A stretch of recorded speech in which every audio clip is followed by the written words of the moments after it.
The Love Charm. Written by Lucy McConnell. Read by an AI-generated voice. Ava. Chapter 1. Evelyn Grace Diamante moved through the family home on the way to her parents' suite to the sound of her ball gown swishing around her ankles.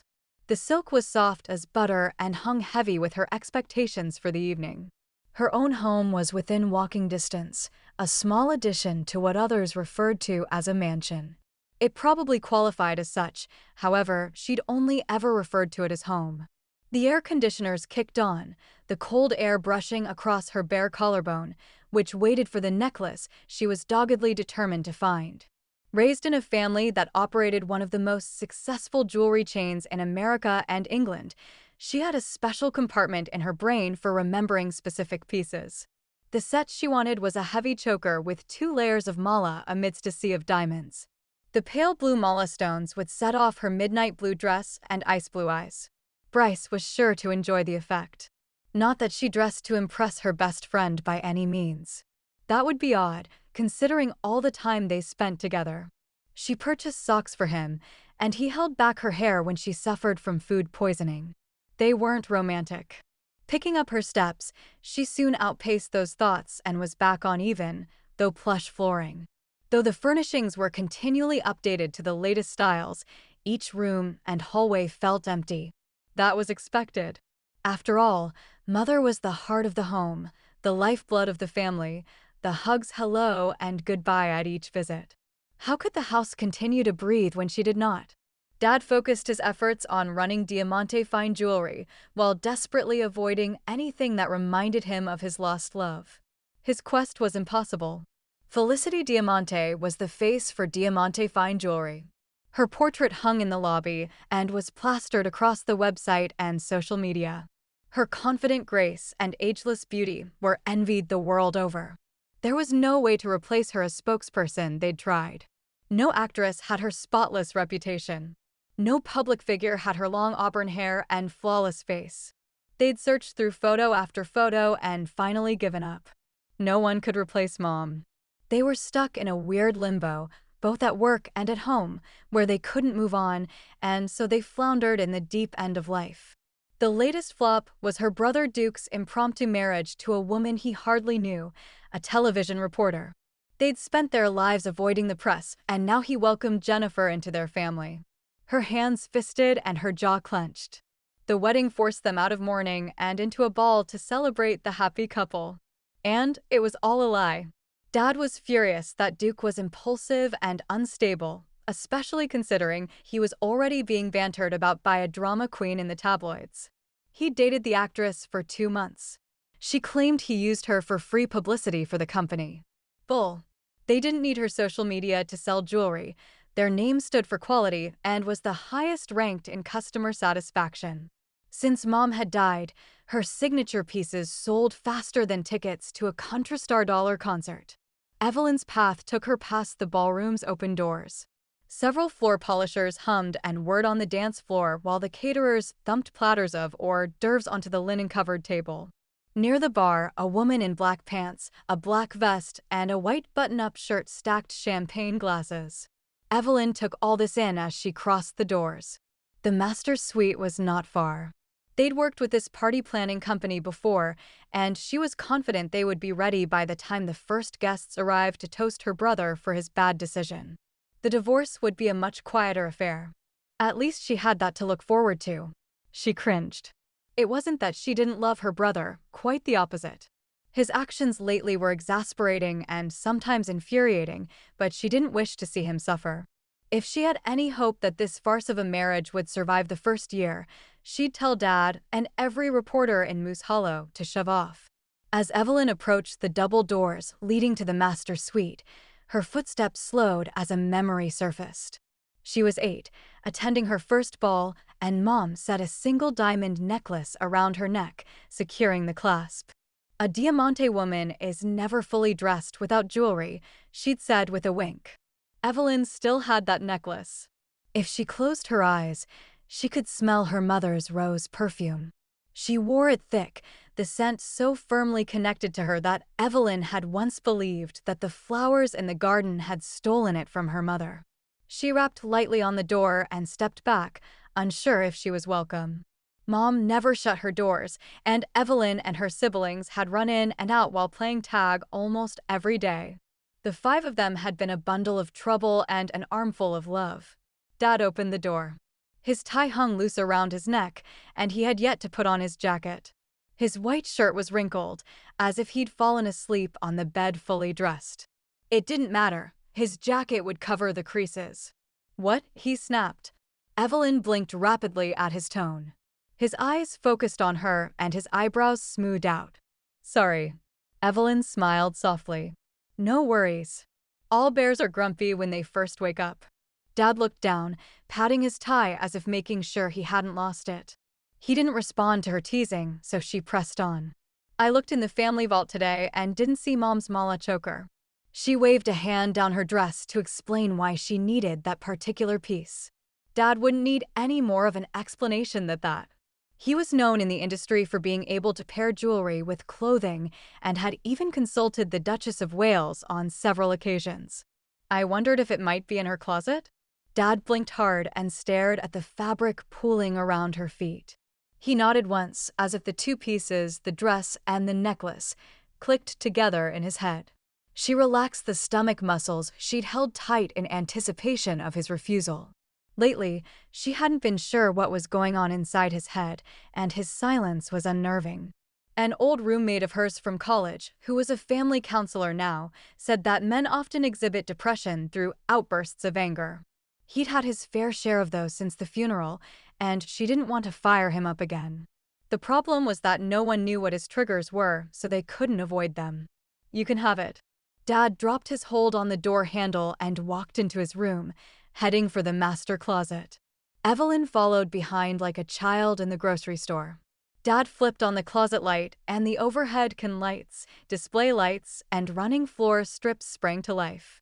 His closet was on the other side of the bathroom and half this size. "I only wanted to borrow them," Evelyn clarified as she did her best to breathe. Mom was all over this space. Her scent lingered in the air as if she'd just spritzed her perfume. Her suits were hung according to color. Her shoes were arranged the same way.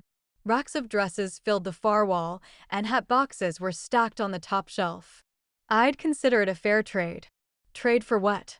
She touched a pair of pale pink flannel pajamas. For going through her things. He motioned to the racks of clothing. Evelyn bit her lip. "Are you sure? It hasn't been that long." Dad's eyebrows pulled together once more like storm clouds gathering. "Sell it. Donate it. Give it away. It all needs to go, and I don't have the bandwidth to deal with it." Dad waved a hand as if he could wipe the shelves clean with magic. Empty shelves couldn't hurt worse than seeing her things every day. He moved to the back of the closet and pulled aside a rolling door to reveal a set of drawers with a glass top that lifted. Directly under the glass were Mom's rings. "I assume the choker is in here." He opened the top drawer, revealing some of Mom's most worn and most loved jewelry pieces. He frowned. "We should put all of this in the family safe. Although perhaps some of it should go to you girls. Why don't you choose a few pieces for each of you and present them to me? I'll make the final decision." A small smile tugged at Evelyn's lips. Dad was used to being the CEO, and sometimes his vocabulary carried over to his family relationships. Despite how hard this must be for him, he was thinking logically and keeping the lid on his emotions. "Progress. I'd love to help." She moved to the jewelry case. "I'll start in a few days. For now, I'll just collect the necklace. Whatever you think is best." Dad wandered out of the closet to finish getting ready for the ridiculous marriage celebration party. He didn't say goodbye, and his eyes were slightly glazed over. One step at a time. Evelyn leaned over the top of the case and stared down at the glittering rings. Mom's watch was in there too. She'd been gifted several throughout the years, but always went back to the one her parents had bought her for high school graduation. Evelyn had one just like it, as did each of her sisters. She quickly scanned the contents of the top drawer, determining that the items she sought were not there. Neither were they in the second or third drawers, though she saw a cuff she knew Camilla would like and a set of earrings Naomi would be grateful to have. In the back of the fourth drawer, which was mostly necklaces, she spied a small, unusual box. The reason the box caught her eye was that it didn't have the Diamante family crest printed in gold leaf on the top, like every box that ever left their jewelry shop. Curious, she picked it up and cracked open the lid. The hinges sounded like they hadn't been used in 15 years and would fall apart if she lifted the lid too quickly. Lying on a cheap piece of cardboard covered in even cheaper black velvet was a music note charm. The attached chain was so thin she didn't see it at first. The whole thing was tarnished with age, and she feared it would turn to rust if she tried to remove it from the fabric.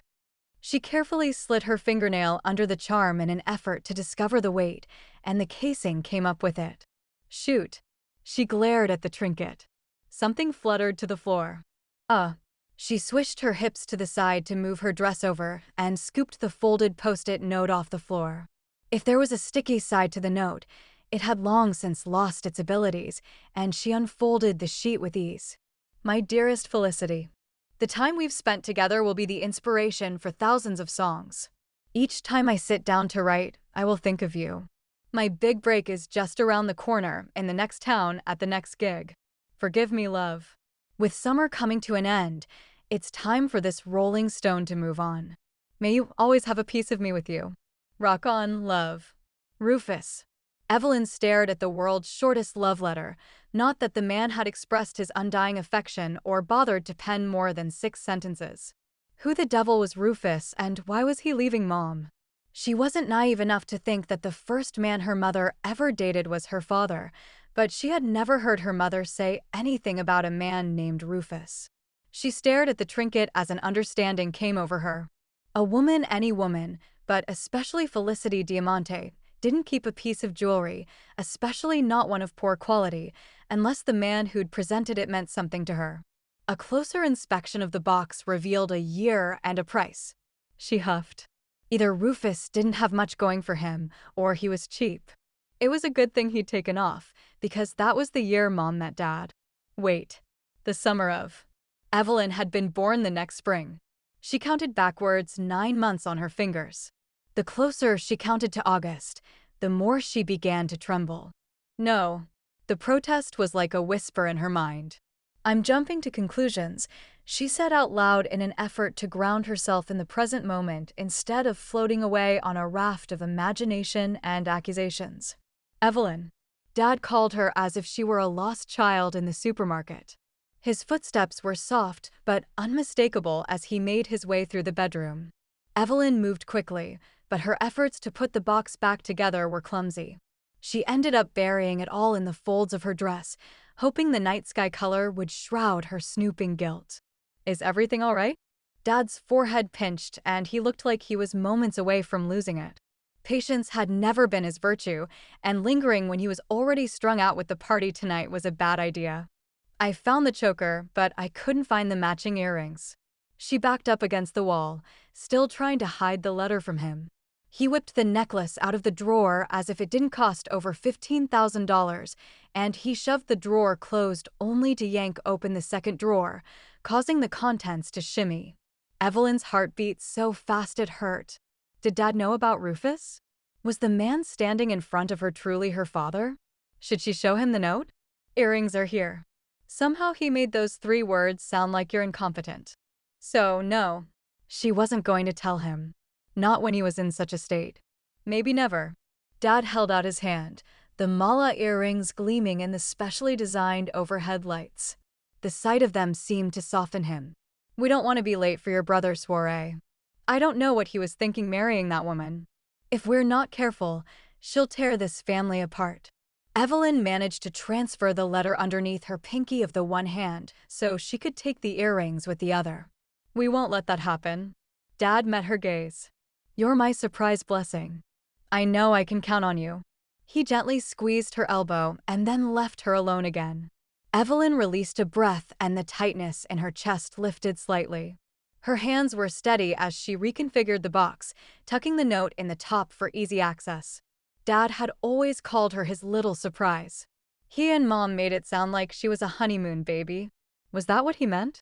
Or was he referring to the fact that Mom could have been pregnant with another man's child when they married?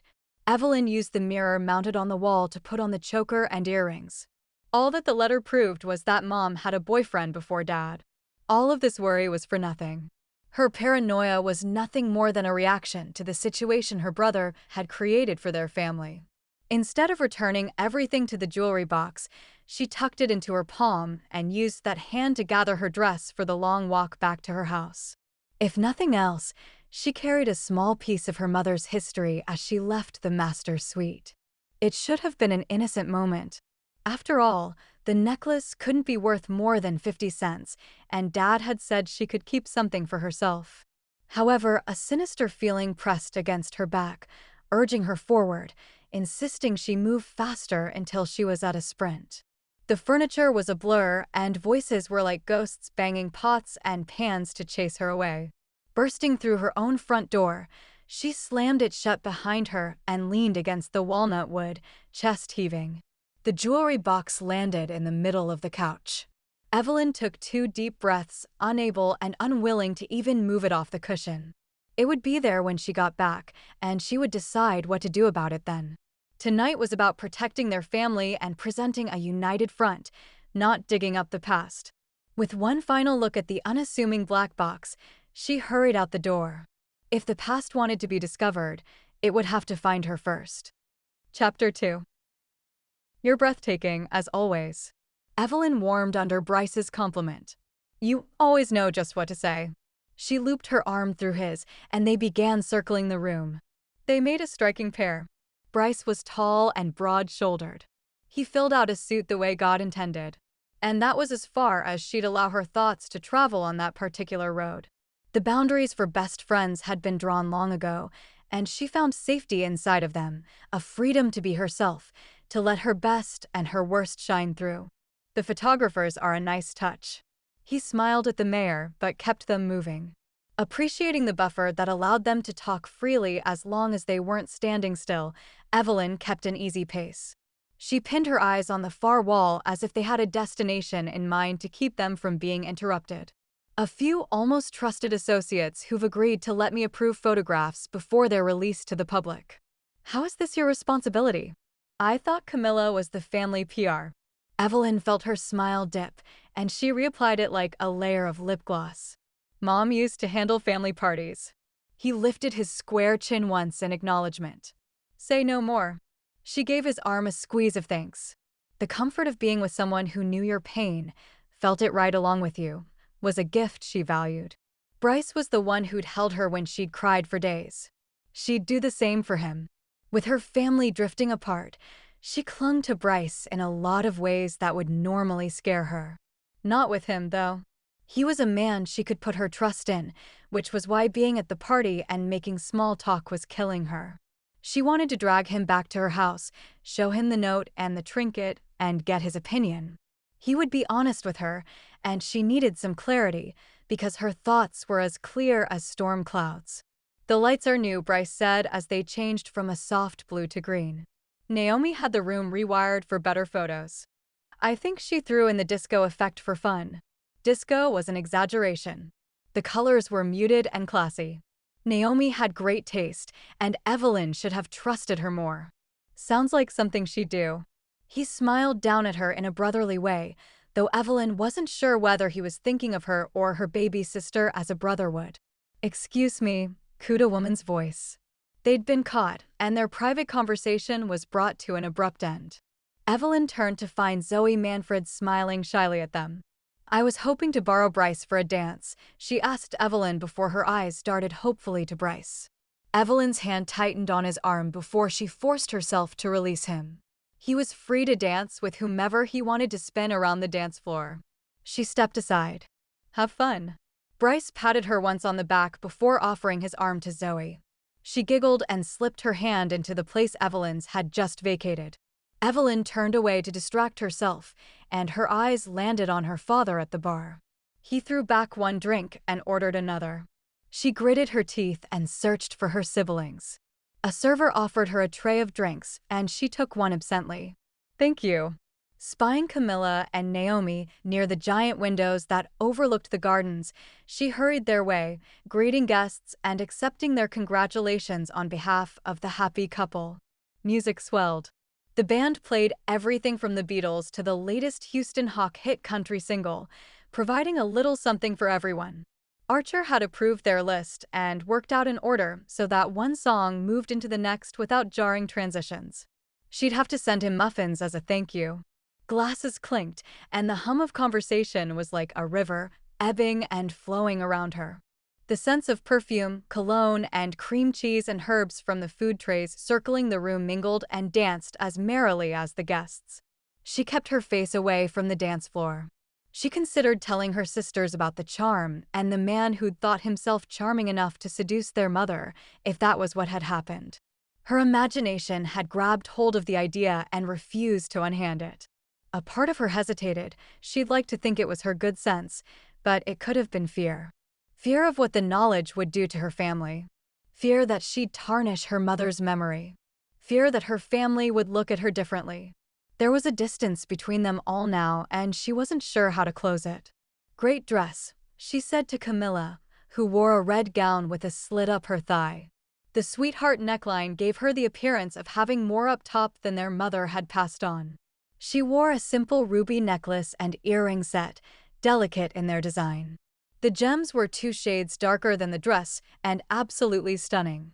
Each sister had enough red in their hair from their mother to qualify as redheads, though Evelyn's hair was so curly she rarely tried to tame it. Camilla had a beautiful, versatile wave. She'd flat-ironed it for this evening, and it hung like a sheet, shiny and classy. Naomi had hers pulled up into a fashionable chignon that paired well with her 1920s-inspired dress.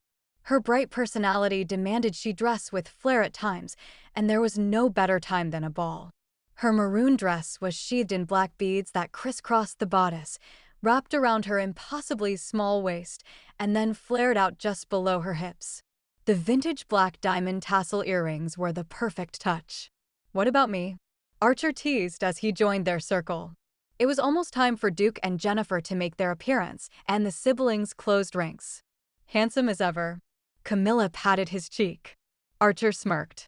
He was a looker, and despite being adopted, he seemed to fit in with the family as far as looks went.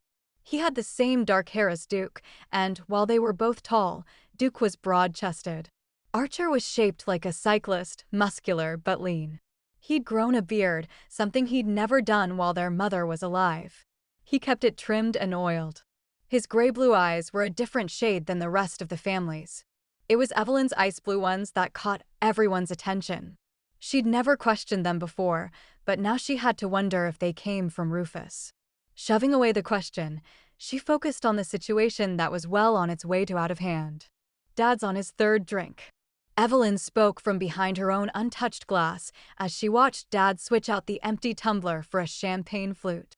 He wasn't known for holding his liquor well and normally tempered himself in that area. Or Mom had tempered him. The intricacies of their relationship were beginning to come to light as she saw her father not as part of a couple, but as an individual. "Do you want to be the one to tell him to stop?" asked Archer. It wasn't a question so much as a dare. Evelyn scrunched up her face in response. They exchanged looks like children huddled around a frog and waiting to see who would pick it up. Camilla shifted her weight. "Let's put that on hold for a moment. Duke's here." Their heads swiveled to the doors in unison. Evelyn's mouth fell open. Jennifer was a knockout. Her long brown hair hung in soft waves.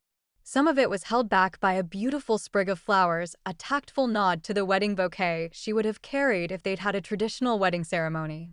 Duke wore a dark suit with a white shirt. His hair was shiny, and he looked every bit the dashing groom who would sweep a woman off her feet. They smiled at one another like a couple should, like they had each other's backs. For a moment, Evelyn was jealous. She absently reached for Bryce's hand before remembering he was dancing with another woman. Not another woman. She didn't mean it that way. He was just dancing. Naomi let out a squeal. "The dress looks even better than I imagined." "Oh my gosh, you have to see it up close." She took off, weaving her way through partygoers in an effort to grab their new sister-in-law and bring her over for show and tell. Archer lifted his glass to Naomi's back. "She has more energy than I do." Camilla laughed easily. Of all of them, she seemed the least disturbed by Duke's marriage. Evelyn narrowed her eyes. Camilla was the PR specialist. "Did you tell Duke to marry her?" She spat out the accusation. Camilla blinked in surprise. Why would you say that? Evelyn recognized avoidance immediately. Did you? What's with you? Camilla nudged her with her elbow. You're acting like a brat. She was off.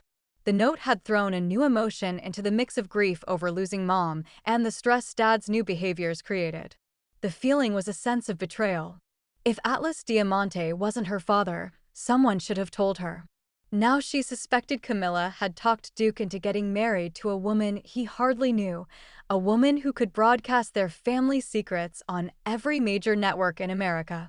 Before she could gather all that into words, Naomi arrived with Jennifer and Duke in tow. At the same moment, a man with curly brown hair and sharp brown eyes approached and touched Evelyn's arm. Can I steal you away for a dance, Miss Diamante? Evelyn nodded quickly. I'd be delighted to find new company. He gave them all a questioning look, waiting patiently for a proper introduction. Evelyn hooked her elbow through his. I'm glad you could make it tonight. I'm sorry, but I don't remember being introduced. Evelyn racked her brain to figure out where this handsome man had come from. She ran through all the recent conferences she'd attended and couldn't place him. He was just taller than her, and she wore 2-inch heels. He had dark hair, olive-toned skin, and teeth that had been acquainted with an orthodontist at some point. He chuckled easily, and the sound was oddly soothing. That's because we haven't been introduced. Evelyn waited. She wasn't much for flirting games, and she certainly wasn't interested in charming the stranger. He might be handsome, but she was not at all attracted to him. My name is Landon Valentina. He searched her face, waiting for recognition to dawn. Evelyn came up blank. She was about to apologize when the sound of someone tapping on a microphone interrupted them. Relief washed over her, and she smiled apologetically to her dance partner as she turned toward the stage. Tonight is about celebrating. Dad lifted his glass into the air to a rousing chorus of here, here. It wasn't long ago that our family lost a dear woman. I'm happy to announce tonight that we have gained a new face to the Diamante family. Seeing an opportunity for an early escape, Evelyn stepped to the right. Landon put his hand on her back. Please stay. I'd like to propose a toast to my son and his new bride. Dad lifted his glass in their direction. At least his speech was clear and he wasn't slurring his words. May you both get everything you deserve. Dad all but stumbled away from the band. An urgent need to intercept him pressed in on her. With his current state of mind and the liquor, he could cause a scene. But there was something in the earnestness in Landon's voice that got to her. Sir, I need to see to she gulped, almost choking on the next word. Father. She forced her composure back in place. If you need to speak to me, please cut to the chase. He chuckled dryly. This isn't how I pictured this going. He ran his hand through his hair and blew out air. Evelyn couldn't fathom a guess at where he was going. If he wanted to ask her out, he should save his breath. She wouldn't say that out loud. Her mother would roll over in her grave if she treated a gentleman's suitor in such a way. I guess there's no easy way to say this, he hedged. Mr. Valentina, if you're worried about my feelings or ability to handle bad news, you shouldn't be. I held my mom's hand as she lay dying, and if I can get through that, I can get through anything else life has to throw at me. Fair enough. He nodded as if making up his mind. I have reason to believe that I'm your brother. Evelyn's world shrank down to those 3 words. I'm your brother. She couldn't hear the band or the cacophony of voices over the thrumming of her own heartbeat against her eardrums. Her hands and feet went cold, and her mind blanked. She searched his face for familiar markers. He stared back, openly allowing her curiosity. A hand landed on her arm. Miss Diamante? Evelyn spun to face the hired party coordinator. The sound of her name was a reminder that she had responsibilities, that she couldn't gawk at a man in the middle of the dance floor, no matter who he claimed to be. She was like a rag doll being thrown about in the washing machine tonight and had no idea how to climb out. I'm sorry to interrupt. She smiled at Landon and leaned closer so only Evelyn would hear her. Your father needs your attention. She began to pull Evelyn toward a side door. Evelyn planted her heels and whirled on Landon. Her brother? I have to go. Her words rang true. The staff shouldn't have to deal with Atlas when he was in a mood, and especially not when he'd been drinking. This was a family affair. However, so was Landon. Or so he claimed. If he'd approached her 5 hours ago, she would have laughed in his face. But the note. Can we talk later? She was dying to show him the letter, to see if he could identify the handwriting. If Rufus was her biological father, he could answer all her questions. Landon checked his watch. I'm taking the red-eye tonight, but I'll be in touch. Evelyn wanted to scream in the middle of the ballroom, surrounded by her family's most influential friends. But that type of behavior wasn't allowed from a Diamante. Thank you. She pressed his hand before lifting her skirts and charging ahead to do what needed to be done. He's in there. The coordinator pointed to the hidden side door that led to a sitting room. Thank you. I appreciate your professionalism. Of course. She smiled and headed off to handle the dozens of details that kept the attendees from knowing things were falling apart at the seams.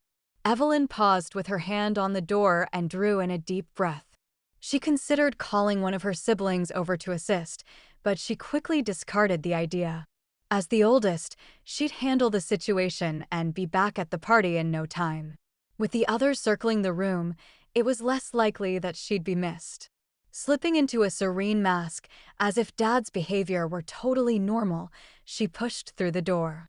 The sight that greeted her was so welcome she almost burst into tears. Dad sat on the sofa, his shoes off and his tie gone. The top button on his shirt was open, and he had a bottle of water in one hand. Crouched in front of him was Bryce. He encouraged Dad to take another sip of water as he prattled on about the latest baseball game.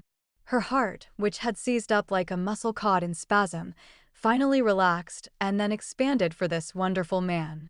Evelyn approached, placing her hand on Bryce's shoulder and giving it a squeeze. You just swoop in here like Superman to save the day. Bryce turned and kissed her hand in response. He did that often, kissed her hand or her hair. Never her face. They had boundaries to keep, after all. His lips left a heat mark on her skin. She knew from experience there was no sense trying to wipe it away. The contact would stay with her until she fell asleep that night. I was more than happy for an excuse to disentangle myself from a Zoerilla. Zoerilla, she asked as she moved closer to Dad. Like a baby gorilla with long arms that hangs all over you.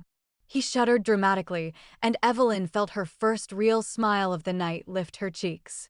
Dad mumbled to himself, seeming oblivious to their conversation. She lightly punched Bryce's shoulder. Let's get him to bed so we can go back to the party. Okay, but only if you promise me a dance. Done. The promise was easily made and would be easier kept. Together they collected Atlas, who was steady enough on his feet to walk. Come on, Daddy, it's time for bed. She dropped into her southern roots by calling him Daddy. It was a ploy to trigger his overindulgent, fatherly side in an effort to make him more agreeable to their suggestion of getting off the couch and into the closest guest bed. However, the nickname fell from her lips like a spiked iron ball and didn't taste any better. Betrayal was bitter and sharp to swallow, and if he'd known about Rufus, he should have told her. If he knew. Maybe she wasn't the only one Mom had hidden the truth from. As they laid him onto the bed, Evelyn's heart softened. Despite his recent behavior, he was a good man who had worked hard his whole life. She stared down at him as he drifted off to a peaceful slumber. We're all lost without her, she admitted. Bryce side-hugged her, and even though her world was blowing through a tornado, she felt like she could stand it. I'm so lucky to have you for a friend. She leaned into him and buried her face in his jacket. He grunted, but didn't shoot back one of his cocky responses that made her laugh. That was okay. They were good enough friends that she could interpret his grunt for him. It meant me too. She lifted her chin and smiled softly at him as his eyes traced her features. Let's party, because I have a bomb to drop on you later. Oh. His face lit up with interest. What a coincidence. I have one to drop on you too. His gaze was steady, but she could feel him working to hold it and wondered where his eyes wanted to go but weren't allowed. I can't wait. She slid her hands down his arm and then grabbed his fingers. Shutting the door behind them, he once again offered his arm. Steady, capable, kind. Yep, she needed Bryce, needed his friendship more now than ever. Chapter 3. It was well past midnight when Evelyn was finally able to take off her high heels and sink into one of the sofas set up by the giant bay windows that overlooked the gardens. The party was a success, and no one in Moose Hollow had any idea that they were less than thrilled to have Jennifer join the family. A few questions had come up about her parents. Like, where were they? Evelyn had sidestepped them at the time but wondered if Jennifer's family was as unhappy as her own. If so, she didn't mention it. For her part, Jennifer did well. She schmoozed with the best of them and prattled on about how happy she was with Duke.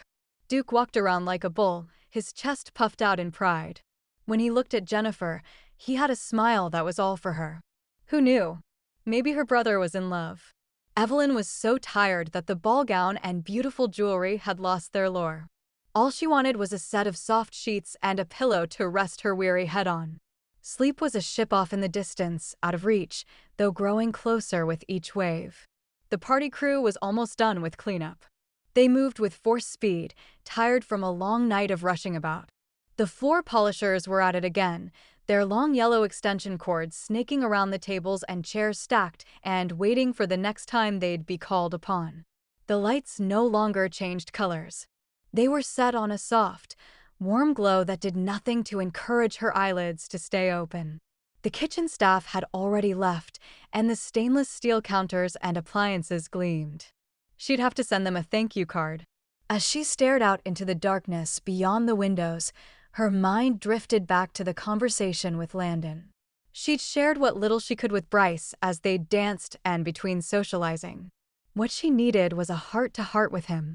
When he noticed she was ready to drop, he gently pushed her toward the couch and gone in search of water bottles. The man had a thing with staying hydrated. Some buddy of his at the gym preached hydration like others preach salvation, and Bryce had taken up drinking H2O like it was the end of days. "Drink this," he said as a lukewarm water bottle was laid across her collarbone. She sucked in, because even though it wasn't cold, it was colder than her flushed skin. "Thanks." She twisted off the top and took a long pull, throwing him a grateful look as he sat so close to her side that their hips touched. The water had a tang to it that danced down her throat. Turning, she propped her feet on the opposite armrest and leaned into his chest for support. His arm draped across the back of the sofa, and they were lost in their own bubble, the machines behind them blocking anyone else from hearing their conversation. He smelled like cedarwood and mint, but the scents weren't strong. They lingered like guests you didn't want to say goodbye to. "He claimed to be your brother?" asked Bryce, jumping right back into where they'd left off over a half hour ago. Evelyn picked at the high-end label on her water. No wonder it tasted funny and wasn't cold. He'd probably gone to his car to get it. Water snob, she'd have to tease him about this later. That's exactly what he said. "I think I'm your brother." She dropped her face into her hands and then dragged her fingers down her cheeks. "I wouldn't believe him, but—" The note. Bryce slid his fingers along the base of her skull and then worked his fingers up and into the tangle of curls massaging her scalp. With each small circle, her tension slipped a little more. "I can't discount the note because of the year. It's too close to my birthday to be a coincidence." "You don't believe in coincidences anyway." He worked toward her opposite ear, and she tipped her head to give him better access. She'd become putty, and if he wanted to throw her over his shoulder and take her away from all this forever, she'd be powerless to stop him. A soft moan of pleasure escaped before she could catch herself. Bryce's hand stilled for a beat before he started up again. She kicked herself for slipping and struggled to find a way to dispel the awareness she'd brought into the light. Their friendship depended on never letting those types of emotions to the surface. If she had any attraction to Bryce, she'd refuse to acknowledge its existence and cling stubbornly to their BFF status. They'd met in college and things had just clicked. She'd told Bryce things she'd never told another soul. He just started dating someone from his marketing class, so she'd backed off and they'd established a firm friend zone. She'd dated someone, and he'd broken up with the marketing girl. Then, when her football player had moved on to the pros and she'd waved goodbye, he'd been seeing a law student. Through it all, their friendship remained a constant.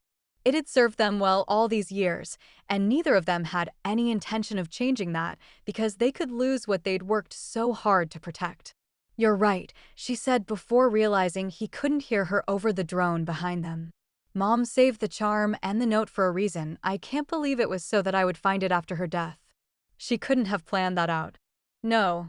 But she could have saved them to tell you about this Rufus guy one day. Dear old dad, she said, her mouth twisting with sarcasm. His thumb trailed down the back of her head and her neck as he began to knead tight muscles. She bit the inside of her cheek to hold back her sigh. The things this man could do to her, and he wasn't even trying to press his advantage. Do you think your dad knew about this guy? He had to have known, considering how quickly he married your mom after they met. He'd put to words the very question she'd asked herself a half-dozen times today. If Dad knew, he never let on. I've never heard of Rufus before. Never, and my parents love to tell their falling in love story. Dad was the dashing gem salesman, and Mom was the princess behind the jewelry counter. Bryce tipped her head up so she met his gaze. His green eyes were full of interest and curiosity. This is a story I have to hear. Evelyn took another sip of water.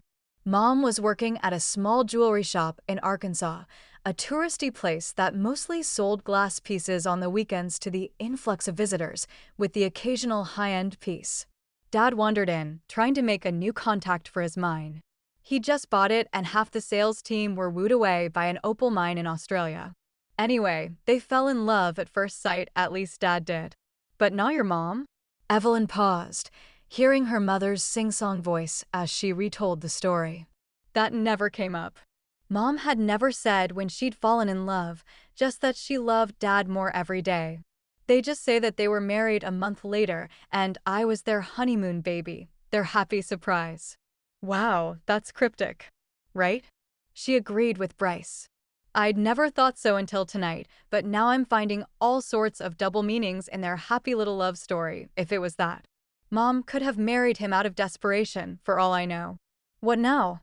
Bryce finished the massage and laid his hand on the couch. Evelyn immediately missed his touch and wished there was a way to ask him to continue. I need to have a conversation with Landon and find out where he's getting his information from. Maybe Rufus told him. He didn't say? No. And he's probably on a flight out of the country right now. She laid her head on his chest. His shirt was soft against her cheek. I'm guessing you didn't get his number? I was in shock. She smacked his chest. I'm sure he'll call soon. He came here tonight and seemed anxious to get it all out in the open. My guess is he's after answers, though I'm not sure how much I can give him. Do you want me to be there when you meet with him? Yes. Evelyn gave him a small smile. He really was quite handsome, and one day a woman was going to catch his attention and steal him away. A pang shot through her heart at the very thought of it, but that was the way it had to be. But I should probably do this on my own.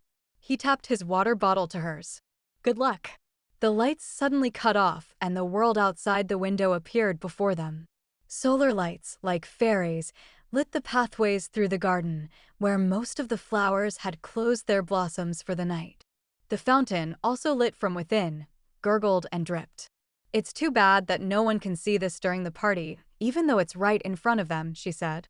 Bryce was quiet, and when she looked up to see if he'd heard her, his eyes blazed with a fire that sucked the air from her lungs. There are a lot of things people don't see when it's right there in front of them, he mumbled. His gaze dropped to her lips. Suddenly, he was on his feet, buttoning his jacket, and Evelyn had to steady herself to keep from falling off the couch. I need to go. Do you want me to walk you home? She stared up at him, wondering if she'd seen what she thought she'd seen. I can make it. She got to her feet and hooked her shoes with her fingers, letting them dangle there. Wait, didn't you say you had a bomb to drop too? I feel bad that I monopolized the conversation. Bryce's lips twisted. It can wait. He leaned in quickly and kissed her forehead. I'll call you tomorrow. They parted ways at the door. She wished she could ask him to stay in her guest room, but there were rules, and if there was one thing Evelyn Diamante was, it was a rule follower. Besides, with the very foundation of who she was in question, the last thing she wanted to do was lose her best friend. As she climbed into bed, her thoughts went back to Bryce's hands in her hair, and she fell asleep faster than she thought possible. Yep, she had to do all she could to protect their friendship, even if it meant denying her own heart. Chapter 4. Sunday morning, Evelyn woke up stewing over the night before. The photographers sent her photos, and she approved most of them. There was one where Duke stared into Jennifer's eyes as if she'd found a secret stash of pearls hidden deep in the ocean and promised to take him there. Gag. As the day progressed, so did her bad mood. Bryce did his best to tease her out of it, and the time they spent shooting pool and then making and eating a late lunch was the most bearable. "It's possible I'm becoming jaded," she confessed as she showed him the image of Duke and Jennifer that made her want to throw her phone. Such strong feelings were out of character for her, and the fact that they even existed made her uncomfortable. Bryce snorted. After one night of seeing them together?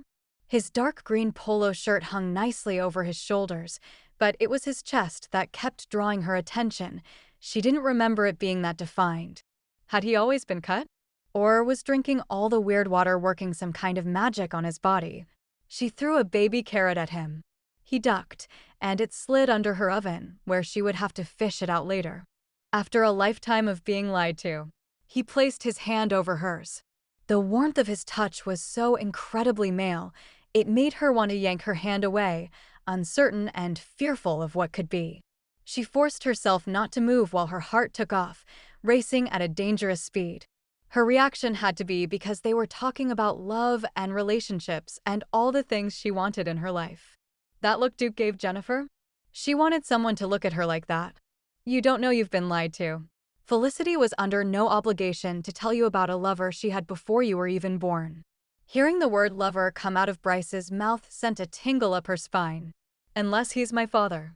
Bryce stood up, taking their plates to the sink, where he rinsed them. Evelyn took a large gulp of water to cool herself off. She grabbed her phone to check the thermostat and found it at 72 degrees. She ticked it down too and set her phone aside. Bryce talked as he loaded the dishwasher. "It's possible your mom didn't know. She may have suspected, but she might not have known she was pregnant when she got married. People can sometimes convince themselves that something is true, if they want it badly enough. So you're saying my mother didn't know who my father was?" She got up and found a dishcloth to wipe down the counter, bringing her close enough to his body to smell the cedarwood cologne he wore. She'd have to buy him a new bottle for Christmas this year. It was a good scent on him. I'm saying it's a possibility. Evelyn considered the option. But if Mom didn't even know, then how would Landon? Bryce shut the dishwasher and started it. That's a good question. One I can't answer until he calls me. Ugh. I hate waiting for a guy to call. Bryce laughed, but the sound was off. Evelyn furrowed her brow, silently asking him what was up. He began backing out of the room. I have tickets to the game tonight. He pointed to the door. I need to get going. Evelyn blinked at his sudden departure. Oh, okay. I guess I'll see you later. He hadn't mentioned the game when he'd come over. Why are you being weird about it? Bryce's lips went into a straight line, and he kicked at the floor.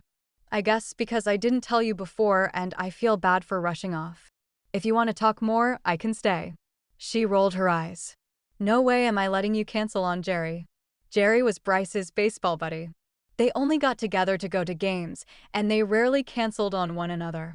A few times a year, they'd fly out to take in a major league team, but they mostly supported the local farm team. If you cancel on him, you'll break your bat brother oath and the team will be cursed with no touchdowns for the rest of the match. He groaned at her hodgepodge of sports terms. She laughed, already feeling the awkwardness lift. His smile came easily, and he winked as he left. The moment he was out the door, she texted her sisters, inviting them to the theater room in the big house for a chick flick. In the time it took her to find the broom and fish the carrot out from under the stove, they both agreed, and she spent the rest of the day remembering that love stories were complicated, but that's what made them great. If her own parents' meet cute was laced with secrets, she would have left it alone. But her life was wrapped up in all this, and she had a right to know the truth. Once she had sufficient evidence, she'd tell her siblings. Until then, she'd keep it between her and Bryce. She liked that they were the only two in on her quest to find answers. Being in the office and busy was a double-edged sword. On the one hand, she had a lot to do to keep her mind off her family. On the other hand, she was distracted every few minutes with a new question or thought about the past and her questionable parenthood. She'd chosen to wear white slacks and a red shirt paired with a set of pearls that once belonged to her grandmother.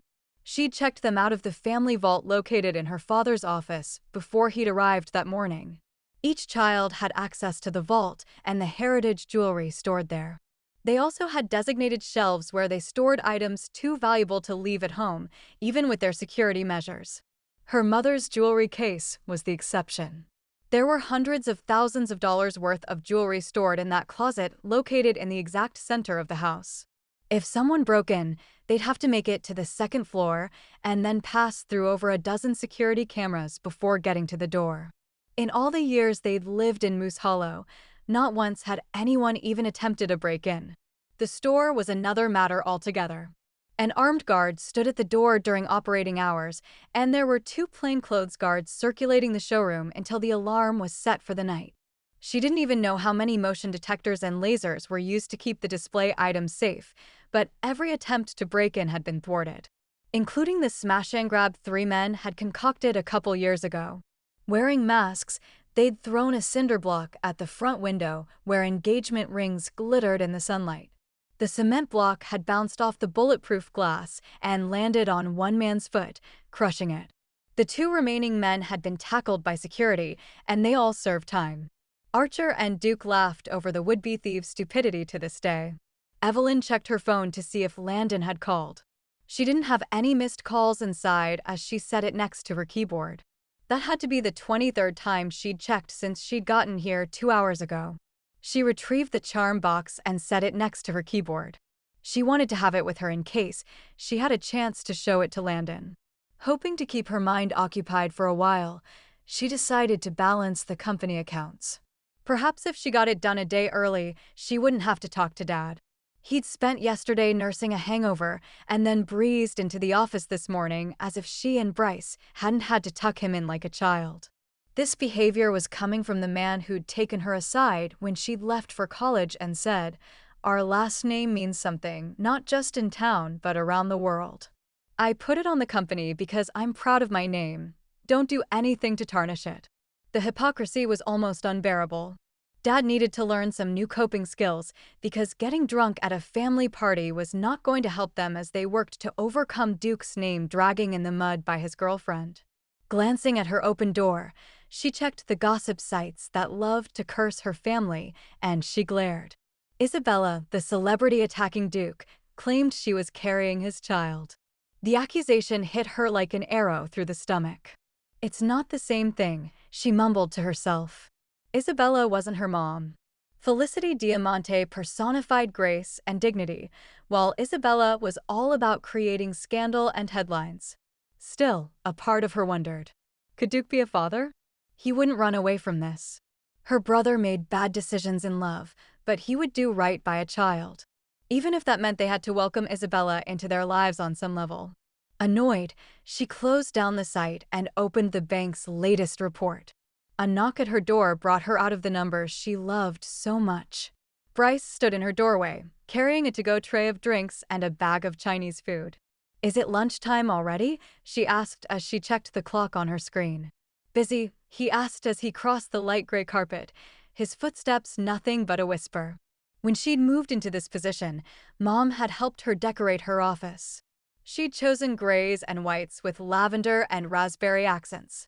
The space was unlike any other in the corporate wing, and she loved it. More like I'm unfocused and unproductive. The old staring into the abyss as you contemplate life problem. She cleared a spot, and he set the drinks down first. You know it. It's the best way to lose part of your life and never get it back. He set the bag down next, and the scent of spicy mustard assaulted her sinuses. She drew in a deep breath, already looking forward to the burn that made her eyes water. "You brought my favorite." He scowled. "I'll be allergy clear for the next month just from being in the same room with you when you eat that stuff." She laughed. "I guess I'm the one doing you the favor then." Bryce wagged a finger at her. "You know you'll pay for it later." She swung open the top drawer of her desk to reveal a large selection of antacids in multiple flavors, colors, and brands. "I'm prepared, and I don't care. It's worth the aftermath." "This stuff could burn through table linen," he said as he carefully lifted the styrofoam container out of the bag and set it on her desk. Next came several other boxes, which he opened as he went. He'd brought his favorite, moushu pork, which Evelyn would take 3 bites of before he would have the rest. Ham-fried rice was next, which they would share. The egg rolls were all hers. Finally, there were steamed veggies neither of them would touch. She pointed her chopsticks at the veggies. "Why'd you buy those?" "We won't touch them." Bryce lifted his chin in a knowing way. "I have a strategy. They'll come in handy, just wait and see." "Whatever, Mysterio." She cracked the lid on the mustard, and her mouth began to water. Grant, the security guard who oversaw the offices, wandered in. "Just checking in. The receptionist said you snuck past her. I just wanted to make sure everything was all right." "We're good." Evelyn lifted her chopsticks in salute. Bryce lifted his hand and gave a half wave. "Sorry about that. I was worried I'd dropped the drinks and she was on the phone. Do you want some?" He grabbed the veggies and offered them to Grant. "Don't mind if I do." Grant hurried to take the container. Bryce handed him some soy sauce. "You sure I can take the whole thing?" He frowned into the box. "I don't want to spoil your lunch. It's all yours." Evelyn waved him off. Grant grinned. "Thanks. That's awful nice of you. And don't worry about the front desk, I'll put in a good word for you." He headed out, his mouth full of broccoli. Evelyn dipped an egg roll in the sauce. "Forgive me for doubting your diabolical mind. Clearly you have a superpower when it comes to anticipating people's hunger. I do what I can to make the world a better place." He wiped his fingers on a napkin and reached for the charm box, planning to have this appraised. She smirked, her mouth too full to give a proper sarcastic response. She chewed quickly and took a drink.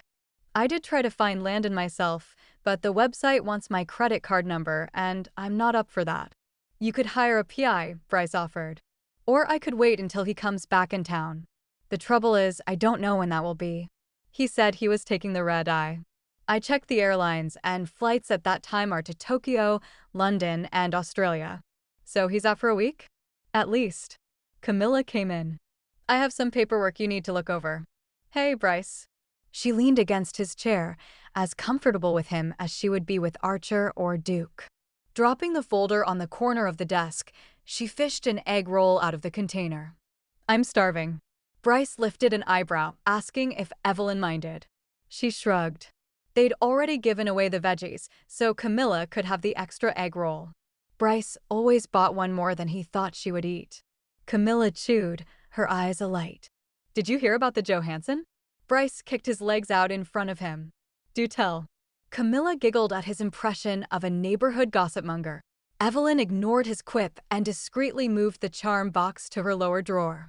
Camilla stayed through lunch, making it impossible for Evelyn and Bryce to obsessively talk over the possibility that she was only half a Diamante. What did that mean for her health insurance, company stock, and inheritance? Mom didn't have a will, but when Dad died, things could get messy. At 1 o'clock sharp, Camilla brushed off her fingers and stood. "I have to refresh my feed. I'll see you two later." Evelyn had no desire to see what horrible things Isabella said about her brother. She would stay off social media for a couple days and get updates through her wired-in sister. She surveyed the containers. "There's enough for dinner tonight. You can have it. I'm eating out with clients." Evelyn scrunched her nose. "I guess that means I'm on my own." They didn't eat together every night, but more often than not, they ended up at one of their houses putting together a meal. They closed boxes, and each took a couple for the short walk to the break room, where a fridge would keep the food fresh until she could get it home and reheat it. "I believe we have a conversation to finish." Bryce checked his phone. "But I have to be getting back to the office. Any last-minute thoughts?" Evelyn set the 2 containers of rice on the top shelf in the fridge. She turned around to face Bryce, only to find him standing right behind her. She didn't move out of his personal space, though, because it was the most comfortable place in the world for her. "Yes, I have a final thought, though it's more of a question." "Shoot," he said, his voice raspy. Evelyn ignored the way it made her stomach flutter. "Have you ever had a question that you weren't sure you wanted the answer to?" On one hand, if Atlas was her father, then this whole thing was a complete waste of time. On the other hand, if he wasn't, then she had a lot of decisions to make. And why would Landon think they were related if Atlas was her dad? Bryce nodded without hesitation. "Yep. I've had a question like that before." She waited a beat to see if he would elaborate. When he didn't, she pressed him for more information. "Well, what did you do?" I chickened out. Time after time. His eyes searched her face in a way that made her feel exposed. Do you ever wonder what is on the other side of that question? Every single day. A hot ache grew in her throat, brought to life by the fire in his emerald eyes. I don't know if I can live like that, always wondering. Part of me says to just let it rest. But I really think I'd rather know. Bryce rested a hand on her side, his touch causing tingles to spread across her skin. It will change things. Probably everything. His voice had gone deeper, and she understood they were having two conversations at the same time, one of them forbidden by the boundaries of their friendship. His eyes swirled like the depths of the sea, and her mouth went dry. She moistened her lips and watched in awe as his eyes traced her mouth. Better to face the truth than live like a coward, she challenged, heady from the cloud of attraction brewing between them. No sooner had the words left her mouth than Bryce stepped forward and clasped her body tightly to his, pressing her back against the cold refrigerator door. His mouth descended upon hers, and the world exploded in 2,000 fireballs of light. Grabbing the front of his dress shirt, she dragged his body closer to hers and reclaimed her portion of the kiss. Somewhere in the back of her mind, the voice cried out a warning. Bryce was her best friend. He was right. This could change everything. Chapter 5. Whoa. Evelyn ripped her mouth away from Bryce, bringing their moments of unrestrained exploration to a screeching halt at the sound of Archer's voice. Her lips were slightly swollen and full, and her head was fuzzy from the kiss like she'd been drugged. Bryce jumped away from her, his hands in the air and his face a mask of guilt. Archer stared at the wall above the fridge Evelyn still leaned against for support. He hedged. Sorry. Evelyn ran her hand over her hair. She felt like she was mentally trying to get traction on an ice rink. Are you looking for me? She tried to ask in her regular voice as she tugged on her blouse, which had come loose when she wrapped her arms around Bryce's neck. Glancing at him out of the corner of her eye, she had an insane urge to drag him back to her office and pick up where they'd been interrupted. Now that she wasn't attached to him at the lips, her brain was clearing and she started to doubt her own intelligence. He'd kissed her, that was clear. She liked it, that was undeniable. Not only did she enjoy herself, but she'd fully participated in the experience. 5 seconds. She just needed 5 seconds to think this through. Archer looked like a kid caught stealing a candy bar. He gave Bryce an apologetic shrug. Bryce smiled easily, as if this wasn't the first time he'd swept her off her feet. He clapped Archer on the back. I need to prep for a meeting this afternoon. I'll see you two later. He sauntered out of there, and Evelyn resisted the urge to race after him.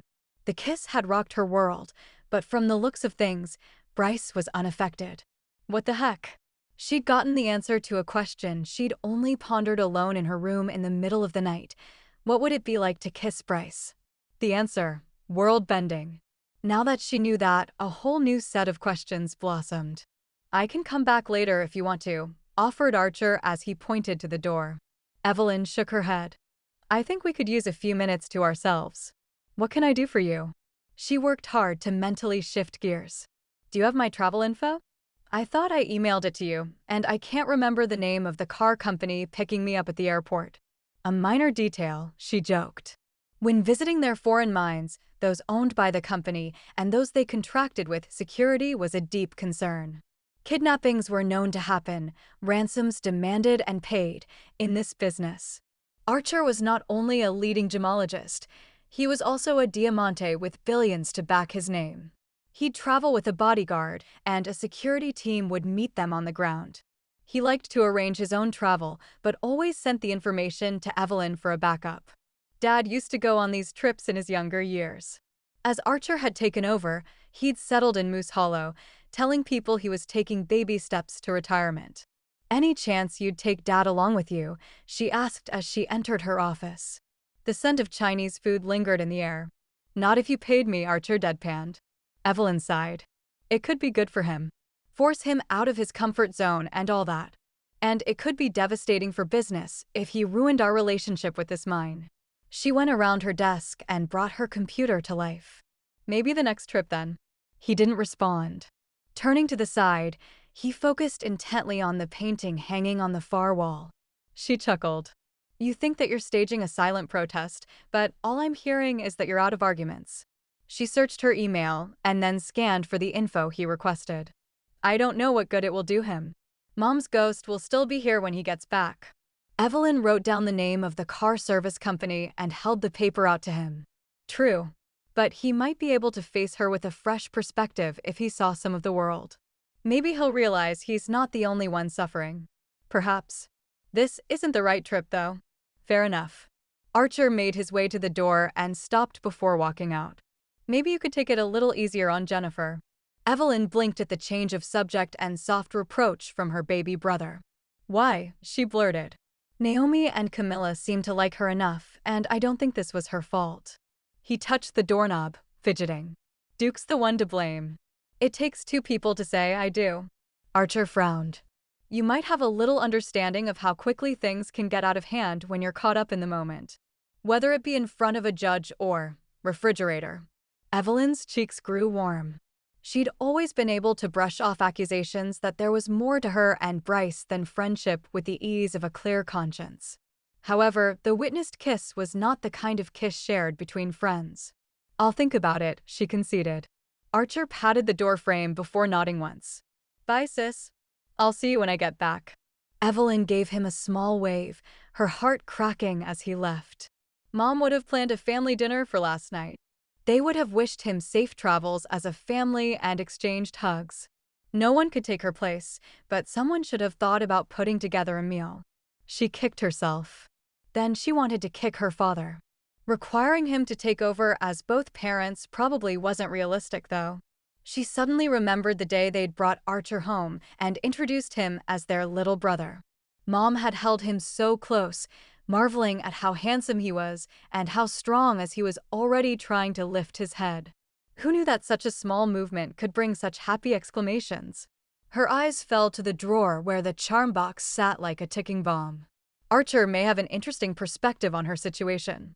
If he wasn't packing up to leave, she'd schedule some time to talk. Why was it that every man she desperately needed to talk to was out of the country or leaving it? At least she'd stopped obsessively checking her phone. Landon hadn't been gone that long, but it felt like an eternity. As she pondered over the situation, a brilliant idea lit up her mind. She may not be able to talk to Landon or Archer, nor could she flat out ask Dad for a paternity test, but she could have her sisters tested. DNA tests were all the rage and available online. She did a search, looking for the company with the highest rating and a recognizable name. Finding two, she narrowed it down by what services the companies provided. One focused more on family history, locating your ancestors and tying you into existing family lines. The other focused on finding living relatives with a subset of your gene makeup telling you what countries your specific traits come from. She picked the second because it allowed her to link any test she sent into her account and provide information about how much DNA you shared. If she and her sisters came in high enough, it would prove that they all had the same mother and father.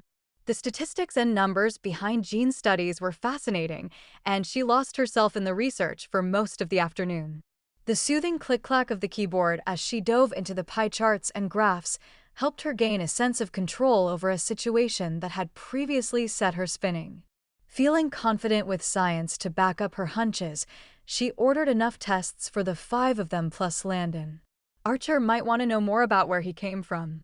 His adoption was a closed one, Mom insisted, so he wouldn't be able to get to the records. Well, maybe he could now that he was an adult. She'd have to ask him if he'd ever searched out his birth mother. Doing her own secret investigation into her origin proved that, though siblings, they weren't privy to every aspect of one another's lives. Once her credit card cleared, a confirmation screen appeared, telling her the tests could take up to 2 weeks to arrive in the mail. Apparently, they were popular enough that keeping them in stock was a problem. Good problems to have if you were the company owner. Not so great if you were a possible illegitimate child waiting for confirmation of your worst fears. Drumming her fingers on the desk, she worked to put the whole thing in a mental space that she could blink it with patience. Not an easy task by any means. The problem with not focusing on her family issues was that she then had to face the kiss. The kiss. The kiss that could never be just a kiss. No wonder she'd been so careful about not crossing into the space where they explored the possibility of love, because there was no going back. Pretending she didn't know Bryce could kiss like a Viking king was impossible. She'd never be able to look at him without that knowledge at the surface staring her in the face. But what was she supposed to do about it? They could pretend they were just friends and, when no one was looking, make out like rock stars. Get it out of their system. But she didn't think she could ever get him out of her system. He was a big part of the system. Removing Bryce would be like taking out her spleen. Sure, she could survive, but life would be harder. Which was the whole reason she didn't just throw herself into falling in love with this amazing man. Because falling in love presented the option of falling out of love. Her past relationships never lasted longer than 6 months. She was the type who burned hot and then fizzled out. What if she fizzled out on Bryce? Or worse yet, what if he fizzled out on her? The very thought of it made her heart seize painfully. She needed to find a way to get back behind those lines, the safe space where she knew he wasn't going to break her heart. She just wasn't sure how to do that. Chapter 6. 2 days later, Evelyn still hadn't had a chance to connect with Bryce and talk about the kiss, and she was ready to burst out of her skin. They texted several times a day, like they normally did, funny gifs, gripes about work, and a "did you see the latest episode" of let her know that he was thinking of her too. They were great and frustrating, like getting cotton candy for dinner when she wanted smoked salmon. It didn't help that for the first time in years their schedules were off. First, he had clients to entertain, and then he had an all-day meeting with the Singapore group. Then she had to attend a local play and charity auction. 3 days later, she was at odds with herself and the rest of the world when she walked through her door and dropped her keys in the bowl. The solid thunk was satisfying. Kicking off her shoes, she let the cool wood flooring numb away the ache. Next to the key bowl was a package. Her mail was delivered to the main house, and the housekeeper sorted it from there. Duke, who lived in an addition much like hers on the other side of the mansion, went through the same process. She noted that the maids had come through today. The floor was swept and polished, and the light fixtures gleamed. Checking the return address set her heart racing. It was the DNA tests. 2 weeks? Huh. They just earned themselves a 5-star review. She snatched up the box and headed for the kitchen, where she unpacked it, laying the contents across the marble countertop. Her first thought was to call Bryce, but he was at his parents' for dinner. Normally, that wouldn't stop her, but with everything between them, she didn't want to assume her call would be a welcome interruption. Instead, she texted her sisters, inviting them over for takeout. The least she could do was feed them in exchange for their DNA. Camilla said she'd be over in a few minutes, and Naomi would be there in a half hour. She stashed the extra tests in the front room. She'd probably have to tell Camilla and Naomi the reason they should take the test. She'd leave Landon and Archer out of the discussion, though. Neither of their secrets were hers to tell. She read and reread the instructions on the test, noting that the turnaround time for results was 6 weeks. Well, they delivered the tests faster than promised, so maybe she'd get results back sooner too.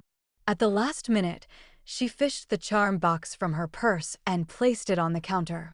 Camilla came in like a hurricane. She kicked her shoes haphazardly across the entryway while pulling her hair out of the high ponytail. She flipped her head over and shook out her hair, moaning.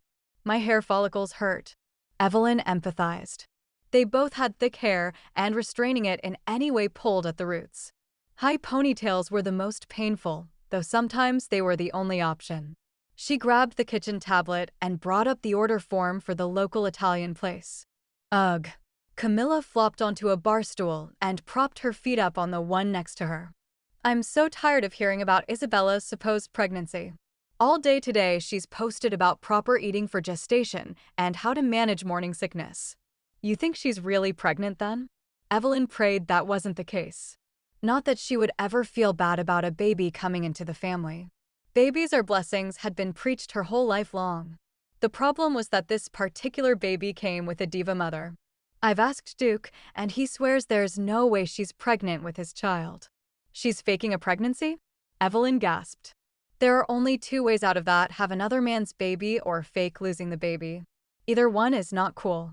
Not cool indeed. Camilla closed her eyes and rubbed her temples. I've had 17 requests for comments from either Duke, the family, or Diamante fine jewelry. Are we still not commenting? She zipped her fingers across her lips. I need carbs, and then I'm going to run them off. Evelyn set aside the tablet. Food should be here in 30 minutes, just after Naomi gets here. I'm here early, I hope you're decent. Naomi called from the front door. She slammed it behind her and came straight for the kitchen. She wore hiking pants and boots and a multi-pocket vest full of camera supplies. She set her backpack on an empty stool and settled in next to Camilla. The lighting was incredible tonight. I can't wait to develop the film. Camilla not only took their promotional photos, but had a growing stock image site and sold prints through a gallery. Evelyn retrieved some of Bryce's fancy water from the fridge and handed one to each sister before opening her own. What is this? Camilla eyed it suspiciously. Bryce's latest fitness craze. He's all about hydration. She waved as if it wasn't a big deal and took a sip of hers to prove it wasn't gross. I don't care where it came from as long as it's wet. Naomi drank deeply, testifying that Evelyn's hunch that she'd forgotten to take water with her today was correct. Maybe she should ask Bryce set Naomi up with his gym friend so the guy could give her a solid lecture about the need to stay hydrated. Evelyn hadn't planned out exactly what words to say, so her delivery was stilted. Before the food gets here, you guys should take these tests. She handed them each one of the cardboard tests that included the collection tube and illustrated instructions. Camilla and Naomi bent their heads over the papers. Camilla was the first to look up. You want me to spit in this? Naomi snapped the collection tube off the sticky tab while consulting the diagram. Camilla put out a hand to stop her. I think you need to give us some backstory. Is this about Mom dying? While it would be natural to consider one's past at the death of a loved one, that wasn't what spurred Evelyn's need for answers. She could fib and avoid the whole awkward explanation, but there was a space in her family that she didn't want, a gap built by lies and half-truths. If they were going to cross it, to come together again, she had to be honest.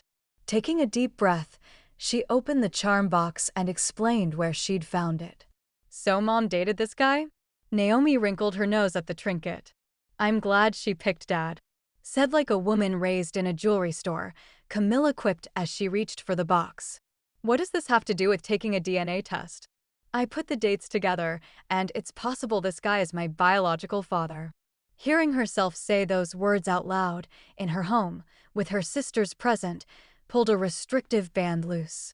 The truth was freeing and scary. Camilla stared at her and then at the test. And this will tell you what? If we share the same DNA. If we're not a paternal match, then what? Camilla interrupted. Then I'll know. Which was all she could commit to right now. After knowing came hundreds of options, including, but not limited to, confronting her father, or not, and searching out this Rufus to get answers. Camilla eyed the tube warily. It's not a glamorous process by any means. Naomi made a very unladylike sound and then spit into her own tube. Her brown eyes danced with laughter. Quit being such a prude. I've done grosser things than this. Camilla gawked. Like what? Like kiss a toad. Naomi spit again. Camilla shuddered and Evelyn snickered. Naomi continued to explain. I was 5 and Duke told me it would turn into a prince. She turned her glare on Evelyn. And you didn't stop him. Evelyn shrugged. I didn't think you'd actually do it. Camilla glared her direction before spitting into her tube without making a sound. The doorbell rang and Evelyn went to retrieve their dinners from the butler. Thank you, Stephen.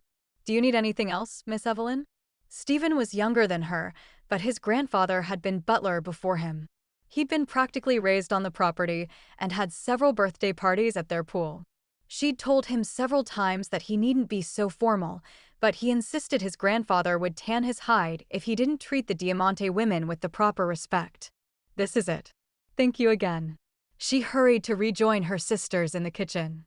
Naomi was shaking her test tube to incorporate the liquid that maintained the sample's integrity as it traveled back to the lab. Camilla was still working on her test. The scent of garlic, butter, and oregano wafted from the bag, causing Evelyn's stomach to growl.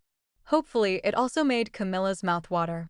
Naomi helped unpack food, glancing slyly at Evelyn out of the corner of her eye. You know, when you called us over, I thought you had something else to tell us. Something big. Like what? Evelyn pulled plates from the cupboard and transferred Camilla's shrimp Alfredo out of the travel container. Like the fact that you kissed Bryce. Naomi snagged a plate, the triumphant tilt of her shoulders having nothing to do with dinnerware and everything to do with her revelation. Camilla bounced in her seat. It's about time, right? Naomi hip-bumped her and sat back down. Hand me that rigatoni and dish up the goods, sister. Evelyn's face heated to the point of extreme embarrassment. Camilla giggled. He knocked her speechless. Evelyn tossed a napkin at her. It fluttered in front of her plate. She screwed on the cap for her test and noted the time as she started shaking the bottle. I'm just glad one of them finally made the move. They've been dancing around the issue for ages. Naomi threw her hand out in a dramatic gesture. Evelyn pointed to her chest. I haven't been dancing around anything. I was perfectly happy not kissing for the rest of our lives. Naomi gave her a doubtful glare. What? I've only ever thought of him as a friend. She continued to defend herself. Naomi nodded seriously. Because that's all you would allow yourself to do. She's right. Camilla joined ranks against her. You can deny it all you want, but a kiss says 1,000 truths. She lifted an eyebrow. So how is it? Evelyn could have argued with them until she was blue in the face, except that she agreed with everything they said. She had kept herself from thinking about Bryce as more than a friend. She had held back out of fear. She did want him in so many ways. Maybe she always had and just hadn't admitted it because they'd been seeing other people at the time. Denying how wonderful his kiss had been, how much fire had rushed through her entire body as he'd pressed her against the cold fridge, was impossible. Since Archer had seen the whole thing and blabbed to Naomi about it, she had zero believable deniability. She laid her arms across the counter and admitted it was totally hot. Naomi squealed and bounced in her chair. Camilla clapped her hands over her mouth. What are you going to do about it? The bigger question is, why are you standing here with us when you could be with him? Naomi poked her in the shoulder. Call him over here. Evelyn shook her head so fast the world spun. He's at his parents' for dinner. Naomi checked her smartwatch. I'm sure they're done eating. We are. She waved at the empty plates. Text him. What am I supposed to say? Evelyn questioned. Naomi rolled her eyes as if the very question tried her patience to no end. I enjoyed our kiss. Want to do that again? She handed Evelyn her phone. Trust me. He'll be here in 10 minutes flat. Camilla perked up. Tell me when you hit send and I'll start a timer. Evelyn pointed back and forth between the two of them. You are bad influences on me. Camilla laughed.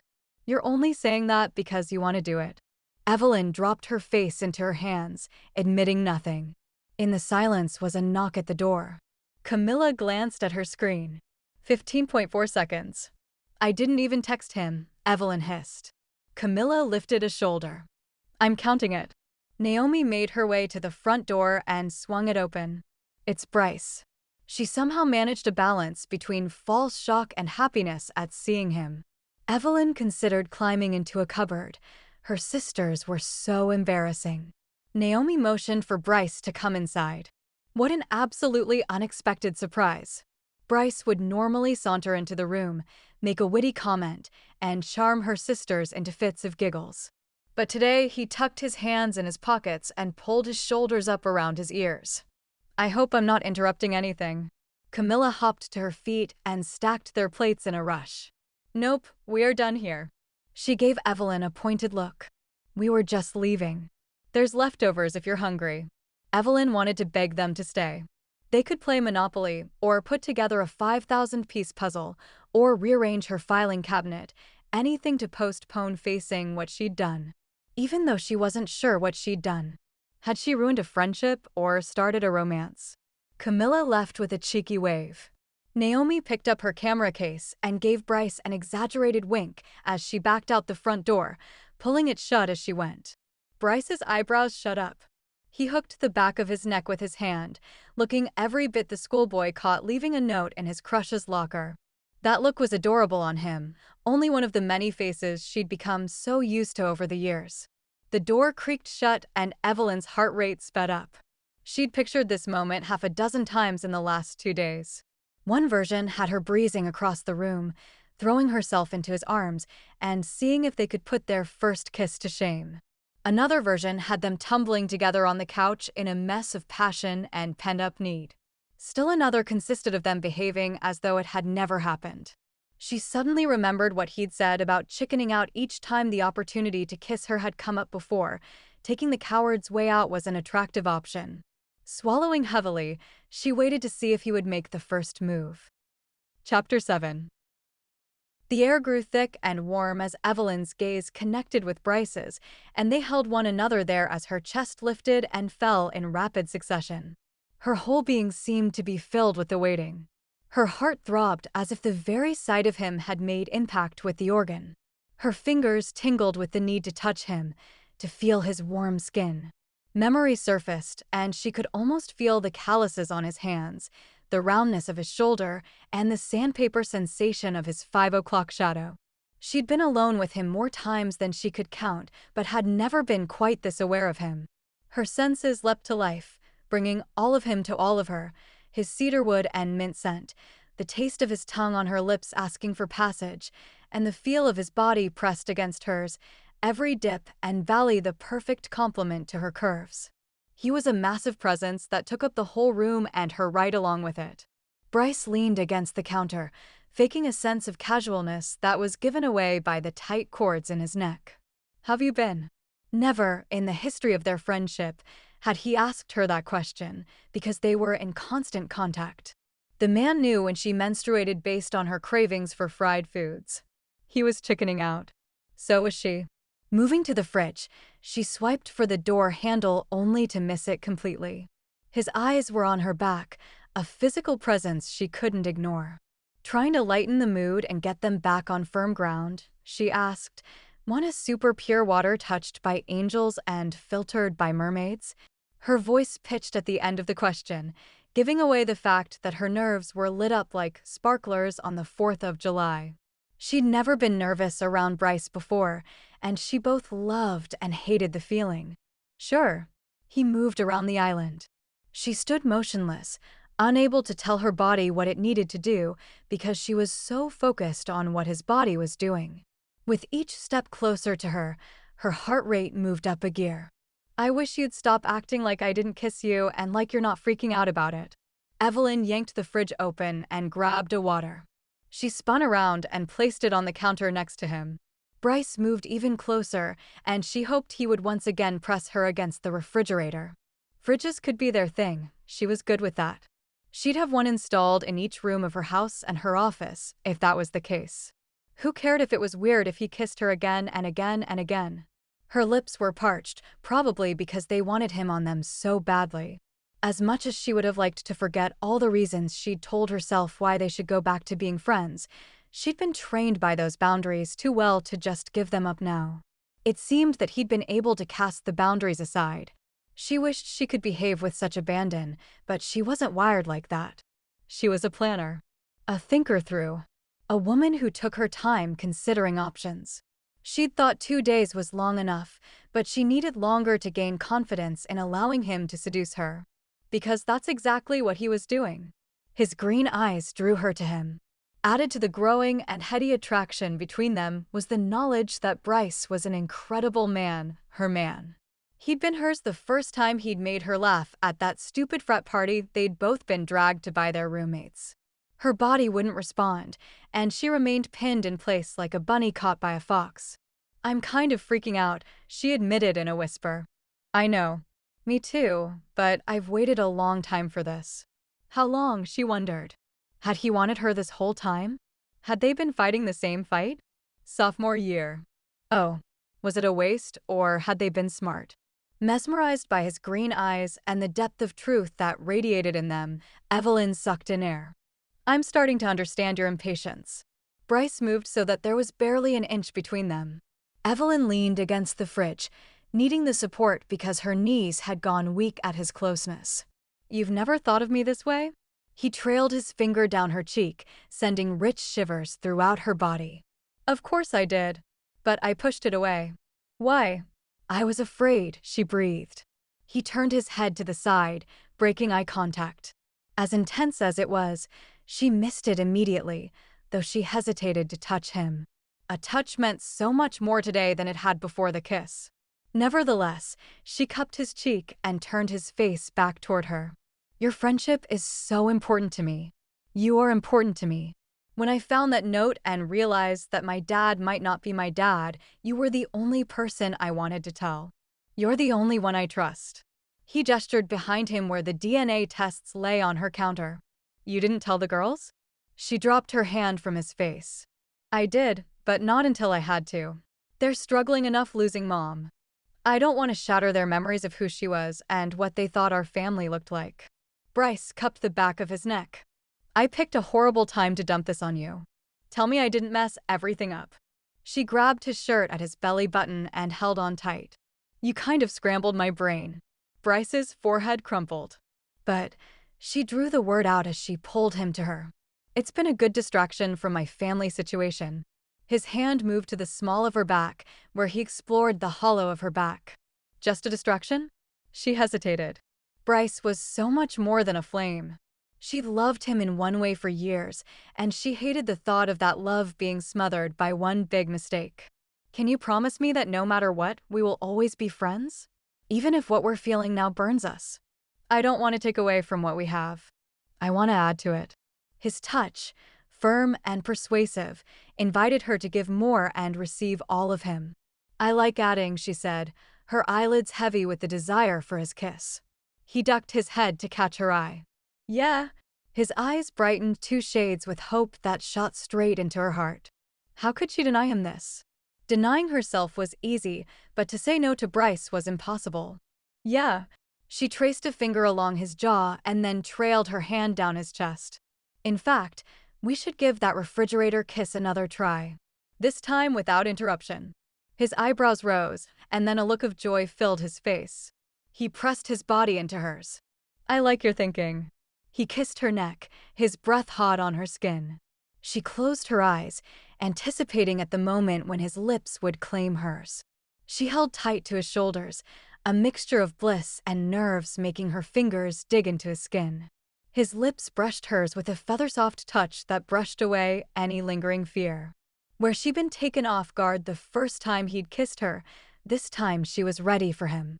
Maybe she'd been ready for him for a long time, because as their mouths found a rhythm that stirred her soul, she didn't worry about her family, work, or what would happen tomorrow.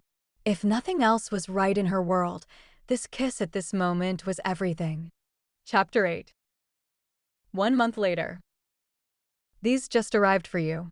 Amelia entered Evelyn's office, carrying a vase overflowing with flowers. There were easily 24 red roses sprinkled with baby's breath. Evelyn was out of her seat and reaching for the card before she registered the smile that was so big it made her cheeks hurt. Amelia set the vase on the side table with a thump. She was a skinny little thing, and it probably weighed half of what she did. "They smell so good." Evelyn closed her eyes and breathed deeply. The scent was intoxicating. She opened the card and read, "Because 1 month ago you made every part of my life brighter and better." Evelyn held the card to her chest. "You're positively swooning." Amelia giggled.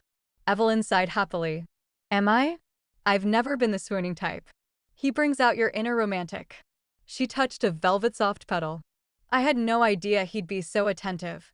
What no one but she and Bryce knew was that she'd once told him red roses were her secret wish. She'd never gotten them from a boyfriend before, not that they'd put that label on their relationship. If anyone asked, they still said they were best friends. Roses. More than a wooing gesture, they were a symbol of his care and attention to her and his desire to make her happy. "He's your Prince Charming." Amelia brushed off her palms and left the office. "Thank you," Evelyn called after her distractedly. She stared down at the card. Had it already been a month since they'd crossed lines into what seemed like dangerous territory? While she was constantly aware that this was still an experiment of sorts between them, so far they'd done well. Sure, they were still in the burn bright phase, but for the most part, she managed to keep herself in the present. She reached for her phone and took a picture, which she texted to Bryce. How am I supposed to get any work done when all I can think about is you? The 3 dots appeared, and she bit her lip as she waited for his answer. I struggle with that all day, every day. Counting down the minutes until I can see you. Smiling to herself, she responded with, counting down the seconds until I can kiss you. He sent back a blushing emoji, and she laughed. He wasn't at all embarrassed by her flirting. If anything, he was scheming a way to get off work early so they could be together, which was just fine with her. Now that her office smelled like a garden and her heart was dancing to a symphony of happiness, she could face balancing the company accounts. She'd put off the task as long as she could, because even for her brain it was tedious. Invariably, there would be a discrepancy and she'd have to play detective. She had enough mysteries in her life waiting for the results from the DNA tests. She didn't need any more. At first, things went well. The automatic withdrawals for utilities were within normal ranges. The midsummer temperatures meant that the electrical bill doubled. A debit for $5,000 showed up, and she clicked on it to see what it was for. Sometimes Archer lumped his travel reimbursements into one amount, although the flat $5,000 was odd if that was the case. She checked the date. Archer had been out of town when this had come through. "What are we doing here?" she mumbled. Digging deeper, she found that this was a check and clicked to view the image. So strange. Someone was probably stealing from them because they hardly used checks anymore. The only one who did was Dad. His signature appeared on her screen, and she rolled her eyes. Old school.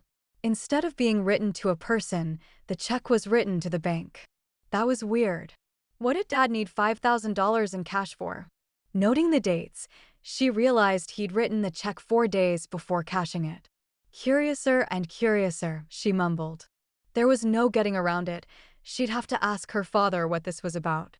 Since the wedding party, Dad had evened out some, at least when it came to interacting with his daughters.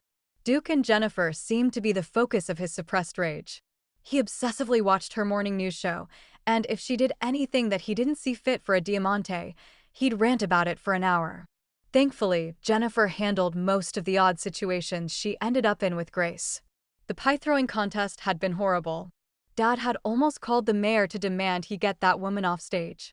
Camilla had been able to talk him down from that one by explaining how poorly Dad's actions would reflect on the family and the company. They were working so hard to stay out of the press while Isabella took up prenatal yoga and continued her charade that Duke was the father of her child and Dad had to keep his cool. Which meant they all had to be on alert. She printed out a copy of the check and headed for his office, her stomach in knots. Talking to her boss shouldn't cause this much anxiety in her life, especially when he was her father.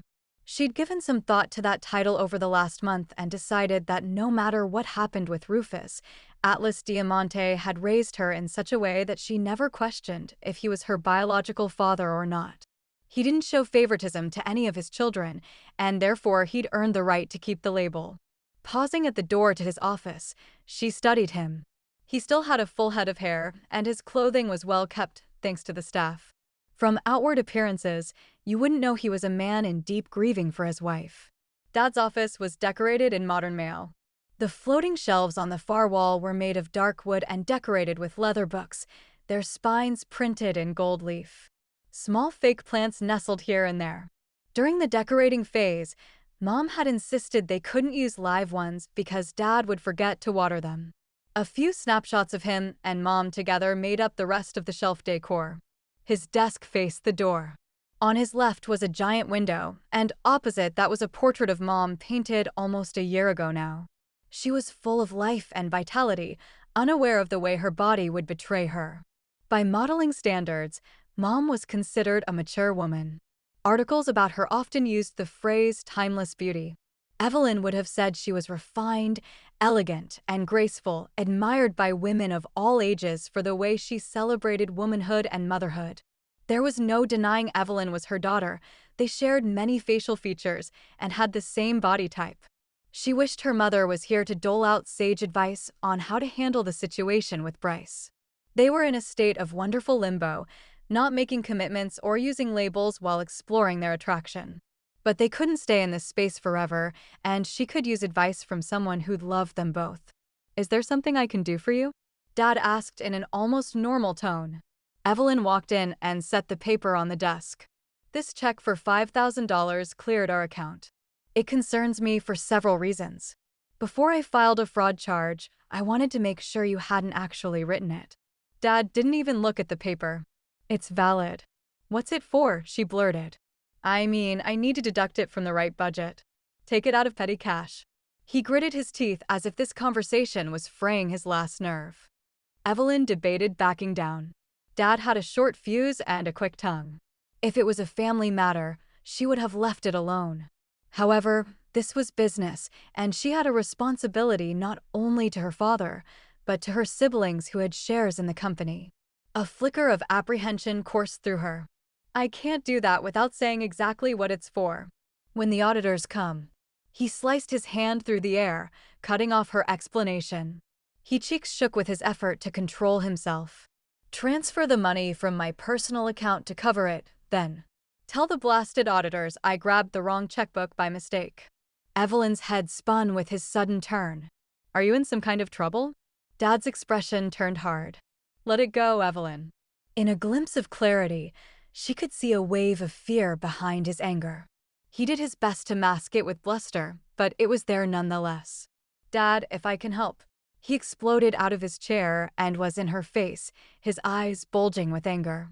She leaned back, pulling one hand up for protection in a reflexive move, though he didn't lift a hand to strike her. "If you can't be discreet, I'll find someone who can." Her jaw dropped. "You're not going to fire me over this. Watch me." He grabbed her upper arm and propelled her into the hallway. He slammed the door in her face. Shaking, Evelyn managed to wobble back to her office. She touched her arm, feeling the hot skin. His hand was rough but not violent, and she wouldn't bear a mark, though she felt as if she did. All this time she'd been fooling herself into thinking that Dad was getting better, when in reality, he'd sunk lower. She sank into her rolling chair, grateful to be off her quaking legs. She'd never been handled in such a way before, and it left her feeling small and needy. She drew in the rose scent and thought of Bryce, of the way he held her. She reread the card, assuring herself that she was worth the care and consideration he offered that her own father couldn't muster up. In a fit of rebellion, she logged into the DNA website and checked the status of the results. The word pending sat next to all 3 tests. For the first time, she hoped Atlas wasn't her biological father, because she didn't want to believe that the monster inside of him could have passed down to her. As the shaking subsided, her thoughts began to clear. There was definitely something going on with Dad that he didn't want her to know about, something expensive, and she wanted to know what it was. Evelyn hunkered down at her desk and finished balancing the accounts. Her hyper-focus on the task made it fly by, though each minute seemed to take forever. She transferred the money out of Dad's personal account to cover the check and made a note. The whole time, her skin crawled. At noon, Dad plowed past her open door. His calendar said he had lunch and then golf at the country club, so he'd be gone for at least 3 hours. With any luck, he believed she was sufficiently chastened and wouldn't ask any more questions, which meant he wouldn't have taken pains to hide evidence. She walked into his office, as if she had every right to be there, though anxiety gnawed at her confidence. His computer was asleep, not that she didn't know his password. As she approached the desk, she noticed that the painting behind it, one of the first Diamante fine jewelry store, was slightly ajar. Someone was in the family vault. The flutter of pages turning drew her to the hidden doorway. Duke stood at the counter, making notes in the ledger. She walked in and said hello. "Hi." He continued writing in the ledger, and then signed with a flourish. Evelyn stared at the item on the counter. No one ever touched it, though they all knew what it was. "What are you doing with Aunt Luann's box?" Her father's brother was a horrible person. He drank until he lost reason, and then one night was arrested and hauled off to prison. His wife, Luann, was a saint. She died the same night the cops showed up, in an unrelated accident, leaving their son Cash to fend for himself at the age of 17. With that much baggage, it was no wonder he didn't do well. Mom had reached out to him several times, but he'd rebuffed her efforts. "I'm delivering it to Cash tonight," Duke said. Evelyn scoffed. What has he ever done to deserve such a treasure? The box contained gold chains, a ruby, diamond earrings, and more. Cash's jaw fell open. He recovered quickly and spoke softly. He was her son, her only child. What more did he have to do? She folded her arms. First, Dad spent $5,000 on a secret, and now Cash was hauling items out of the store and giving them away. Not that she could have him arrested. State law said what was in that box belonged to Cash. Still, he'll just sell it all. I doubt that. Duke scribbled his signature on another line. What if it was Mom's jewelry? Would you have someone keep it from you? That was an interesting question. Had Mom told Duke something she hadn't confided in Evelyn? She narrowed her eyes. What do you know of Mom's jewelry? Duke's hand paused over the page. What is there to know? He asked carefully. Evelyn dropped her defensive stance and lifted a shoulder. If he wasn't aware of the charm, and she doubted either of her sisters had filled him in, then she wasn't going to tell him. I don't know. You're the one who wants to shift things around in here. She dropped her shoulder, hoping the spirit of contention would slide off. She'd carried it for so long. Duke stared at her, his head cocked to one side. Is there something going on with you? You've been on edge for a while now. She looked over her shoulder and then back at him. Maybe I'm edgy because my brother's rifling through the family jewels. Duke gave her a look. These don't belong to us. He finished signing out the jewelry and closed the book. Evelyn breathed heavily, and her hands opened and closed tightly. Getting through to him lately was like trying to scream underwater. Don't you find it exhausting? He asked. What? She snapped. Duke sighed. Our family. We've been at each other since Mom died. I don't think this is what she would have wanted, and I'm tired of feeling like we're enemies. We're supposed to be family. His words hit the very heart of her own feelings, and the wall between them cracked. I'm not sure Mom knew what she wanted. Evelyn looked away. She'd been over and around the issue for so long that she had all the different angles available for scrutiny. It was possible Mom had married Dad so she wouldn't be a single parent. Obviously, she'd grown to love him because there was no doubt that at the end of her life, she'd been deeply in love with Atlas Diamante. But Evelyn also remembered fights, bitter and loud, when she was younger. Duke crossed to the door. You coming? Yeah. She dragged herself out of the room. As she went through the door, Duke touched her arm. You can talk to me. Evelyn searched his eyes, so like their father's, and hid herself away. Duke had eloped. Married a woman they didn't know. Trusting him fully would take time. Instead of throwing his sins in his face again, she said, I don't have anything to say, but she wanted to. She wanted to share whatever she learned with all her siblings. Yet, she stepped out of the way, and he swung the painting back into place. An older sister instinct took over, and she had to warn Duke. She grabbed his arm. He cast off his own brother. He won't save you from himself just because you're his son. If that's the case, then I don't want to be a part of the family he leads. She could barely stand to hear the resolution in his voice. He would walk away from the family and not look back. What will you do? She called after him. He paused at the door. I guess I'll start my own family. I'm tired of all this, Evie. It's not the way family's supposed to be. Evelyn made her way back to her office and landed at her desk, feeling more adrift and alone than she'd been her first night in a dorm room without a friend on campus. She was homesick, even though her family was all around her. She called Bryce, but he didn't answer. His secretary reminded her that he had a luncheon with his boss today. Opening her bottom drawer, she removed the locket and note. The hinge on the box creaked an unholy warning, and the charm still looked like something that came out of a Cracker Jack box.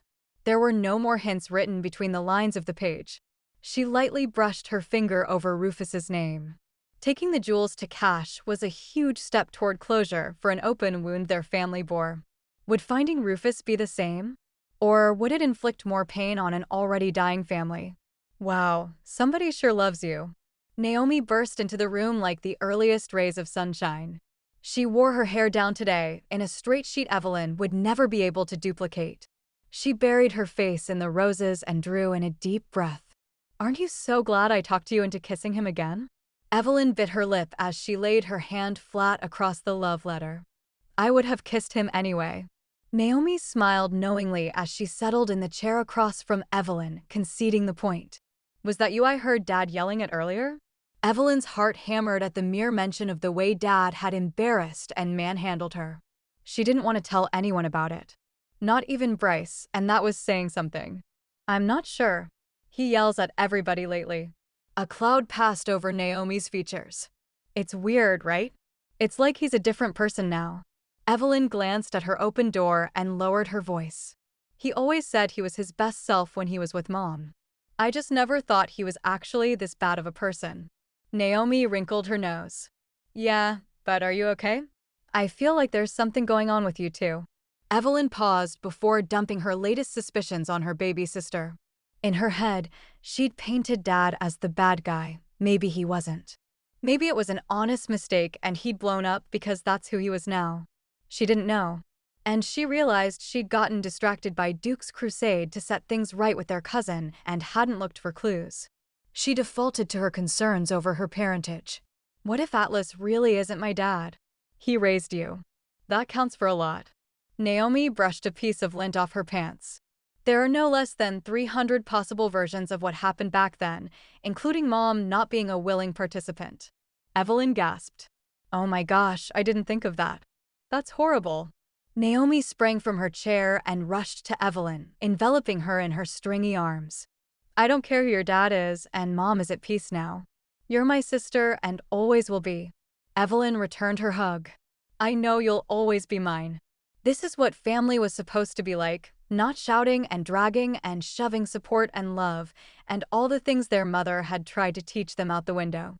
If only Dad had learned those same lessons from her. "Have you told Bryce?" Naomi released her.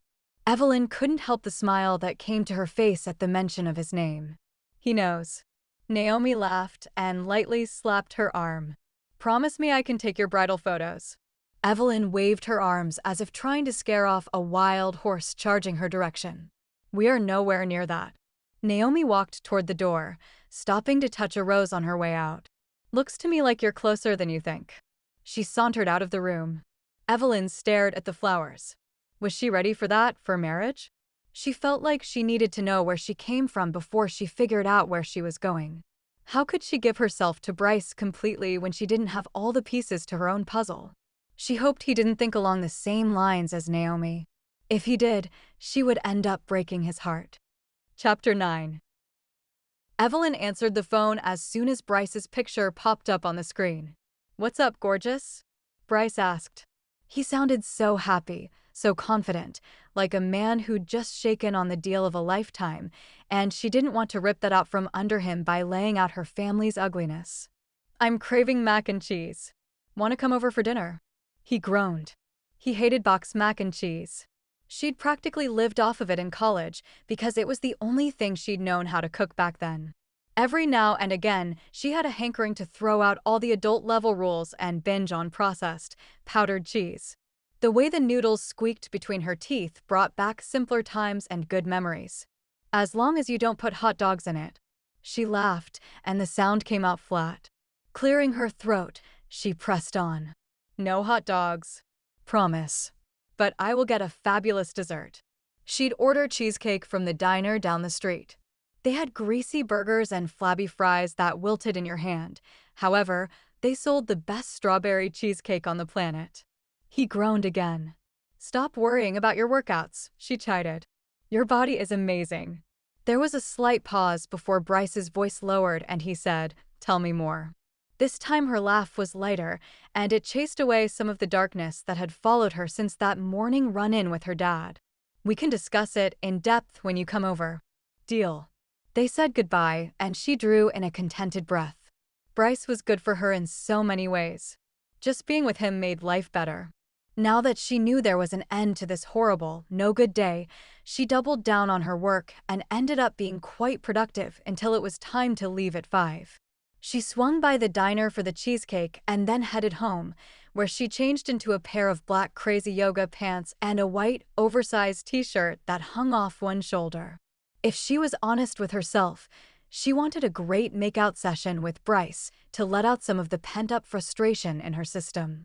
A sharp knock at the door had her jogging across the living room and flinging it open. "Let's start with dessert tonight," she said breathlessly. The flirtation died on her lips as she stared at Landon. "What in the?" she mumbled. He wore a t-shirt and jeans and had his hands stuffed in his pockets. "Hey, Evelyn. Got a minute? How do you know where I live?" She leaned out the door and looked both ways. Dad often ran the trails on their private property, said it kept him from wanting a drink. She didn't want to have to answer any questions about who stopped by her place, especially because she wasn't sure if Landon was related to her or not. On top of that, they were supposed to have security on the property. No one should be able to stroll up to her door and knock. He lifted a shoulder. "I told the guy who stopped me that I was delivering a pizza." She rolled her eyes. "Obviously, I ordered too much takeout. Come in." She stepped back and motioned him inside. "I'll have to talk to security about their thoroughness, but I'm glad you're here." He came in, and she showed him into the living room, motioning to the couch. "It's been a while. Have you been out of the country all this time?" He sat down, his back stiff and his jaw tense. "I've been back for about a week." "A week." She leaned forward, ready to go into a big sister lecture about leaving her hanging. Landon held up a hand. "I'm sorry." She snapped, her mouth closed, the apology taking the wind out of her lecture. "I feel bad for dragging you into this." He hung his head. "To tell you the truth, I'm doubting myself pretty hard for bringing you into this at all. I was in a bad place, and I acted foolishly." Her eyebrows lifted in surprise. "Are you saying you don't think we're related? That this is all a mistake?" The words felt like scotch tape on her lips. After all that she'd been through already, she couldn't imagine that Landon was wrong. "No, I believe we share blood. It's just that I feel bad dropping it all in your lap so soon after your mother died. I should have been more sensitive to what you've been going through." Reassured that he wasn't going to run out of the house and never come back, Evelyn tucked her feet up under her and leaned against the armrest. "It's too late to take it back, and I can't forget what you said. So the only thing we can do is move forward." The locket came to mind, and she stood up to retrieve it, only to realize she'd left it in her top drawer at work. Of all the nights to forget it. Instead of moving to where she'd hung her purse, she went to the side table and found one of the DNA tests. Holding her breath, she pushed it out in front of her. "Not that I doubt your story, but would you be willing to take a DNA test?" Landon accepted the box, but his forehead was wrinkled with confusion. "You believe me?" She sat next to him, feeling like she was swimming in jello that slowed down not only her movements, but her mind. "I do. I have my own reasons that I'm not quite ready to share." He lifted a hand. "No pressure. I'm feeling my way along too." In the companionable silence that followed his statement, Evelyn opened up to the idea that she could be talking to her brother. She stared at him. "I'm looking for some family resemblance. It would be easy if I had flaming red hair." She swatted at him. "Flaming? I prefer garnet or zircon red." He chuckled. "Only a Diamante would relate her hair color to gemstones." She lifted her chin. "I wasn't the one who came up with the comparisons. That was my mom." His face darkened for a moment before he seemed to shake himself out of it. He glanced around her home, and she wondered what he thought of it. Where her office was done in whites and grays, her house was full of color. The walls were an eggshell green, and the couch was raspberry purple. The wood flooring was dark and the side tables cream. The lounge chair had a colorful floral pattern, and the shag rug was cream with flecks of green, teal, purple, and reds. Landon waved the box. "Do you want me to do this here or in the bathroom?" "Here's fine." She waved off any concerns. "I sent mine in weeks ago and should have the results back soon. Once your results are ready, they'll be able to tell us how much DNA we share." He spit, his face full of apology. She shrugged it off. "Have you told your family?" She leaned forward to rearrange the plant and owl figurine on the coffee table. How much could she share with Landon? Although he was the one who had trusted her first, he wasn't a Diamante. Their link came from a man who had run off on her mom. "We aren't exactly functioning at a high level right now." He looked up from the test tube. "You didn't tell Atlas?" Dad's red, twisted face as he'd shoved her out of his office that morning came to mind. The image was blurry around the edges, like it had happened a dozen years ago instead of less than 12 hours. He'd be the last person she confided any of this to, especially with the way he treated Duke lately. Duke dangled on the family tree, his position made all the more precarious by the fact that Dad's anger had sharpened his axe. Until we have evidence, I'm not bringing it up. It's probably a good idea. He twisted the cap on the tube and shook it. Evelyn filled out the form with his name, and he slid the tube into the company-provided envelope. What did you know about our possible shared parent growing up? Not much. He wasn't involved in my life at all. To be honest, my mom didn't tell me until after your mom had passed. Evelyn cocked her head at his strange way of making a timeline. She didn't know anyone outside of her family who measured time in before Mom died and after Mom died. Landon's ability to do so made her feel closer to him. I'll mail this first thing in the morning, and we'll have answers soon enough. He stood quickly. I've taken enough of your time. She stored the test in the drawer and stood as well, not sure what to do with her hands. The terms brother and sister hadn't been said out loud. Hugging seemed like too much, while a handshake was too formal. Had she really let Archer leave the country without a hug goodbye? What was wrong with her? Landon was just as awkward. He looked at her carefully before suddenly turning on his heel and plowing toward the front door. Thanks for everything. The DNA tests are a smart idea. I wish I'd thought of them before. They'll make getting answers easier, and he seemed to run out of words. Stuff. Every step he took toward the door was one more step he got away from her. Wait, she called too loudly for the entryway. Landon stopped as if she'd stunned him. Yeah, can I get your number? I won't bother you, but I need to be able to get in touch when the results are in. She rambled as much as he did, over-communicating the thoughts flickering through her head. Not all of them made sense. I won't bother you? Why did she feel the need to clarify that? Sure. She held out her phone for him to put in his number. Does it feel weird that we may have the same dad and didn't have each other's phone numbers? Landon grimaced. I missed out on a lot of things because of him. A wave of empathy washed over her. I'd like to hear your story one day, get to know you. If that's all right. His gray-blue eyes softened. I'd like that. He handed back her phone and then left.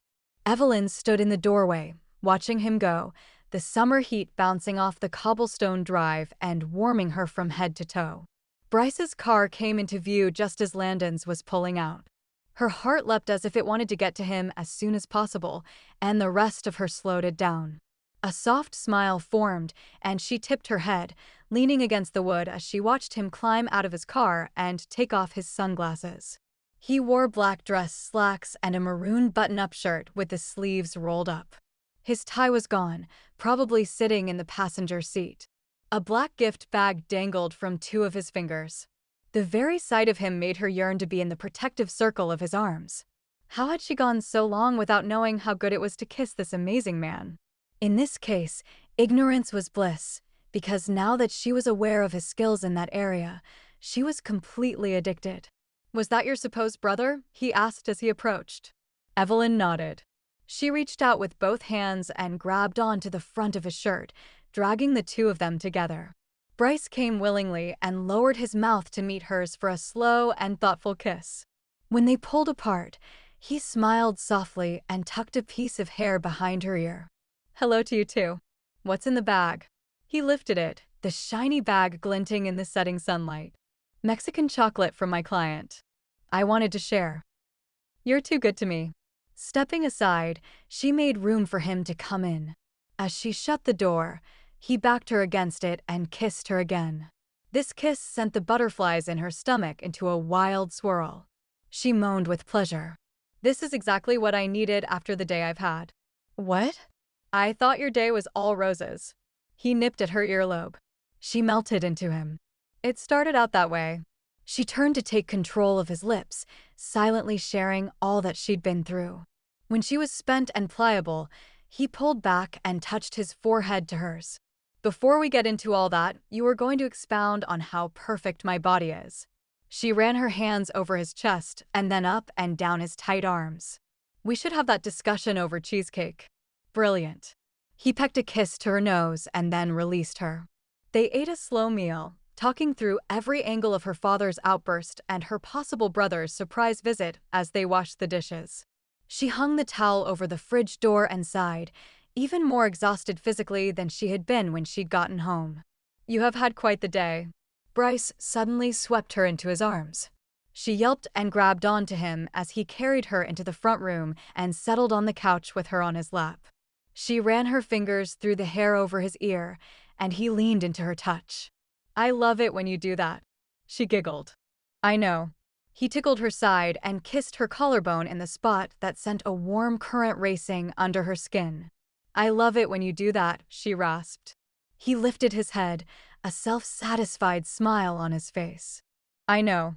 He went back to kissing her neck, moving slowly and deliberately. "There's a gala coming up." "Oh," she asked, completely distracted by the heat pooling in her lower belly. "I want to take you." Okay. She'd have no trouble putting on a dress. In fact, she had a little red number that would make his toes curl. "I want to kiss you in public." The whirlpool of heat drained quickly. "You want to what?" They hadn't announced themselves as a couple yet. Sure, their families were aware of the change in their relationship, and the receptionist at work knew because of the gifts he continually sent, but the press and the world at large had no idea. She grew more confident in the two of them as time marched on, but she wasn't sure their tender feelings could withstand the pain and pressure caused by a press blitz. And that was if the national magazines grew bored of them after the initial discovery that they were more than friends. What if they decided to target her and Bryce as one of the it couples?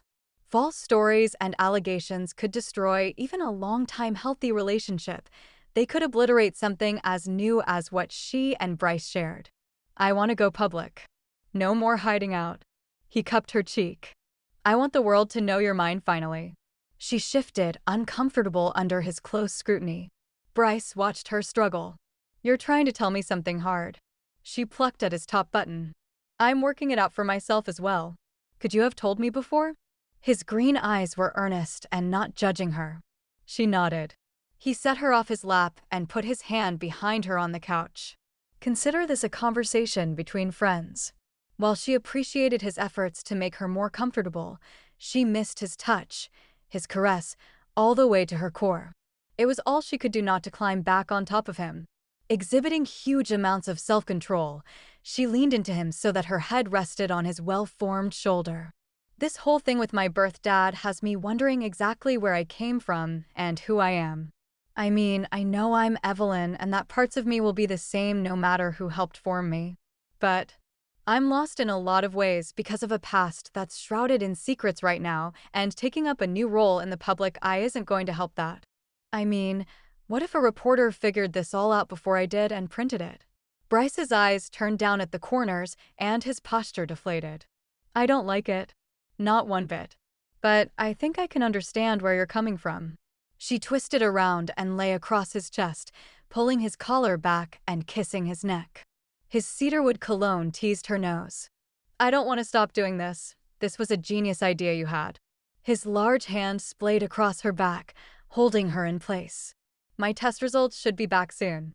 As soon as I have some answers, I can get my feet under me and we can move forward. Can you wait for me? Just for a while longer." She kissed him again, and he shuddered. "Why do I feel like I'm giving up too easily? Maybe you just feel sorry for me." She kissed his earlobe and then nipped it. "I feel something for you," he growled, lifting her back onto his lap and plundering her mouth. Evelyn wrapped her arms around him and proceeded to show him, in great detail, how grateful she was for his patience. As far as being in limbo went, this wasn't a bad place to be. But Bryce wouldn't hold off advancing their relationship in the public eye for long. They'd waited over a decade to explore these feelings, and he was the type of man who went after what he wanted. And he wanted her. Of that, she had no doubt. Now that they'd crossed the line from friends to so much more, he wanted all of her. It wouldn't be long before he was putting a ring on her finger if she could figure out her family. And that was a big if. Chapter 10. Evelyn spent the weekend with Bryce, doing all the things he liked to do. They golfed. He beat her by 15 strokes, even with her handicap. Arguing over the course layout was so much like old times. She was caught off guard when he pulled her into the trees off the seventh hole and kissed her senseless behind a maple tree. They kissed so long, 2 foursomes played through before they were able to get back on the course. They watched a World War II movie with no romantic side story. She fell asleep halfway through as he played with her curls. They ate clean to rid themselves of the mac and cheese that no doubt oozed through their system like toxic sludge, his words. They took his convertible for a ride through the hills and hiked a state park, having a picnic at the top of the trail.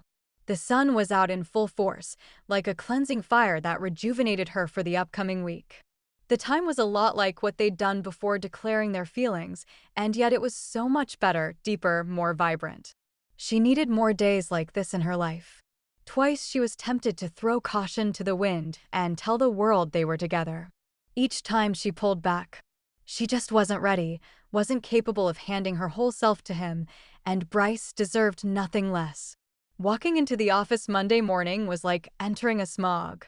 Only the negative emotional haze was caused by her father. His negative energy pulled everyone tight as violin strings. She went through her Monday morning routine and found an alert from the bank that another $5,000 check had cleared. What the? She clicked on the image, and it was the same story. Her father had written the check to the bank.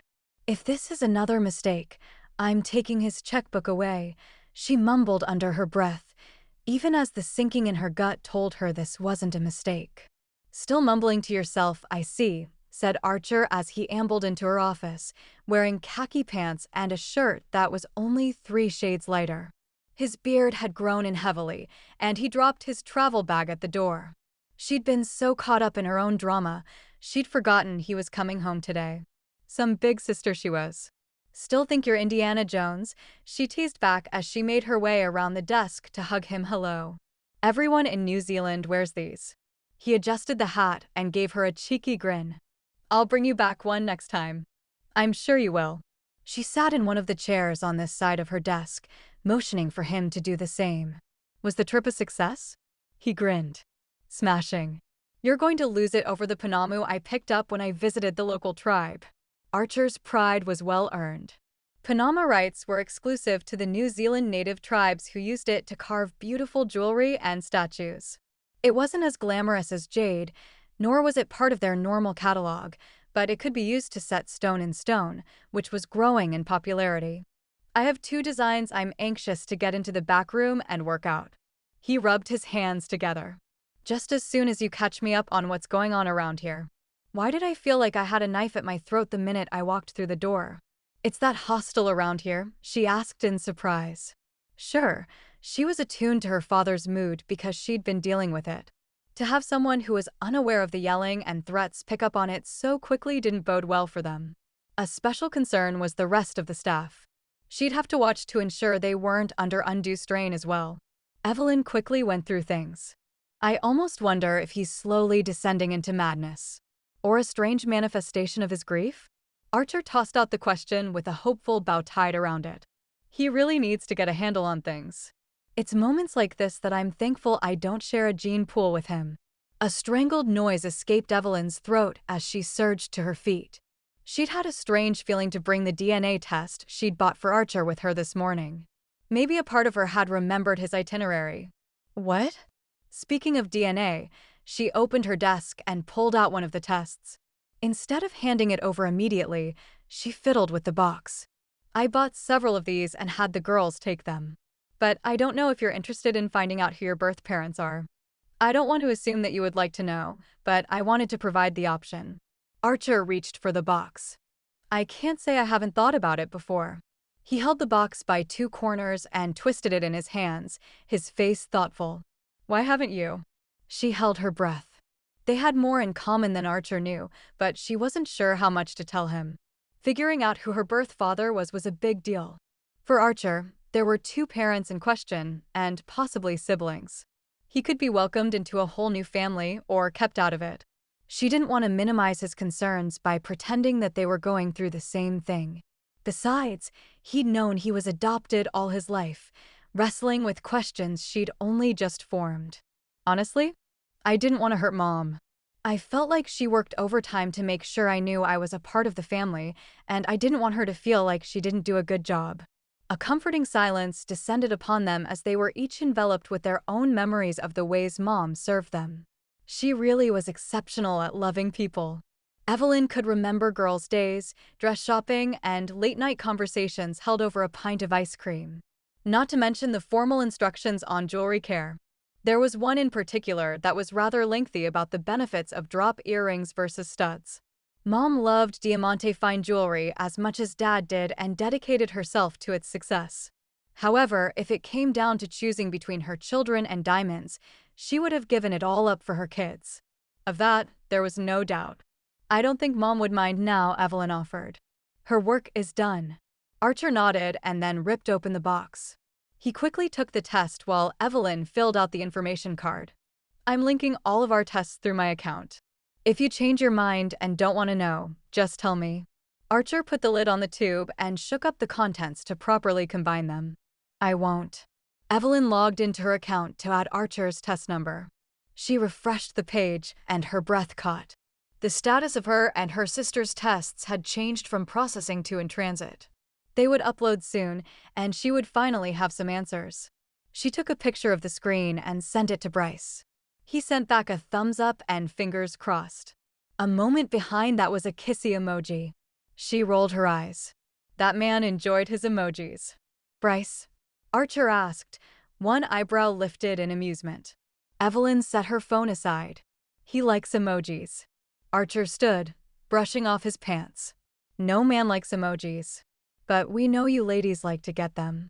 He winked. I'm going home to shower and we'll be back after lunch. Try to stay out of the break room with your man, will you?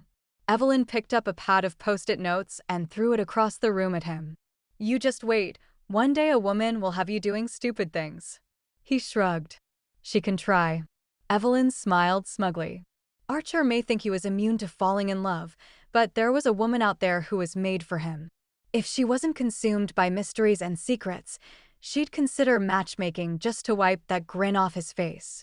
As she walked his test to the corner mailbox, her confidence wavered. Perhaps he hadn't fallen in love because he too was caught in the past. It was strange to have others' decisions hold her back from moving forward. On top of all that was the worry she had over her dad finding out that she wasn't his daughter. He'd stepped onto the crazy train because he'd lost Mom. What would he do if he lost her too? And now Archer was looking for his birth parents. She held the envelope back, staring into the mailbox's dark opening. Like her future, it was a void with no hints.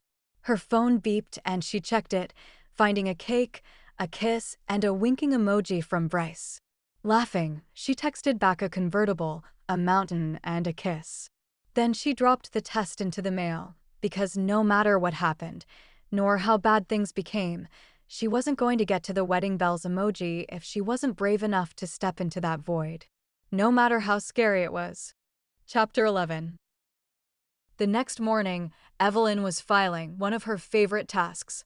She ran her hands over the tabs that moved in perfect diagonal lines, allowing her to see the carefully printed labels of each folder. If only life were so easy to organize. This is the last straw, her father screamed down the hall. Moving on instinct, Evelyn spun and ran that direction, dropping her files into an empty chair on the way. She came to an abrupt stop outside his office, her heart jumping in her chest. Get out of my house, Dad roared. Evelyn stared in shock as Duke, calm as the eye of the storm, gave Dad a pitying look and walked calmly from his office. She hadn't known it at the time she'd caught him in the safe, but her prediction was right. He'd gone too far to be forgiven. At least by Dad. He moved from Dad's office to his, which was right next door. Naomi came racing past her and ran into Duke, locking his arms at his sides with a tight hug. He can't fire you, she said quietly enough that Evelyn had to strain to hear her. Evelyn's heart pulled in two directions like saltwater taffy. It didn't break, but stretched enough that she had to do something. Someone had to talk sense into their father, and as the oldest, it fell to her. Though shaking, she waltzed through the door, her legs stiff with fear. The lemon zing of wood polish hit her hard, and she sneezed. Dad stood by the window, his back to the room. His ears were nearly purple, which didn't bode well for the rest of his face that she couldn't see from this angle. "Did you just kick Duke out?" she yelled at him. With all her might, she wanted to take him and shake him, to verbally rake him over the coals for behaving like a child all these months. What gave him the right to treat his family this way? But facing down a lion wasn't as easy when you knew he was bigger, meaner, and had sharper teeth. Still, she held her ground. "I had no choice. He stole from the family." That wasn't stealing. It was changing locations. "Lewin trusted me with her things." "She trusted you to keep them safe for cash." Evelyn's nails dug into her palm. Any second now he would blow up, and she had to be ready, because she was about to give him a hard push toward crazy. "Your behavior is out of control, and you're ruining our family." He turned, and she had a front-row seat to the emotions that raced across his face. Anger, fear, understanding, realization, hurt, rage. "You don't know what you're talking about." She dug her toes into the carpet to keep from running away. "I know that Mom would be furious with you for kicking Duke and Jennifer out of the house. She'd take you to task for the way you've treated Jennifer in general." And she held up a hand. "She'd make you sleep in the guest bedroom for yelling at me." You're dishonoring her memory by destroying what she worked so hard to build. Dismay, loss, despair. He groped for a nearby chair. Holding onto the back of it, he sank to his knees. Giant sobs ripped from his chest, and he wailed for his losses. Evelyn rushed forward, moved by the pitiful sight of a man hitting rock bottom. "I hate myself without her." Dad dragged his hand down his face to wipe away the tears that ran like rivers. He rocked side to side. "Oh, Felicity. Why? Why did you leave me?" he cried loudly. Evelyn shushed softly, trying to soothe while she let his feelings flow. This was healthy, right? Getting it all out and feeling the feels he'd kept stuffed down for so long was productive sorrow. He clamped a hand on Evelyn's forearm and dragged her closer to his face. His bloodshot eyes bulged. "She was too good for me. She knew what a horrible monster I was, and God took her. He saved her from me." Evelyn gasped. "What do you mean? What did you do?" His hand slipped and he cried into the carpet. "I loved her. I loved her so much. But I wasn't good enough. I'll never be good enough." He continued to snivel and cry. Evelyn stared down at him. "You can change, Dad. You can be better." Duke walked by, carrying a box under one arm. "Go after Duke. Stop him. Apologize. We can work this out. We can be the family Mom always wanted." Dad's cries cut off. He drew in a shaky breath, his shoulders shuddering with the effort.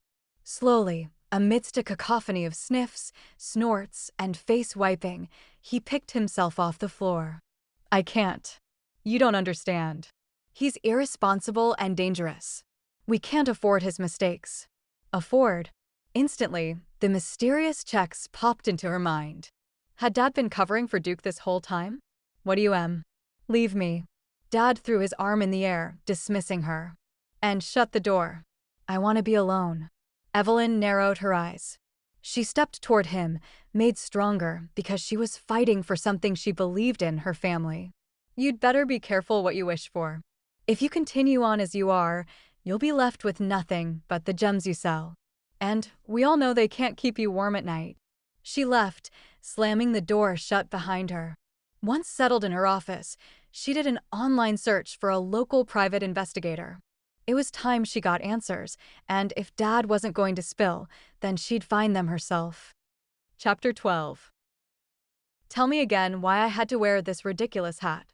Evelyn stifled a giggle as Bryce tugged on the black beanie she'd shoved on his head in the last second before they'd left her house.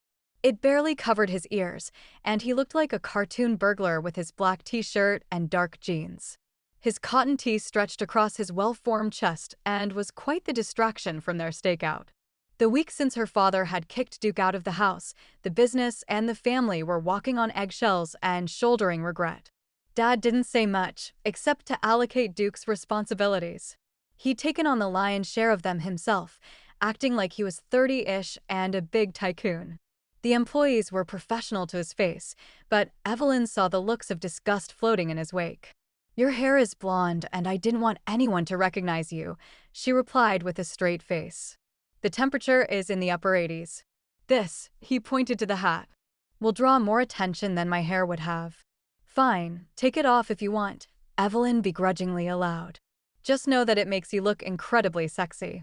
A giggle took the opportunity to escape, and Bryce threw her a death glare, which only made her laugh harder. You're lying to me, but I like the way you do it. He squeezed her knee, making her jump in her seat. Turn left, said the Australian-accented GPS. Your disguise is foolproof. He tugged lightly on her chin-length bob. No less than 36 bobby pins held her unruly curls in place. The wig wasn't going anywhere. Thank you. She ran her hand along the ends. I can't remember ever having my hair this short. Don't you dare cut your hair, he told her good-naturedly. Oh. She lifted an eyebrow in challenge. I've dreamed about seeing that hair across my pillow for almost a decade, he said, all husky and deep. A new, faintly eager look flashed in his green eyes. Evelyn fanned her face. Now I'm going to have that dream. He laughed richly. Babe, we can make all our dreams come true. She shoved his arm. Stop baiting me, I need to focus. He leaned over and kissed her earlobe, creating a warm tingle in the pit of her stomach. I know I'm irresistible, he breathed hot against her neck. Hitting the brakes, she pressed her lips to his surprised mouth. He moaned and quickly deepened it before pulling away, gasping. He tasted like mint. She put the car back in drive. Who's irresistible? He gently brushed her cheek with the back of his fingers. The car dinged a warning, and she glanced down. When did your seatbelt come off? He clicked it in place. I have no memory of that happening. She giggled. The GPS spouted more instructions, and she made a left. I can't believe you actually hired a private investigator. Bryce pulled down the mirror on the visor and checked his hair. She had a habit of musing it while kissing him.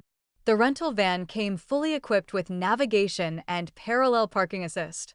She hadn't cared about all that. All she really wanted was a vehicle that no one would think was hers. The minivan was perfect. Let that be a lesson to you. You can't hide anything from me. Duly noted. He shook his head, a smile pulling at his amazing lips. Evelyn considered tugging him in for a kiss at the next stop sign, but even a peck could fan the attraction between them to a point they would lose all contact with the outside world. Staying aware of their surroundings was imperative. The private investigator had found the woman cashing Dad's checks and provided an address. She'd offered to get pictures and more info, but Evelyn put the investigation on hold. She wanted to see the woman in person. Besides, if Duke did have a child, she didn't want the information Dad was paying to keep quiet to be leaked to the press. How's your dad? Evelyn's good mood darkened. He wore a thick gold chain to work today. I think he thinks he's some 90s boy band hottie. She made a gagging noise. He's totally losing it. How's Camilla holding up? She rolled her eyes. We spend all day texting each other about where he is at the moment and then sneaking into his office and redoing Duke's work Dad thinks he knows how to do. Honestly, the new system isn't that hard. He just wants to force it to work like the old one. Bryce reached over and massaged her neck. She rolled her head from side to help loosen the stress knots. Naomi took off this morning with nothing more than a backpack and her camera. I think she ran away from home. Did she leave a note? Didn't have to. We all know why she left. She turned on her blinker and waited at the light. With Archer in Utah, I'm ready to lose my mind. Archer had been invited, last minute, on a silver mine tour in the Beehive State. He'd snatched the opportunity to leave the tension behind. The rats are always the first to leave a sinking ship. Bryce's hand stilled. You don't mean that. She let out a puff of air. I don't. I love them. I just wish they'd stay and help. Have you asked them? She pouted. No. Bryce continued to knead her muscles. You should. They aren't mind readers. I'll send texts. Her phone beeped, and she yelped, adding acceleration. That's my 10-minute warning. We need to be in place before the next alarm goes off. Or what? Bryce's eyes widened in alarm. Or we may miss her coming home from work. I just want to see who she is and figured it would be easiest to watch her in the driveway. If she goes in, she might not come out for the night. It is a work night. And a school night, she added. Let's not jump to conclusions. Bryce patted her shoulder and then dropped his hand to the armrest. Evelyn puffed up like a perturbed chicken. You have to admit Duke might be a dad. Bryce shook his head. I've known him almost as long as I've known you. He made dumb decisions with his heart, but he's not the type of man to hide his child. My dad is, though. And if the mother went to him instead of Duke? Bryce considered the scenario before brushing it away with a sweep of his hand. Nope. I can't see it happening. What else did the PI give you besides an address? Nothing. It's all I paid for. I'm actually shocked she lives in Moose Hollow. Bryce eyed her warily. So you're saying that if you had a love child, you'd move out of state? If I had your love child, you'd be changing diapers. She smirked at him. I don't think you understand how love children work. He smirked back at her. Which means that if, and that's a huge if, this woman had Duke's baby, your parents kept the info from him. Yeah, Evelyn chewed on her lip. If I'm honest with myself, I wouldn't put it past them. I mean, if they'd keep my own birth father from me, why not keep this from Duke? They passed the new bakery in town, and she stared longingly at the display of eclairs in the front window. I'm beginning to hate secrets. They drove through a couple neighborhoods and past a park where 5-year-olds kicked a soccer ball into a pint-sized net. On the other side of the park was a line of houses that looked about 15 years old. They were small, painted in varying shades of tan, brown, and white with an accent color on the shutters and doors. Your destination is on the right. Evelyn's pulse spiked. Crap. She hit the gas and flew past the nondescript home with a line of yellow tulips out front. Bruce grabbed the door handle to keep from flying around. Where should I park? She asked. The street's pretty congested because of the soccer game. I don't think anybody will notice if we're parked right across from her house. She craned her neck to look at the target. The blinds were shut and the garage door down. If someone was home, they were hibernating. Evelyn took a moment to breathe deeply and remind herself that whatever was on the other side of this night was truth. And truth was supposed to set you free. You don't have a sneaky bone in your body. She flipped a U-turn and parked 2 houses away. For all we know, the love child is out there playing soccer. Both of their heads whipped in that direction, and they stared at the game. Oh my gosh, one of those kids could be my niece or nephew. They reached for each other's hands and held on tight. Evelyn squeezed because she was anxious. Bryce's hand was strong and sure, the support she needed in this moment. There were definitely perks to dating your best friend. I may not have a sneaky bone in my body, but I've watched enough movies to know that if you don't want people to look at you, you should kiss in public. He pumped his eyebrows. Evelyn backhanded his arm. I can't watch The House if I'm making out with you. He lifted one side of his mouth in an irresistible, devastating grin. What I'm hearing from you is that when you're with me, the rest of the world disappears. She ran her hand up his arm and trailed her fingers across the back of his neck. That about sums it up. He let out a low growl. As soon as we figure this thing out, I'm kissing you until my lips are numb. Deal. She offered her hand, and they shook on it. They alternated between watching the soccer game and the house. The kids finished the game. As far as she could tell, no one kept score. Each of the kids got a juice box and a prepackaged brownie.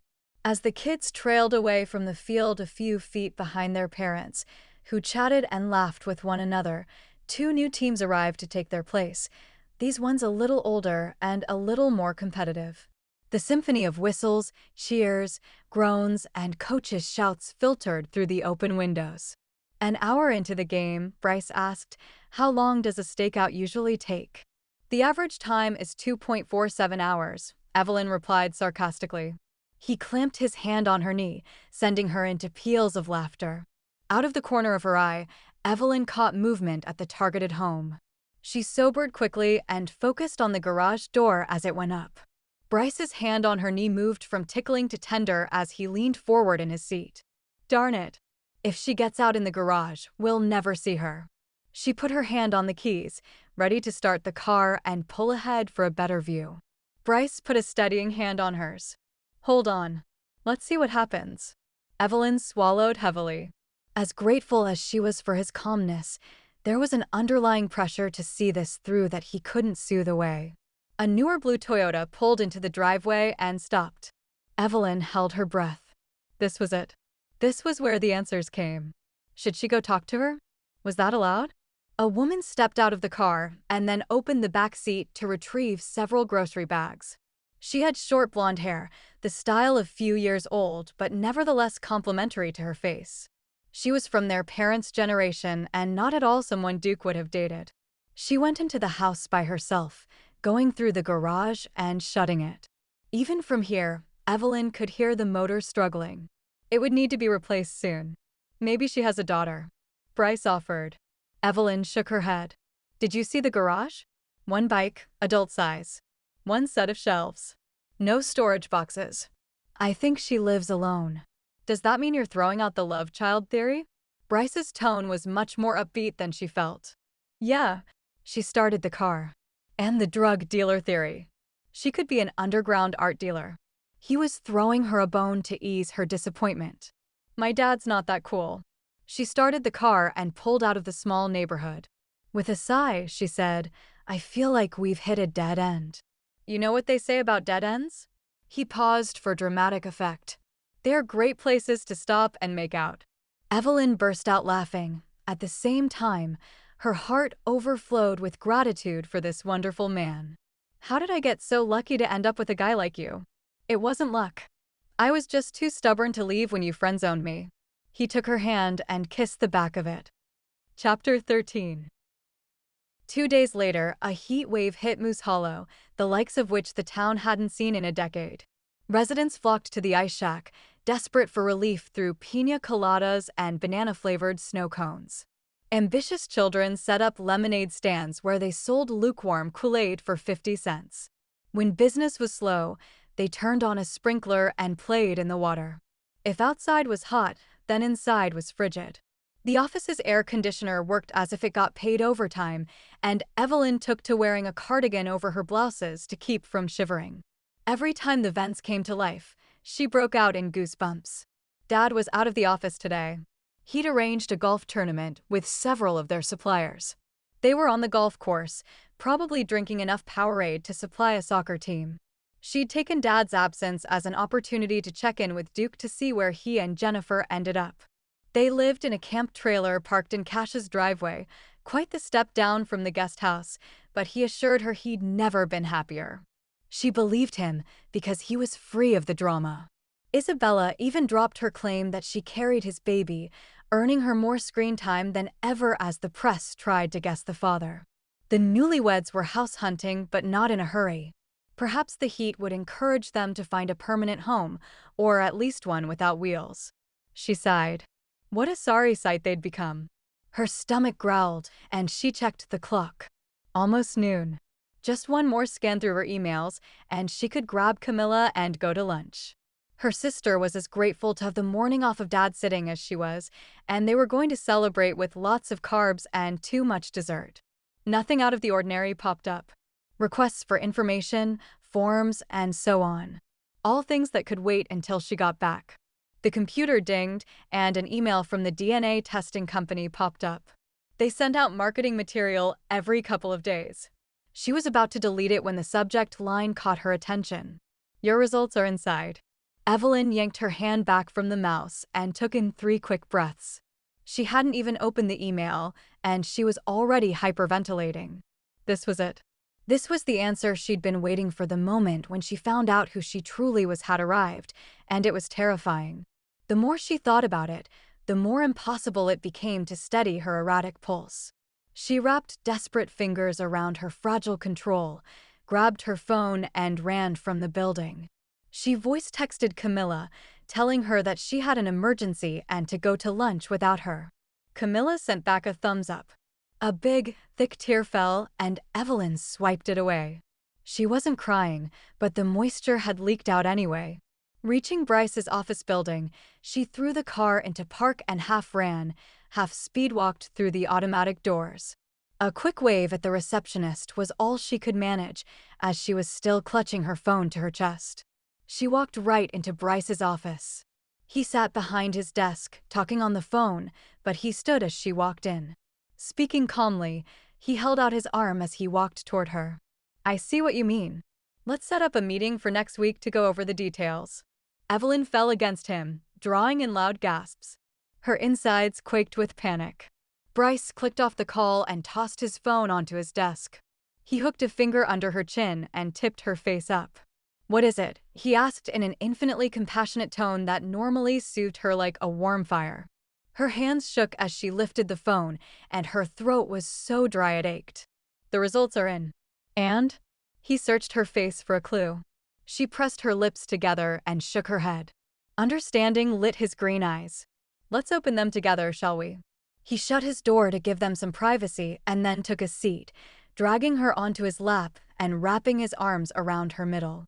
The phone bounced in her vision as she tried to bring up her email. Her fingers were like ice, and the screen didn't recognize that she'd even touched it. "Hey," Bryce said soothingly. "What's going on with you?" "I thought you wanted to know."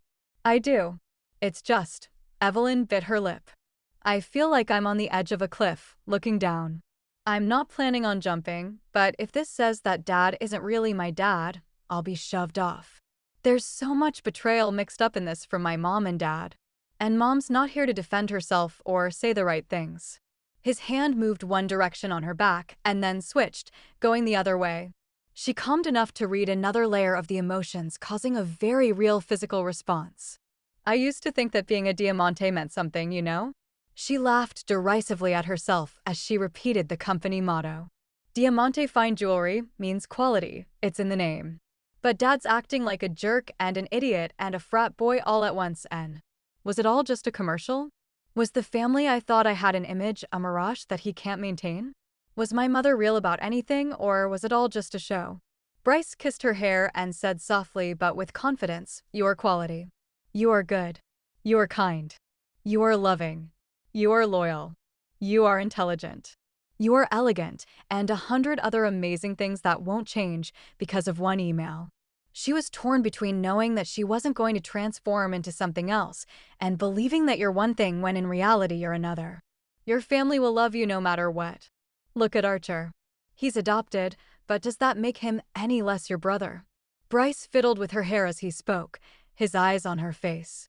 "No," she had to admit. She moved her phone to her other hand and shook out the cramp from gripping it so tightly. "I can't ignore the sense of foreboding. And it may not change me, but it will change my family dynamic, mostly with Dad. Which might not be a bad thing." She tipped her head to the side, considering his point. Dad was a mess. He'd estranged himself from his oldest son and scared off 2 more of his children. Maybe he needed a knock in the ego or an emotional shock so strong it kicked him out of his tantrum stage. Bryce kissed her cheek. "No matter what's in there, it won't change anything for me." "Truly?" she asked. Not that she was worried. She just needed a moment more of his calming reassurance before she set off the bomb. "You'll always be my Evie." He kissed her neck. Evelyn nudged him. "You've never called me that before." "I have." He smiled mysteriously. "In my dreams."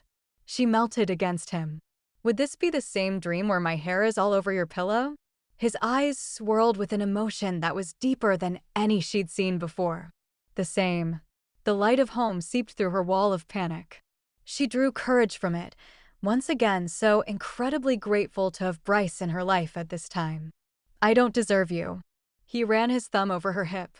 "Let's agree to disagree on that and open the email." "Okay." She tapped the email, and it loaded in a blink.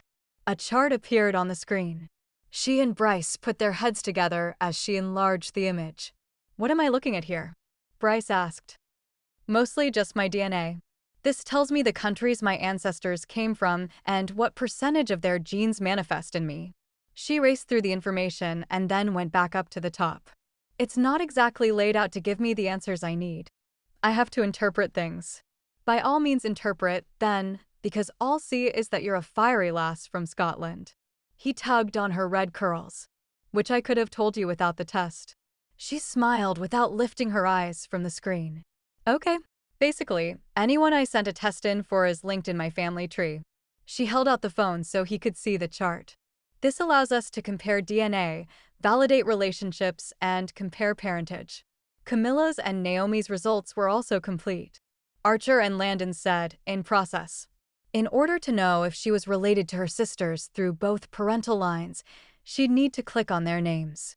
Should I check Camilla or Naomi first? She asked Bryce, her thumb hovering over the screen. I say Camilla. You two look the most alike to me. Right. So if I'm related to either of them, it's most likely her. She tapped on Camilla's name, and 3 dots appeared on the screen while the program compared their results. A high ringing began in her ears, caused by the stress of the moment and probably the fact that a part of her didn't want to know the answer. A green box appeared with the number 51% in the center. She stared at the screen as her mind wrapped around the number. 51. 51. They were half-sisters. Her eyes blurred as a feeling of loss washed over her. Bryce scrolled for her. It says you come from the same maternal line. His hand dropped away. But have different fathers. She took a quick breath of utter astonishment. I knew it was a possibility. I think I always knew. She covered her eyes, but could still see that green box with the white 51% staring back at her. Check Naomi, please. Bryce took the phone and tapped the screen. Everything inside of Evelyn went on pause. She couldn't hear her heartbeat or air fill her lungs. She was in a void where neither sound nor feeling penetrated. A cocoon. Naomi is the same. A crazy thought popped into her head. She still didn't open her eyes, but she had to ask, do they have the same father? He made a noise that told her he would look. As long as her eyes were closed, she was in the space where nothing could get to her. They're a 100% match. She sagged with relief and allowed herself to open her eyes to face the new world she'd stepped into. At least we knew Mom was faithful to Dad. Bryce tightened his hold, his powerful, well-muscled body an oasis of strength as she was blown about by the winds of change. What are you thinking? I think I can understand where Mom was when Rufus left. She'd probably given him more of herself than she'd intended, and she was so vulnerable being young and away from home for the first time. She thought back to how innocent she'd been when she'd gone off to college, and she'd thought she'd known it all. I'll bet she was heartbroken when he left. And then Dad comes along and treats her like his queen. No wonder she was swept up by him. So you're okay with this? He bumped her phone. She shook her head. Not in the least. The lifetime of lies. She clutched her heart. She should have told me. When she knew she was going to die, she should have said something. Her misery was like a steel weight on her chest, one she would have to figure out how to remove. Until then, it would cling to her. Bryce was right. This didn't change a thing. Except that it changed everything. Evelyn needed to see the evidence with her own eyes and dove into reading every line. As she scrolled down, there was another link. She grabbed Bryce's arm. Bryce, there is a paternal link in their database. My biological father's information is right there. All I have to do is click. I saw that. You don't have to look today. I've waited so long for answers. Evelyn paused. If I don't look right now, I'll just look in 5 minutes. Bryce twitched with amusement. Then by all means. A moment later, the name Rufus Fitzwilliam scrolled across the top of her screen, with a picture of a middle-aged man with tightly curled, flaming red hair below it. Who needs a DNA test? Bryce mumbled. If I'd seen this guy on the street, I would have known he was related to you. Evelyn silently agreed with him as she stared into the ice-blue eyes of her biological father. I have to tell them. Why? Bryce asked. If you don't want this to affect your life, you can tuck it away. Evelyn cupped his cheek. I know you don't think that's the right thing. He kissed her palm. It's the easy thing, and you've had a lot of hard times lately. I have, but you've helped me so much. She lightly kissed his warm lips. And I don't want any more secrets. They're exhausting. I don't know how Mom lived with this in the back of her head all these years. Are you going to tell Atlas? Evelyn grimaced. Dad's different. He's not in a mental state to take a shock like this. He already acts like Mom betrayed him by dying. I can't imagine what this would do to him. She got to her feet, Bryce's hand on her elbow to steady her. I want to catch Camilla while she's at lunch. Do you want me to come along? He offered. She smiled and kissed him again. Yes, but maybe this is a conversation between sisters. I'll call you later, though. I'll come by tonight and you can tell me everything. Evelyn walked out, her steps sure and measured. Her quest for truth had brought her to this point. Not only did she know she wasn't Atlas Diamante's biological daughter, She had a name and picture of the man who'd conceived her. She smiled to herself. She'd always thought she'd gotten her hair from her mother. Her hair proved that her mother had to know who her father was. Even if she didn't know in the beginning, there had to be a point, perhaps when Evelyn was 3 and her hair came in like fire, when the truth was undeniable. By then, they were firmly established as a family with Duke on the way. Maybe it was easier not to tell Atlas. Maybe she'd thought everything was in the past and they were untouchable. No matter what she'd thought at the time, she should have come clean before she died. Deathbed repentance was still repentance, and it would have given Evelyn the opportunity to ask all the questions that troubled her. It might be too late to talk to Mom, but it wasn't too late to talk to Rufus. First, though, she needed to talk to Camilla. Chapter 14. Evelyn texted Camilla about meeting up to go over the DNA results. Not spilling everything through her thumbs and into the text thread was difficult. She suspected that the steel chest plate thrust upon her would lighten as she shared the news. Camilla replied that she'd gotten takeout and, surprise, Naomi was back from communing with nature. She suggested they meet up in Evelyn's office. Evelyn managed to stow her purse and bring her chair around the desk to have enough seating for all of them. Naomi burst in first. She was tan all over and her eyes were bright with adventure. Camilla came in right after her, carrying 2 burger bags from the cafe down the street. The scent of charred meat wafted through the paper. She dropped one on Evelyn's desk and sat down with the other. Naomi wrinkled her nose at their greasy fare. "Don't judge me," Camilla said around a mouthful. "You'd want comfort food if you'd been here the last week." Naomi sat up straighter. "I'm sorry I ran off. I had to sort through some things." "Did you?" Evelyn asked. Naomi nodded. "Yeah, I met this guy on the trail. He had a lot of deep thoughts." Evelyn dropped the fry she'd been holding. "You met a man on a deserted mountain trail and talked to him? Are you crazy?" She wiped her fingers on a napkin that was thinner than a gold chain necklace. "Don't get your knickers in a knot. He was the perfect gentleman, didn't even try to climb into my tent." Naomi pouted. "Unbelievable," Camilla muttered. "Speaking of unbelievable, the DNA results are in." Evelyn forwarded them to their inboxes. Once their phones chimed, she went back to eating, too nervous to watch their faces as they figured it out. "Half-sisters?" Camilla asked as she stared at her phone. Naomi threw her arms around Evelyn's neck and held her so tight it was going to cause a kink in her spine. "There's no such thing as a half-sister in my book." Camilla swirled her fry in the sauce as she mulled things over and Evelyn extracted herself from Naomi's spindly grasp. "Do you think Dad knows?" Evelyn shook her head. "Mom could have told him," she pressed. Naomi snagged one of Evelyn's fries. "What?" "Comfort foods." Evelyn handed her the container. "My theory is that Mom didn't know, not for a long time, at least." She explained the hair and how it hadn't come in until she was 3. She forwarded the picture of Rufus. She may have suspected, but didn't want to jeopardize her new relationship with the truth. Naomi made a strangled noise. She coughed and tried to cover it up. Evelyn was about to ask her exactly what happened on that hiking trip with the gentleman camper when Camilla added, "It was probably water under the bridge by the time she put 2 and 2 together." Evelyn stared off, her vision blurring. "I can't believe I'm not a Diamante." "But you are." Naomi wailed before clapping her hands over her mouth as she realized how her voice carried in the office. Evelyn folded her arms on herself. "Not really. At least Archer was adopted in. Technically, I'm only half." "Your birth certificate says otherwise," Naomi stubbornly insisted. "And this is your biological father?" Camilla held up her phone, the image of Rufus smiling back at them. Evelyn nodded. Naomi took the phone and studied him. "He's very photogenic." "Which bodes well for you, with both Mom and him being handsome and gorgeous." Evelyn rolled her eyes. "I wasn't really worried about my inherited photogenic qualities, but thanks."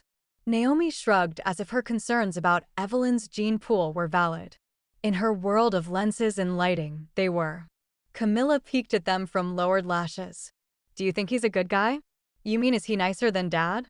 Evelyn said. They exchanged loaded looks. As part of her desire for transparency, she'd blurted out the words no one wanted to say. It was a good thing Camilla was the one over marketing and PR, She had better control of her tongue. Naomi's lower lip poked out in a pout. He was a good dad. Was being the operative word. Evelyn couldn't seem to let go of her desire to pound home the pain she felt, the betrayal from her own mother. Somehow, that pain was also transferred to Dad. Not that she felt sorry for him. He was doing plenty of damage to their relationship on his own.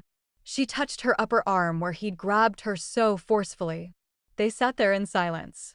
Naomi couldn't argue the fact that Dad was a jerk, and Camilla was unable to put a positive spin on all of it. Evelyn was the one who finally found a mercy subject. "Hey, now that you're back, we'll work you into the dad-sitting schedule." Naomi nodded, quick to agree. Her eager face quickly morphed to sadness. "I miss Duke. We all do." Camilla patted her knee. "He should be here to step in and take over. You want to push Dad out?" Naomi looked back and forth between them. "Really?" Evelyn met Camilla's steady look. They hadn't talked about it, but… "Not push him out, per se," she started. "More like encourage into an early retirement. Which won't be possible now." Camilla flopped back in her seat, her hand over her stomach. "Unless Evelyn wants to step in as CEO." "No, thank you," she grimaced. "As much as I love this company, I do not want to run it." "I'd vote for either of you, though." She looked back and forth between them. Naomi openly scoffed, but Camilla's response was guarded. Encouraged, Evelyn leaned forward. "Well, I'm not in a place to take on more responsibility." "What do you mean?" Evelyn prodded. Camilla dropped her face into her hands, muffling her voice. "It was my idea for Duke to marry Jennifer. And look how horrible that turned out. I got him fired." Evelyn stared for longer than was polite. Naomi recovered from her shock fast. "Yeah, it's horrible. Duke is crazy happy in love and hates his freedom. I'm sure he curses your name every time he looks into her eyes." Camilla lifted her chin. "You think so?" "The man is living in a camp trailer and happier than Archer in a bed of pearls," Evelyn said in an effort to help her sister feel better. "Besides, it was Dad who fired him. Not you. Promise me you won't elope too." Naomi grabbed for Evelyn's hand. Evelyn shrank away from her. What? We always talked about being bridesmaids for each other. You can't run off with Bryce and leave us." She crossed her fingers. "A promise is a promise." "Bryce and I are nowhere near marriage," Evelyn assured them. Camilla's brows drew together. She spoke to Naomi. "Is she blind or in denial?" "I talked to James about this. We think it's denial." Naomi's eyes lit up at the mention of James. "James is your mountain man?" Evelyn clarified. Naomi giggled. "That's an apt description. I swear he could pull logs apart with his bare hands." Camilla stood up. "I have work to do while Dad's not here wreaking havoc." She pointed to both of them and then to herself. "Are overdue for a girls' night and we'll make it happen ASAP. I'm putting it on your calendars." She headed out, mumbling mountain man under her breath. "Do you think she's upset I met someone?" Naomi asked. Evelyn thought over her response. "I think she's more in shock that you were so reckless with your safety." Naomi pushed off the chair and folded her arms. "I had bear spray." She switched from indignation to hopeful pleading in a flash. "So, I'm a wee bit behind, and Mark just asked if I had any new images for the website." "Jennifer's?" Evelyn asked. Naomi had done a bridal shoot with their new sister-in-law that brought in summer brides by the hundreds. They all wanted to wear what the new Diamante bride had worn on her wedding day. It didn't matter that Duke and Jennifer had eloped. The pictures sold 1,000 jewels. "This is not a wedding look." Naomi clasped her hands together. "Come on. The pink diamonds are going to be gorgeous on your skin and with your ice blue eye." I'm swooning with joy already." Evelyn laughed.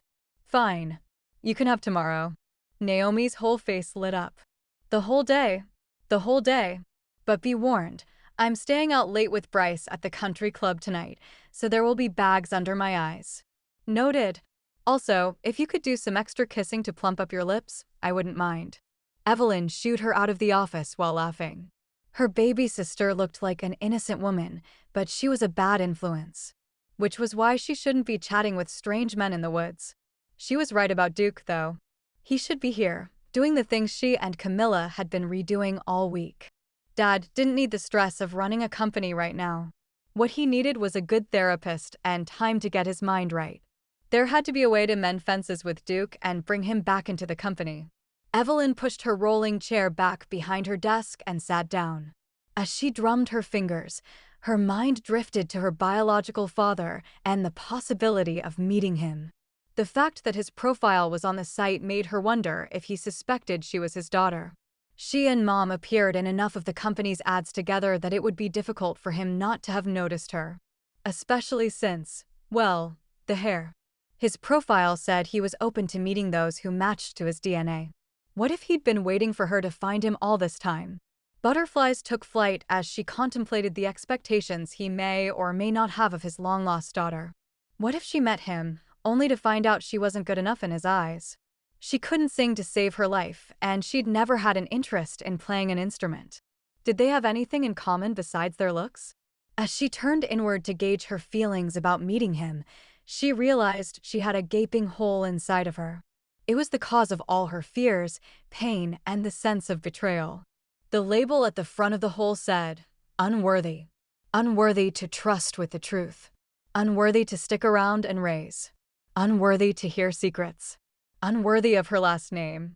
She recoiled from the edge of the abyss. The one place she felt safe from that hole was in Bryce's arms. However, she couldn't give herself over to him and bring this damage along with her. Basically, she was in a twisted cycle that would eventually explode. How was she ever going to figure this all out? Meeting Rufus could answer so many questions, but it could also cause irreparable damage. Either option was a gamble. She hated gambling, but she had to because she had faith that the hole could be filled. If not, then she'd just have to find a way to live with it. A reminder popped up on her calendar, and she groaned. Tonight was the country club's summer dinner and dance. She'd volunteered to represent the family several weeks ago when she and Bryce were happily unaware that her life was about to travel into soap operaville. Dang, there was no getting out of it. But Duke and Jennifer might be there, and she could work to smooth things over with them. She hadn't been nice to Jennifer at all, and she had regrets. It was time to put on her big girl nylons and apologize in person.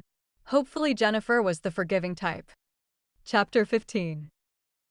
Evelyn touched the apple-green emerald dangling above her breastbone. Her low-cut gown, the same summer green and made of silk that felt like warm water running over her skin, hung against her curves, giving the slightest peekaboo that didn't give any secrets away. The gown was lighter than she normally wore, but a layer of self-tanner gave her enough color to pull it off. Truly, though, she'd picked this dress because she could wear her hair wild and free, which felt like a rebellion against her father. Atlas, not Rufus. He'd been a pain in her side for several months now. Refused all offers for help. She didn't even dare bring up the option of seeing a psychiatrist for fear he'd go off the handle again. Bryce handed the valet his keys and offered her his arm. "You don't look happy." She forcefully brightened her face.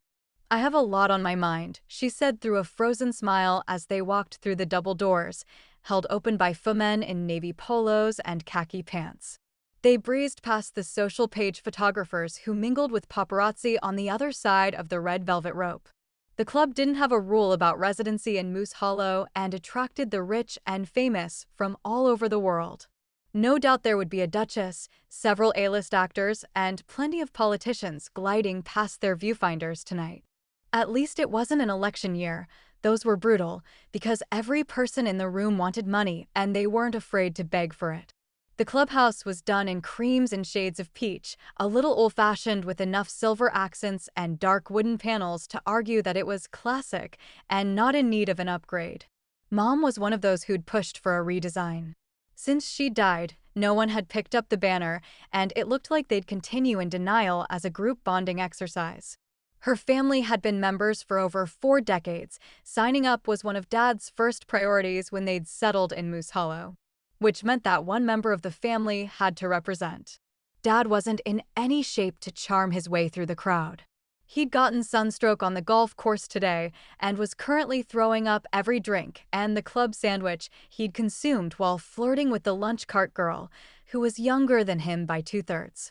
Yeah, She'd heard all about it from Mrs. Pritchett, the oldest living person in Moose Hollow, who'd called as Evelyn was getting ready. She subsided on gossip and herbal tea, swearing by its healing properties in the middle of describing Dad's behavior with words like shameful and bad form for a man his age. Evelyn barely got out of there without saying something she'd regret. The woman could be dead in the morning, and she didn't want her showing up at the pearly gates with a complaint against Evelyn. Although if Mom found out, Mrs. Pritchett would burn for saying anything against her children, so maybe she should have let her tongue loose. Once inside, Evelyn craned her neck to scope out the reception hall. At the other end was a check-in table where they would have to verify their membership was up to date before being allowed into the ballroom proper. "Are you looking for another man?" Bryce asked in jest. He leaned closer to her ear, his breath brushing her bare collarbone like a caress. "Should I be jealous?" "Only if you're jealous of Duke." She adjusted his tie, even though it didn't need it. All she wanted was an excuse to touch him. "You look devastatingly handsome in this suit, have I told you that?" She kept her voice light, but her eyes smoldered with longing for him. The attraction between them was so obvious to her that she felt like someone was going to jump out at any moment and yell, "Uh-huh." "You have not." He smiled, daring her to test the limits of their cloak and dagger game. Her body heated, and she had to turn away from him, or she'd end up throwing herself into his arms and accepting congratulations from everyone at the club. They probably all felt the same way her sisters did, that it was about time she and Bryce got together. The pressure grew to get her crap together so she could love this man. Bryce's fingers brushed her lower back as he nudged her toward the check-in table. "Why don't you ask if he's inside?" "Good idea." She managed to get the words past her tight throat. The things Bryce did to her without even trying. When he'd walked through her door in that suit, she'd had a distinct vision of him waiting at the end of a church aisle, his eyes glossy with tears as he watched her walk toward him. The vision had screeched to a halt when she'd turned to see her dad smiling at her, and it was Rufus whose arm she held. The blonde teenager sitting behind the table greeted them with a stewardess smile. Evelyn remembered manning this same table when she was a junior in high school. Serving on the junior committee was a rite of passage for those who would one day join the club themselves. "I'm Evelyn Diamante. I was wondering if my brother, Duke, has checked in yet." She quickly decided that if he hadn't checked in, she'd wait near the entrance. If he had, they'd move into the ballroom and search him out. "Welcome, Miss Diamante. It's wonderful to have you here this evening. I'm Tiffany." Tiffany delivered the standard line with the grace of a woman who would one day hold her wedding in this very room. Her fingers flew across the keyboard. "Your membership is up to date, and you're welcome to join the party." Clickety-clack, clickety-clack went the keyboard. "There doesn't seem to be a Duke Diamante on the register. Did I get his name right?" Bryce's hand went to Evelyn's hip, steadying her. "His membership has expired?" she asked. "There must be some mistake. We renewed them together at the Christmas party." Tiffany chewed the inside of her cheek. "It says that he was—" She cut off and her big blue eyes widened in alarm. Lay it on us, Tiff," Bryce said easily. "We can take it." "Well," she shifted uncomfortably in her seat. "It says he's been blackballed from the club." "Dad," Evelyn hissed. Bryce used his hand on her hip to steer her away from the table. "Thank you so much, Tiffany. We appreciate your time. Have a wonderful evening." Evelyn opened and closed her fists, silently seething with rage. "What gives him the right?" She continued to hiss her rant as Bryce guided her to a less populated area. Evelyn couldn't see past her anger and had no idea if people were looking at them or not. "Nothing," Bryce answered. "Atlas Diamante is thorough, I'll give him that. Yeah, when he wants someone out of his life, he pulls them out by the roots." She punched one hand into the other. "Did you expect anything less after what he did to his brother?" Evelyn ground her teeth. "Yes. I expected him to keep up appearances. Blackballing Duke here means his name is smeared all over the country." She gestured to the governor of Vermont, who was talking to an oil tycoon. Evelyn forgot his name. He'd only do that if he expected to bring Duke back into the family. Evelyn's shoulders fell. "So that's it? My brother is gone? No more Christmas dinners or Easter egg hunts?" Bryce rubbed her back. "I'm sorry, babe." He'd managed to get them to an alcove with a couch and a small coffee table. No one would pay them any attention over here, as long as she kept her voice down and a smile on her face. Too hyped up to sit with Bryce on the couch, she paced the small area, her dress swishing. What a waste. She should be out on the dance floor, getting lost in Bryce's gaze and doing her best not to pronounce her love for him. Because yes, she loved him. She loved him more than she dared admit to herself. Instead of floating on a cloud of new love, she was stomping through shredded anger. Why am I even here? Same reason I came, to represent our families. Bryce's parents were out of town and had asked him to make an appearance tonight. A strangled snort escaped her lips. You get the irony, right? I'm not a blood Diamante, and yet I'm the one they send in to uphold the family name. Music barreled through the open doors, signaling the start of the dancing part of the evening. Popular music mixed with oldies was the common theme. People cheered as the drinks flowed and they were promised merriment. Compared to their happy moods, Evelyn felt like a pancake. She settled on the sofa next to Bryce and leaned her head on his shoulder. Do you think Rufus will be here? Bryce touched her cheek softly. I've never seen him here before. She lifted her shoulder. I keep wondering if I've seen him and didn't recognize him. She grabbed the pillow and held it to her stomach. Bryce kissed her hair. She instantly sat up and checked to make sure no one had seen him. What are you doing? Even though it was a question, it came out as an accusation. His eyebrows lowered. I was comforting my best friend. Someone might see you. Or worse, take a picture. A shadow crossed his face. Who cares? No one pays us any attention. I care, she snapped. Bryce let out a long-suffering sigh. I know you're struggling, but it doesn't matter to me if you're half Diamante or half alien. I love you, and I want the world to know it. He lifted her hand and kissed her knuckles. Evelyn was shaking her head before he finished speaking. I'm not ready. He set her hand down and slowly leaned away from her. The move was methodical and, though not malicious, felt like he was clawing away at her skin. What's up with this? He scrubbed his face, releasing some of the cedarwood aftershave smell. I'm having a hard time understanding your logic. I don't see why we have to pretend. Because I don't want to bring the whole world into our lives. What whole world? He lifted his palms up. The press. Your parents. My dad. She threw her hand toward the ballroom. Every person in that room. That whole world. He looked up, his face drawn as if he hadn't slept in days.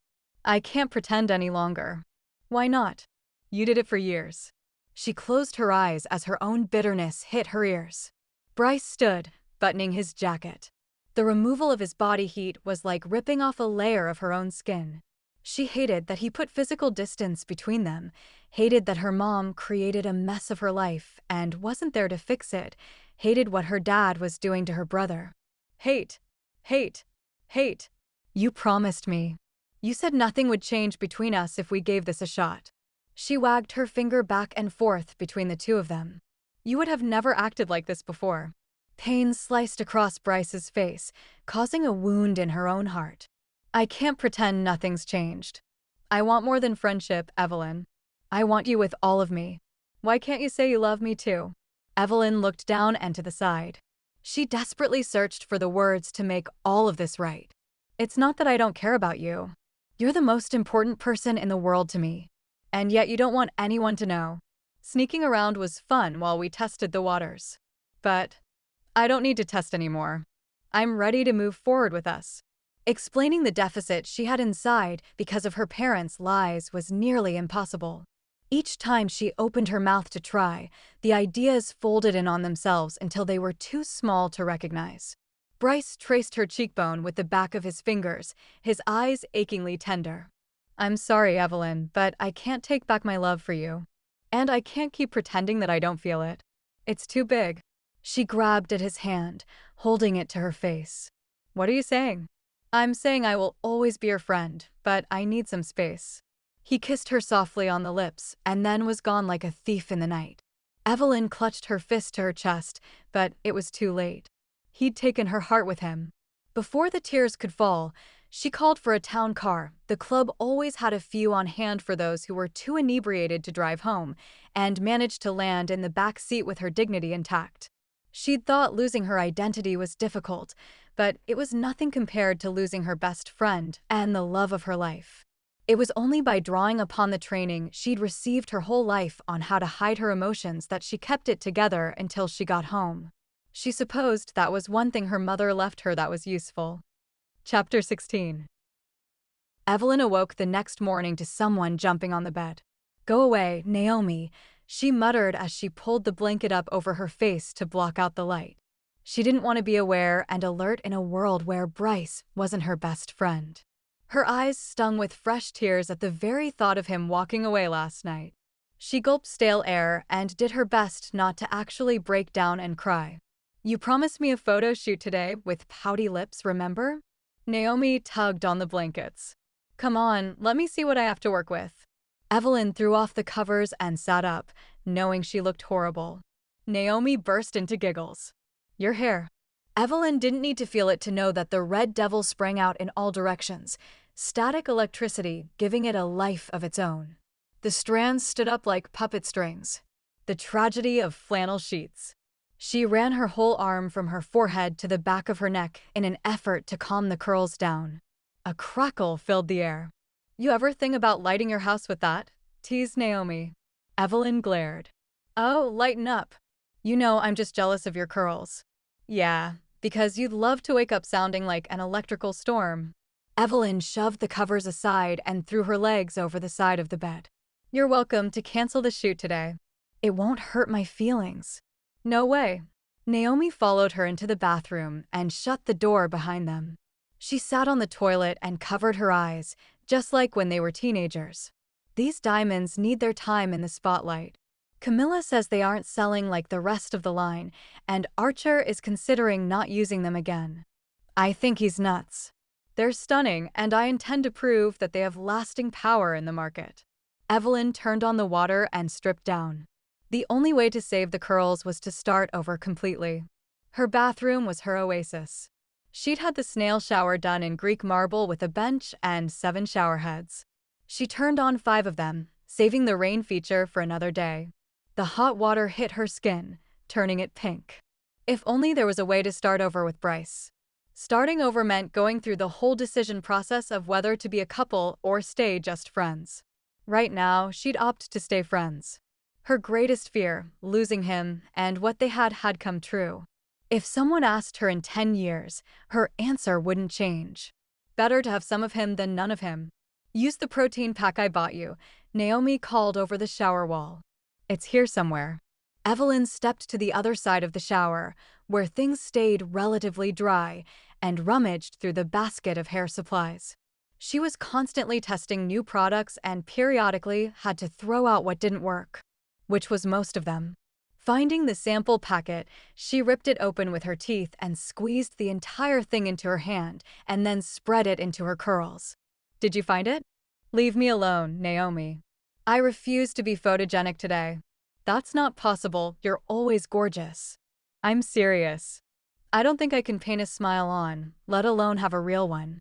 The sadness inside would echo in her eyes and ruin Naomi's hard work. "What inclusion showed up in your 3-carat?" Evelyn snorted at her jewelry version of a fly in your soup. When she didn't answer right away, Naomi prattled on. "I'd ask you if you and Bryce had a fight, but you guys never fight. If you ask me, it's kind of weird. Couples should have disagreements. Do you think he's always going along with you to keep you happy, or are you two really that compatible?" Evelyn shut off the water and leaned her head against the slightly warmed Greek marble. "He wants to announce us as a couple." Her voice sounded huge as it echoed off the walls. I love that for you too." Naomi's arm appeared around the corner, a fresh towel clutched in her hand.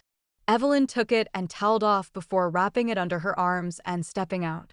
"I told him I wasn't ready to take that step yet. That I need to sort through Mom's past before I can move forward." Naomi clutched her chest. "You didn't." She lightly smacked Evelyn's bare arm. "Are you insane? Do you have any idea what a rejection like that could do to a man?" Evelyn huffed, tugging the bath towel tighter. "I didn't reject him. Although," Naomi nodded for her to finish. "He said something about loving me and me not loving him back." She pushed toward the sink, where she snatched up her toothbrush. Naomi was right behind her. Something like it, or he said he loved you. Evelyn paused mid-brush, her mouth foamy. He loves me, she managed to get out. Then she spit. I told him I needed time. Naomi pressed her hand to her forehead and paced behind her. The man has waited years, Evelyn, to be with you. That's not my fault. He could have told me how he felt at any moment. She marched to her walk-in and searched for a pair of jeans. Naomi would have a dress for her in the studio. We like to think men are indestructible or that they don't have feelings. But they do. They just don't express them as well. I'm telling you, you've crushed his heart. And I'm telling you to stop overreacting. Even as she worked to calm her sister down, she had to admit that Naomi might be right. Bryce's face when he'd pulled away from her spoke more than his words had at the time. I was upset because Duke was blackballed from the club, and then there was the whole dad not dad thing, and he drops this on me. It was bad timing. Naomi held up a palm. Pause on the Bryce thing, because you're too wound up to admit I'm right. What's this about Duke? Evelyn shimmied into her jeans and grabbed the first shirt within reach. Dad blackballed him. No, Naomi gasped. Yes. Naomi stood there while Evelyn marched past and back to her sink, where she proceeded to apply liberal amounts of leave-in conditioner to manage frizz. Naomi recovered quickly. That's it. There's no getting around it. Evelyn's hands froze. Getting around what? You have to meet your birth father. She folded her arms and cocked out her hip. Evelyn laughed as she rinsed her hands. No, I don't. Naomi grabbed her elbow and hauled her out to her office nook. Email him right now or I'll add freckles to all your photos. You wouldn't dare. Try me. They faced off. Evelyn glanced at her computer. Naomi softened. It's for the best. You can find out what happened with him and Mom and put it to rest. What if he doesn't want to meet me? Her hands grew cold. Then you have to find a way to make peace with things without knowing. What if I don't like him? She turned her gaze to her sister, who seemed to be all-knowing all of a sudden. What if he's horrible and I'm ashamed to carry his genes? Naomi smiled wickedly. Then we'll have more in common than we thought we did. A laugh burst out of her chest like a relief valve. I'm still holding out hope that Dad pulls himself together. Naomi pulled out the chair. And that you will figure this out in the next 35 minutes, because we have a date in the studio and I'm not letting you bail on me. Evelyn sat down, and Naomi put a hand on her shoulder. You can do this. Evelyn put her hand over Naomi's. Thanks. Yep. That's what I'm here for. That and to take stunning pictures of very expensive jewelry. She rubbed her palms together and headed out, leaving Evelyn in an empty house full of big expectations. I can do this. It's just an email. She logged on to the site and brought up Rufus's information. I have no idea what to say. Hello, she mumbled as she typed. The site says that we're a DNA match. If you are open to meeting up, I'd like to talk. She pressed send and then held her breath for a full 30 seconds before releasing it quickly. The desire to call Bryce and lean on him was so strong she had to grip the edge of the desk to keep from tearing the house apart to find her phone, which told her that she had to have him in her life or she'd go mad. He was her other half, and without him, she wasn't happy. Naomi was going to hate these photos. Suddenly, her screen changed and she had an answer from Rufus. Leaning in, she read it out loud to herself. Dear Evelyn, thank you for your message. I would love to get together and chat. I'll be cruising through your town tomorrow.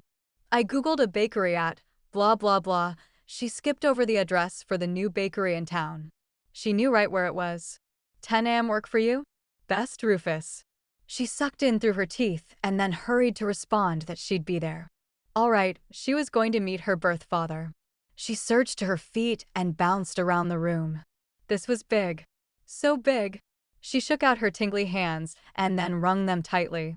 Turning sharply, she slipped on a wet spot she must have made on the way into the office and landed hard on her backside. She sat there stunned for a moment and then laughed at herself. Her feelings were all over the place. She needed some closure somewhere, and Rufus was as good as any place to start. There was also Duke. Her mind lit up with the thought of reconciling with her brother, and she dashed around trying to find her phone. Finally, she asked Alexa to call it. The ringing started in her bedroom, and she found it under the covers, which brought back the memory of falling asleep with it in her hand. She just couldn't bring herself to text Bryce that she loved him. First off, that shouldn't be done in a text. Not the first time anyway. Second, saying the words because she wanted to make him happy with her, even though she wasn't in that space, would be a manipulation. She didn't want to use love like that. She wanted it to be pure and truthful between them. She dialed Duke while chewing on her thumbnail. He answered on the second ring with a cautious hello. "Hey, Duke. What are you up to today?" She pressed her hand to her forehead and silently berated herself for the forced casualness of her tone. He'd see right through her. "We're house hunting." She spun around and planted herself on the bed. "We met him and Jennifer." Which was great. Truly. If she got rid of her own attitude, she could see that Jennifer was perfect for Duke. Not just for his reputation, but for him as well. "Did I lose you?" he asked. "I'm here." She forced herself to stay present in the conversation. "Maybe I should call back.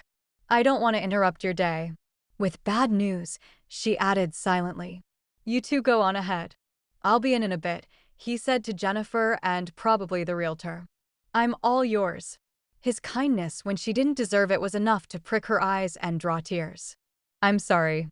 Sorry for not being a better sister and for being mean to Jennifer." She sniffed. "Ev, it's okay. Really. I'm not angry." He was too good to her. "I'll make it up to both of you and buy you new living room furniture for a wedding present." Duke laughed. "Wow, in that case, I'm furious. Maybe you should throw in appliances too, just to be on the safe side." Evelyn chortled as she relaxed. "Don't push it." He chuckled. "Was that all? You seemed really upset." She drew in a breath. "Actually, I have something to tell you that's shocking. Can't be worse than anything I've done." "Did you hear Isabella drop the whole baby daddy thing?" "Yeah." "It's great news. But, it wasn't me who?" It was Mom." "Mom?" She could feel his attention narrowing in on their conversation. "What about Mom?" She started with finding the charm the night of his party and then moved through the events of the last few months. "And he wants to meet tomorrow. I wondered if you would like to go with me, just in case he turns out to be a meth head or something. At least you don't have unrealistic expectations," Duke joked. "Sure. I'd love to meet the guy. You doing okay with all of this?" "I'm hanging in there." She pressed her fist over her chest. "Actually, I'm feeling kind of lost." "Lost is where you don't know where you're going, not that you don't know where you've come from." She smiled. "I do know where I want to be. With Bryce. Always with Bryce, and if meeting Rufus made that possible, then she'd meet Rufus and face all the fears." They made a plan for the next day, and Duke hung up so he could find himself a love nest. Evelyn tested her hair to see how dry it was. The answer was hardly at all. As she pulled out her blow-dryer equipped with the best diffuser money could buy, she made a promise to Bryce that she'd figure this all out by tomorrow morning. Then she'd find him and say those 3 little words that would seal them together forever: "I love you." There would be no going back, no looking back, no letting the past block their future together. After tomorrow, their road would be open. All she had to do was get through this meeting and get some answers. She prayed Rufus was willing to talk. Chapter 17. Evelyn glanced around the stunning bakery with a sense of nostalgia for the year she'd spent in Europe. She pulled in a deep breath, sampling the sugar and vanilla scents and noting the cinnamon and chocolate laced throughout. In the center of the room hung a wrought iron chandelier that dripped with crystals and glittered with soft light. The ceiling was at least 12 feet high, painted black with recessed can lights set to a soft glow. The floor was a dark mahogany, as was the order counter. The walls were creamy brick, except for one that was covered in maroon wallpaper with a shiny fleur-de-lis pattern. Duke nodded and motioned towards an empty table with 4 metal chairs. They took their seats, and Evelyn clasped her hands in her lap, too nervous to order any of the delicious-looking pastries in the display case. Duke sat next to her, leaving the other side free for Rufus. She gulped. Now that the moment was here, she had a hard time even thinking the words biological father. "Are you nervous?" She gave him a watery smile. "More than when I have to carry hundreds of thousands of dollars worth of jewels around in a grocery bag." They used ordinary-looking shopping bags to disguise the purchases inside. He smiled back at her. Hashtag things I don't miss. Thanks for coming with me. She glanced around. Normally, she would love a place like this, making it one of her regular haunts. If the food tasted half as good as it looked, she'd order for every staff meeting. Maybe she should just go ahead and place an order now to take her mind off the whole meeting Rufus thing. Then again, if Rufus was horrible and ruined her life, she may not want to be reminded of this moment. Uncertainty was a seesaw ride her stomach couldn't take much longer. No problem. I'm going to get a few things so we have something to offer Rufus when he gets here. He went to the counter. She stared at him for a moment. Why hadn't she thought of that? Oh yeah, because she was busy freaking out. Duke was back soon enough with a tray full of options. You're like a kid in a candy store. She snagged a water cup and drank deeply in an effort to moisten her dry mouth. He shook his head. Kids can't afford this. I'd much rather be an adult. He swirled his finger over the options of puffy perfection. He had small eclairs, cannoli, macarons, a filled donut, cookies, and a brownie with fudge frosting that looked like sin. Ugh, how can you eat all that? The water she'd just inhaled spun in her stomach like a washing machine set to quick wash. Duke scoffed. You have no idea how many calories I burn working on Cash's crew. Construction work is work. He lifted his arm and flexed his bicep, where a massive muscle appeared. And that's without going to the gym. Evelyn shook her head in a big sisterly way. What was it with boys and their muscles? Bryce loved his gym time. She should say that he loved the results of gym time. So did she, for that matter.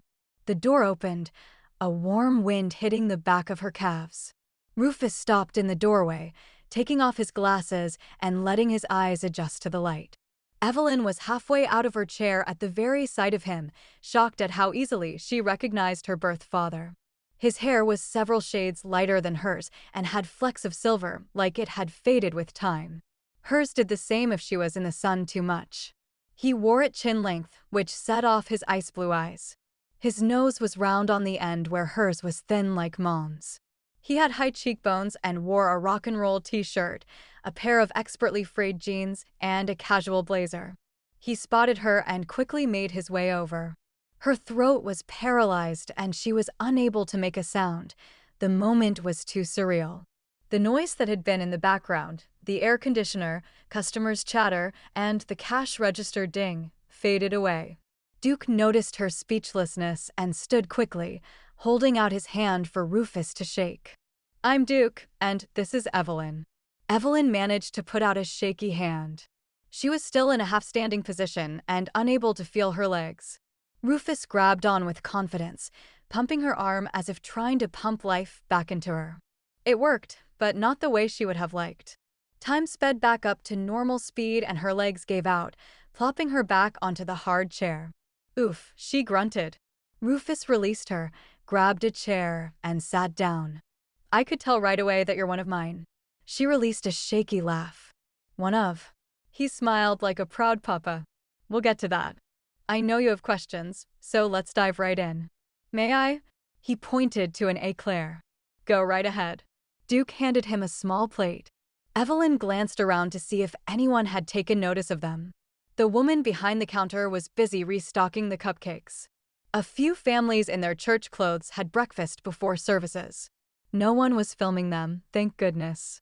She hadn't thought about avoiding the press until she realized that they looked like family. She dug into her purse and brought out the charm box. My mom saved this. She slid it across the table and reluctantly pulled her hand away. If he asked to keep it, she might let him. Rufus's eyes warmed with recognition, but he didn't move to touch the box. Back in the day, your mom was a looker. The kind of beauty that can't be denied. He nodded to include Duke. You both have pieces of her. How is she? She passed away, Evelyn blurted. Blood clot. The wrinkles around Rufus's eyes drooped with sadness. I'm sorry, sweetheart. Evelyn wasn't sure how she felt about being called sweetheart. It seemed like something a father would say, yet hers never had. Can you tell us what happened between you two?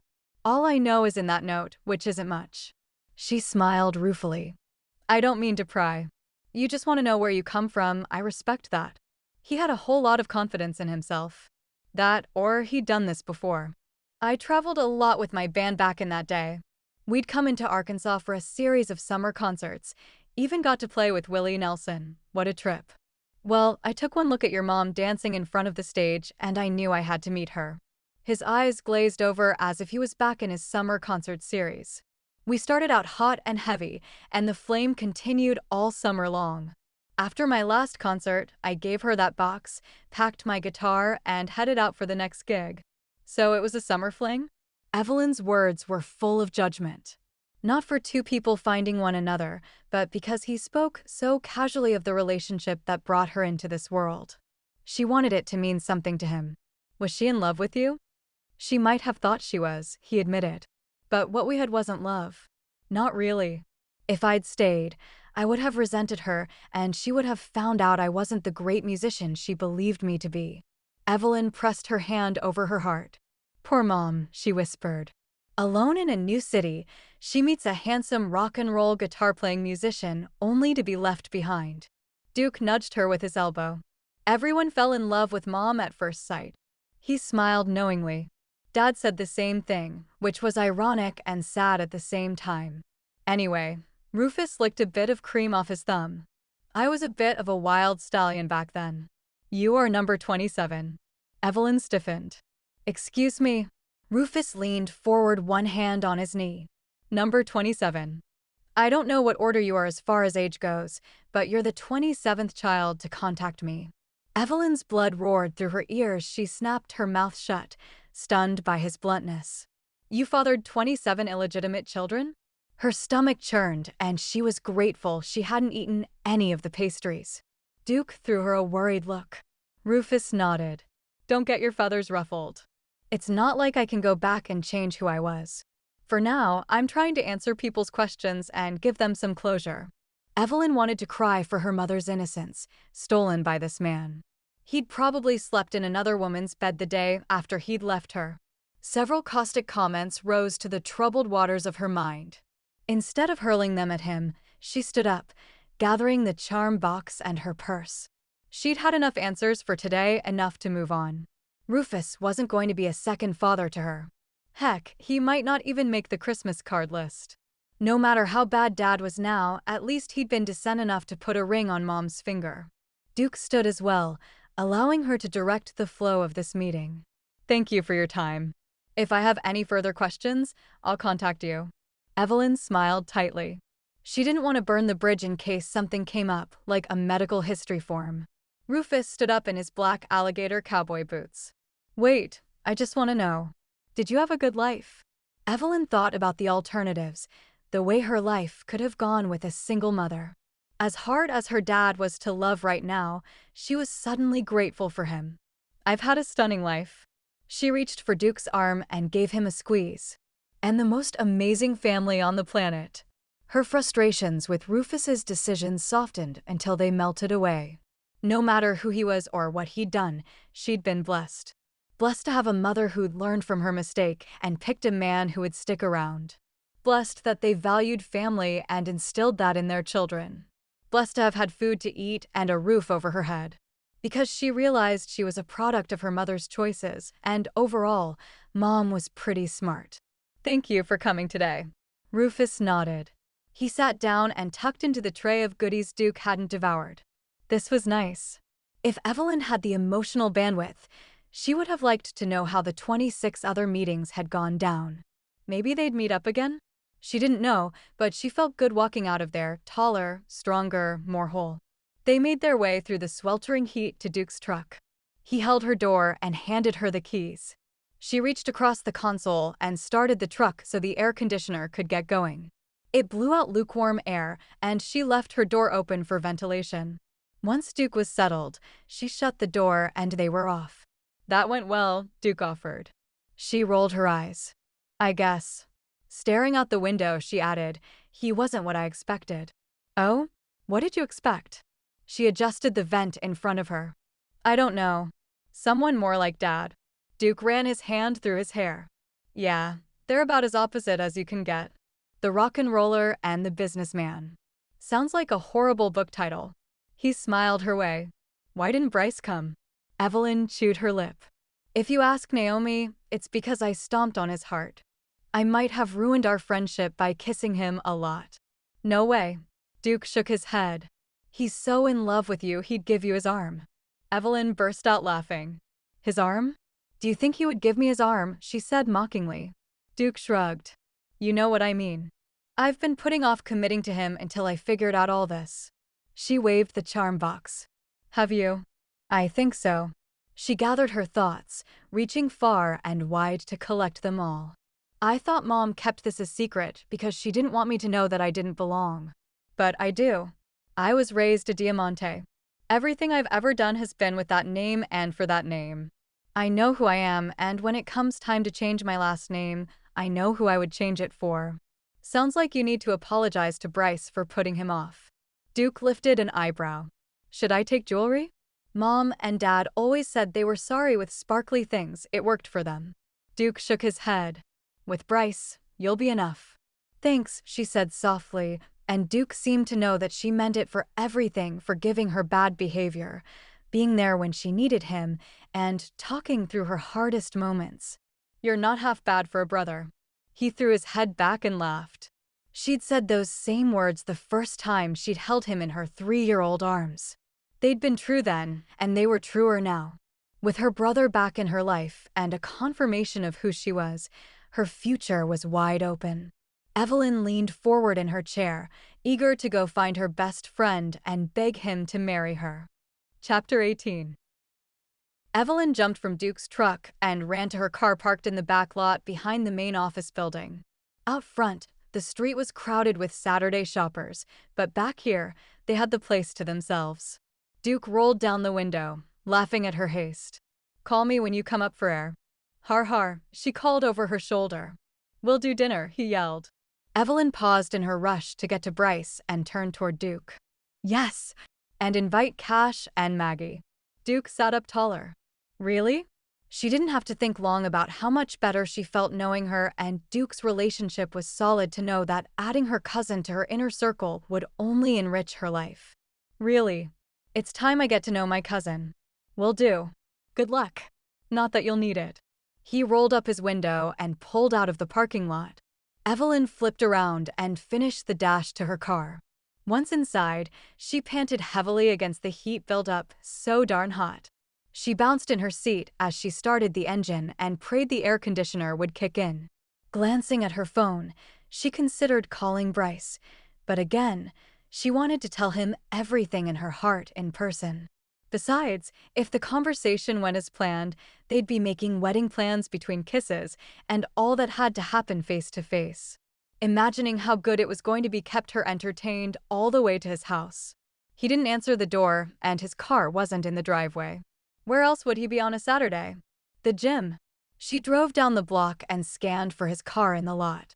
It wasn't there either. Okay, think. Circling the neighborhood, she willed him to pass her. At this point, she didn't care if she tackled him on the sidewalk. She needed to see her man. And make sure he was still hers. And that he knew she loved him. And that she wanted to tell the whole world. I should know him better than this. Okay, if I were Bryce and it was Saturday, I'd be... An idea hit with such force that she slammed on the brakes. Grocery store. Executing an illegal U-turn, she made her way into the Whole Foods parking lot. Yes, she yelled, parking so close to his car he wouldn't be able to get in through the driver's side door. That'll keep him from leaving without me. Feeling sassy because she'd trapped her man, she hurried into the store. The place was packed with shoppers waiting at the end of an aisle for a chance to search out their flaxseed, chai muffins, and organic produce. Weaving in and out of shoppers, she bumped into a cut guy wearing a black tank top and shorty short running shorts. Sorry. Watch it, he barked. She reared back. Isn't eating this stuff supposed to make you happier? He glared in response. I'll take that as a no. She smiled widely, thinking of the baked goods she'd just left behind and what this guy would think about them. He could probably smell the processed sugar on her skin. She'd triggered a craving. That was probably why he was so upset. Have a nice day. The fancy water aisle was crowded too, but Bryce was nowhere to be found. She pressed on, knowing that every step brought her closer to him and took her heart rate up a notch. When she reached the dairy substitute aisle and he wasn't browsing the almond milk, she let out a growl. Time to make some noise. Bryce, she called, not caring that she looked crazy. She stood on her tiptoes. Bryce. A woman wearing a green apron stopped her. Excuse me, ma'am. Can I help you find someone? Evelyn gulped and nodded. I'll take all the help I can get. His name is Bryce, she started. She hadn't finished, but the woman put a walkie-talkie to her mouth. Hey, Sarah, can you make an announcement over the loudspeaker? We're looking for Bryce. He had green eyes and blonde hair. Evelyn filled in a description. Okie dokie, came the crackly reply. Evelyn gave her arm a quick squeeze. I'll head up front to meet him. I'll come with you, volunteered the helpful employee. Thanks. Just as she reached the line at Register 10, a beep rang through the store. Excuse the interruption, customers, but we have a lost little boy. His name is Bryce. He has blonde hair and green eyes. If you find him, can you bring him to the front of the store? His mom is waiting. Thank you for your help and have a nice day. Evelyn's hands flew to her warm cheeks. No, no, no, no, no, no. She waved her hands frantically at the green apron lady. He's not my son. It doesn't matter. We help find lost children no matter what. It's store policy. She patted Evelyn's back reassuringly. I'm sure he'll be here soon. That's what I'm afraid of, she mumbled under her breath. This was not going at all as planned. Their eyes should meet over the tiny watermelons. He'd throw his bundle of kale to the side, overcome with seeing her again. She'd run to him like a gazelle, her hair bouncing behind her, and they'd meet at the kiwis, their lips coming together in a passionate embrace that was child-appropriate for those under the age of 9 in the store. Bryce appeared down at checkout 1. He looked around, confused. There he is. Evelyn said a little too loudly. I can take it from here.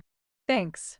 She darted away from the employee, taking a wide arch around the grumpy guy who waited in checkout 4, and then landed in front of Bryce, out of breath and probably frizzy-haired. It was a hot day, after all, and she'd been running. When Bryce caught sight of her, his eyes brightened and then his forehead wrinkled. What are you doing here? She grinned so wide her face hurt. Looking for someone I lost? He pointed up. That was you? Me? She cringed. Sort of. He shook his head. I don't even want to know. Evelyn took a moment to look him over. He had dark circles under his eyes, and his shoulders slumped downward. His clothing was wrinkled, like he'd slept in it. She ached for what she'd put him through. Okay, it's probably better if I don't start with that story anyway. I do have some things to tell you. An older woman with dark gray hair and light gray eyes bumped Evelyn and muttered something about her being a traffic cone. Evelyn ignored her, although she was seriously doubting the effectiveness of going organic on a person's mood. She forced out the first thought that came to her mind. I met Rufus. He reached for her and then pulled his hand back as if he didn't have the right to touch her. That was fast. He's kind of a rolling stone. She smirked to herself over the description. Anyway, the point is I met him and there was all this closure. She smiled triumphantly. Oh, and I also apologized to Duke, and we have dinner plans with him and my cousin sometime this week. It could be the weekend. I don't know until I get his text. But the point is Duke and I are good. You tracked me down in Whole Foods to tell me you made dinner plans with your brother? We have dinner plans. She stepped into his space and looked into his deep green eyes. After a moment's hesitation, she leaned in and kissed him. Bryce kissed her back, and it felt like the whole world was back on track and moving in the right direction. He went to wrap her in his arms and then stopped. You realize we're in public, right? The heavy weight that had pressed down so hard on her heart since he'd walked away lifted, and she couldn't stop herself from smiling, giggling, and then laughing. Yes! She threw her arms in the air and spun in a circle. I love you, Bryce. You're my best friend and the only man I'll ever want. If you leave, I'll buy a cat and move to the mountains and live alone forever. Several people around them stopped and pulled out their phones. Bryce crushed her to his chest. I love you too, you stubborn woman. One woman oohed loudly. Evelyn pushed off his chest, creating just enough space that she could see into his eyes. I want to tell the whole world that I want to spend the rest of my life with you. Dude. She just proposed, yelled a man who had to be 6'5" and thinner than her. He had long hair and wore a red tank top. Say yes. Say yes, he chanted while pumping his fist in the air. The whole store joined in, and the crowd thickened as people pressed forward to see what was going on. Bryce's face flushed all the way to the tips of his ears. Laughing, Evelyn kissed him, earning her several catcalls and cheers. "If I don't say yes, the videos will go viral," he said against her lips. Evelyn felt bad for putting him in this position. No pressure, they're going viral no matter what. She could see the captions now, "Longtime friends find love." She could live with that. It's just. His hesitancy had her pulling in a breath, like she was dragging the oxygen over hot coals first. Was he going to tell her no? After everything they'd been through, was he reconsidering their relationship after their first fight? Their first fight. The longer she held her breath, the hotter her lungs burned. "Bryce." He ran his hand down her cheek, much to the appreciation of the women in the crowd. If they weren't careful, one of them would faint. Actually, that wouldn't be a bad idea. If someone else swooned, the cameras would turn on them and she and Bryce could sneak out of there. "I'll do the proposing, if you don't mind," he said in a low growl that sent shivers over her skin. She wanted to laugh with relief. "Are you kidding me right now?" He shook his head. She stepped out of his arms and addressed the tall guy in the red tank top. "Thanks for the help, but he says he has to think about it." Several people gasped. "I'm totally okay with it. We've only been dating for 2 months." "A little eager, aren't we?" grumbled a man with a potbelly and a baby face. Bryce wrapped an arm around her from behind and kissed her hair. She leaned into him and held his arm in place while smiling at the grumpy Gus. "What can I say? I'm a sucker for this guy." Bryce used his free hand to shoo people off. "No proposal today." "But why not?" asked a teenage girl with long, curly hair. Evelyn felt an instant kinship with her over those locks. "Because I want the chance to sweep her off her feet," he explained. She brightened and then wrinkled her nose. "I guess that's okay." She looked to Evelyn for confirmation that her heart wasn't broken. "Are you okay with that?" Evelyn leaned to the side and turned her head so she could look at Bryce. "I'm definitely okay with being swept off my feet." "Sweet." The girl gave her a fist bump and then followed her mom. Bryce reached for his cart, which had somehow managed to survive the press of people.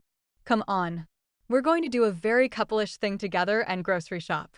He positioned her between his hands, his front flush with her back. Floating above the white tiles, Evelyn grabbed hold of the cart, barely feeling it in her hands. "This is my new favorite way to shop." He chuckled in her ear, low and seductive-like. Yes, this was the best way to stock a fridge.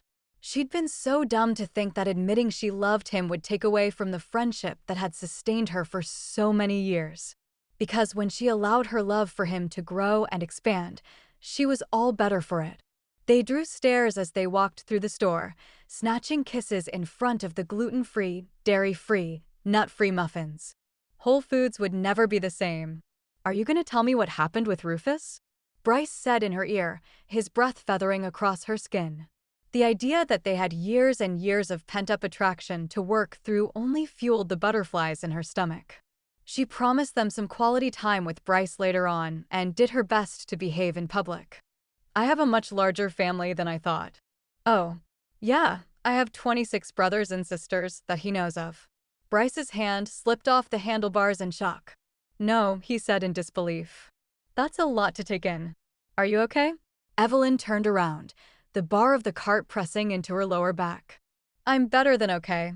I finally see my mom as human, a woman who had a life before she was a mother, and who was a whole other person outside that role. I get that she had heartbreaks and problems, but they don't have to be mine. Secrets can hurt, but I don't have to let them ruin me." "Wow." He blinked. "That's some heavy revelation." She laughed, sliding her hands up his arms. "It may be, but I feel lighter than I have in months. Besides, I think she did what she did out of love, and that makes a difference. I can see the change in your eyes." He touched his forehead to hers. "I shouldn't have bailed on you the other day." She drew in his wonderful cedarwood scent. "Probably not. But considering all that we've been through, I can let it slide." I shouldn't have put us off, and I should have trusted your love more than I listened to my own fear. We're better together. He kissed her nose. She tipped her head to the side. Is that a proposal? He threw his head back and laughed. You're just going to have to wait. She put her hands on either side of his face. Don't make me wait long, we have a lot of loving to do. She kissed him, and together they fogged up the freezer door until the woman in the green apron told them to knock it off. Evelyn didn't mind being called out for a PDA, although Bryce's ears were red again. Maybe being brave was the key to a good love. Duke and Jennifer were brave enough to leave their home behind and take on an unknown future together. She'd been afraid to face the past with him, which made moving forward impossible, at least for her. She wouldn't make that mistake again. Going forward, she would let love lead the way no matter how twisted the road or how rough the terrain, because there wasn't anything out there that love couldn't overcome. They still had some mountains to face, no path was easy, and they'd take what life had to throw at them and build it into a family of their own. And even if they made mistakes, when they looked back, they'd see more beautiful moments than tears, of that she was certain. Chapter 19. Evelyn glanced around her front room at her siblings and allowed the feeling of love for them to fill her up. Dad was out of town, presumably on a buying trip, but probably living it up with some of his old college friends. He drank in excess with them, something he never did when Mom was alive. She and Bryce had long talks about the right time for an intervention. Waiting until he hit rock bottom seemed cruel. However, he refused to listen to her soft warnings, and Archer's pointed comments only awakened the dragon inside of him. He was an adult in possession of all his faculties, so there wasn't much they could do. But tonight wasn't about Dad's issues. It was about hers. Leaning into Bryce, she relished the feeling of family and rightness. He smelled of cedarwood and promises and happiness. He put his arm over the back of the couch, and she laid her hand on his leg. Duke and Jennifer shared the love seat.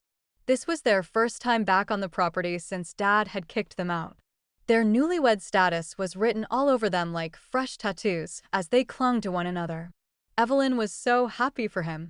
He deserved Jennifer. She was ambitious and beautiful and headed places, and she was his perfect other half. His continual efforts to ensure her happiness were admirable and a testament to his love for her. Camilla, Archer, and Naomi sat on the floor, circling the coffee table where the family photo albums were laid out. There was also a tray of goodies from the bakery in town. Bryce was officially hooked on their eclairs and Evelyn on their macarons. They rivaled the ones she'd sampled in Paris, and she'd told her social media just that. The bakery was officially the it place in Moose Creek, with tourists flocking to the counter between mountain biking and hiking their famous trails. Evelyn had spent the last half hour telling the story of how she'd found her birth father, from the day she'd opened the charm box to meeting Rufus. Her audience was enthralled. Some of them knew parts of the story, but only Bryce knew it all. "Are you angry at Mom for not telling you?" asked Camilla. Evelyn shook her head slowly as her thoughts fell into place. Not angry. She had to know. "The eyes," said Archer as he pointed to Rufus's photo on her laptop. She'd pulled it up to show them the resemblance. Evelyn smiled. Day one, right? Her baby picture clearly showed her ice blue eyes. Maybe she didn't know for certain until I was born, and then she didn't want to hurt Dad. Or she knew, offered Camilla, but didn't want to hurt Dad. Or, Archer cut in, she didn't want to mess up her shot at marrying a millionaire. That's a little cynical. Duke frowned. Whatever Mom was, she was never cruel. Archer nodded. You're right. Besides, Evelyn hurried to add, how can I judge her heart when it took me so long to figure out mine? She glanced at Bryce and smiled softly. Naomi squealed. I just love seeing you two together. It makes my heart happy.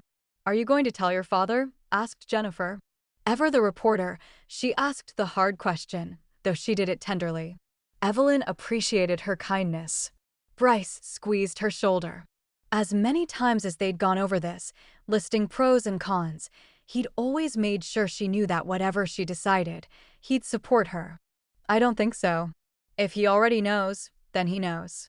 If he doesn't, then it would just cause him more grief and pain. Heaven knows we can't handle any more grief from that man.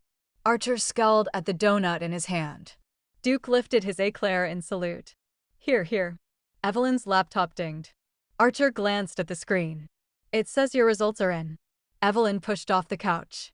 I guess Landon is number 28. She chuckled. After a few days, she'd started joking about being one of 27 and how they could form a football team, a marching band, or put on a play at the family reunion Rufus wanted to organize. Archer perked up. Evelyn mentally berated herself. If she'd taken a moment to think it through, she would have waited for a more private setting to open the results so she could prepare Archer. She caught his stare. He nodded for her to continue. With shaky fingers, she checked Landon first. What's it say? Asked Naomi, leaning closer. Evelyn stared at the screen. That's, What? Asked Bryce as he put his hands on her shoulders. It says Landon and I aren't a match. She turned to look at Bryce. The news was bigger than Landon, but she wasn't sure how to tell them all the rest. Her heart squeezed painfully as she fought the desire to run into her room and lock out the rest of the world.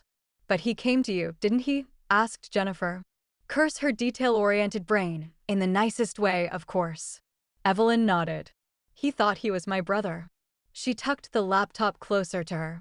Maybe there's a match in the database for him, said Camilla. Like Rufus was for you.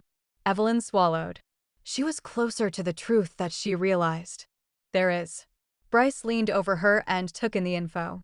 They'd spent enough time on the site together that he was as adept at reading it as she was. His hands tightened on her shoulders, giving her support she desperately needed. I'm not a match for Landon. She gulped and met Archer's curious gaze. You are. Wait, what? Naomi tugged on the laptop, and Evelyn let her take it. It's a paternal match, she continued. Dad is your biological dad. Archer's eyes hardened. Are you saying? Nobody's saying anything right now, Duke jumped in. Jennifer rubbed comforting circles on his back. Naomi gasped. We're a paternal match too. She clicked like a woman possessed. All of us are, except you, Evelyn. Archer dropped his gaze to the floor.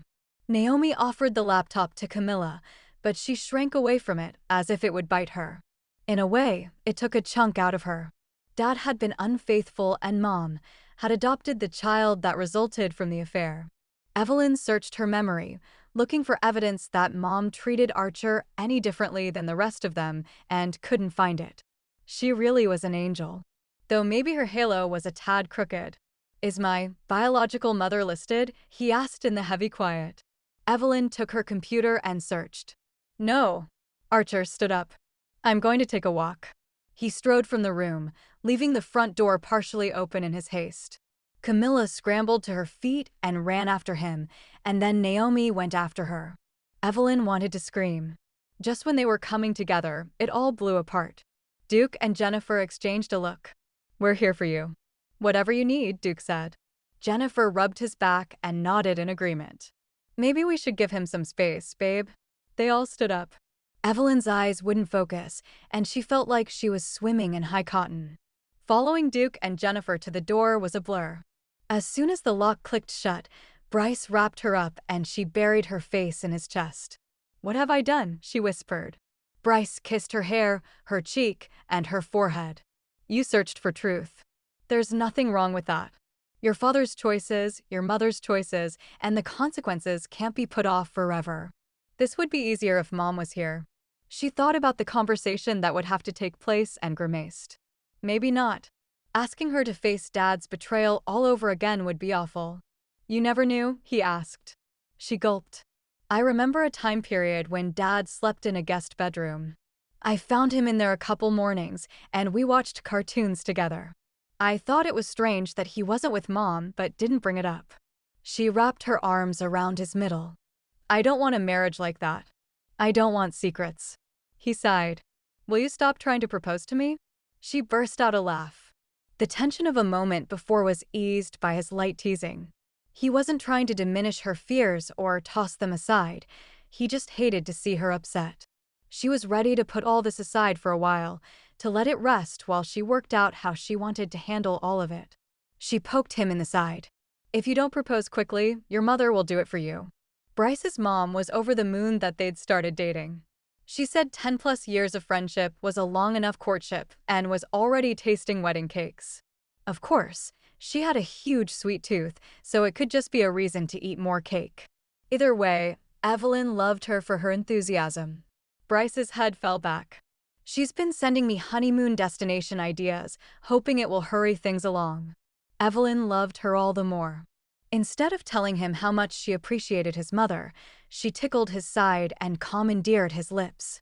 His enthusiasm was enough to tell her that it wouldn't be long before she had a ring on her finger, and that the wait would be worth it. You've been listening to The Love Charm, written by Lucy McConnell and read by an AI-generated voice. We hope you've enjoyed this story. If so, hit the subscribe button so you don't miss Lucy's next audiobook release.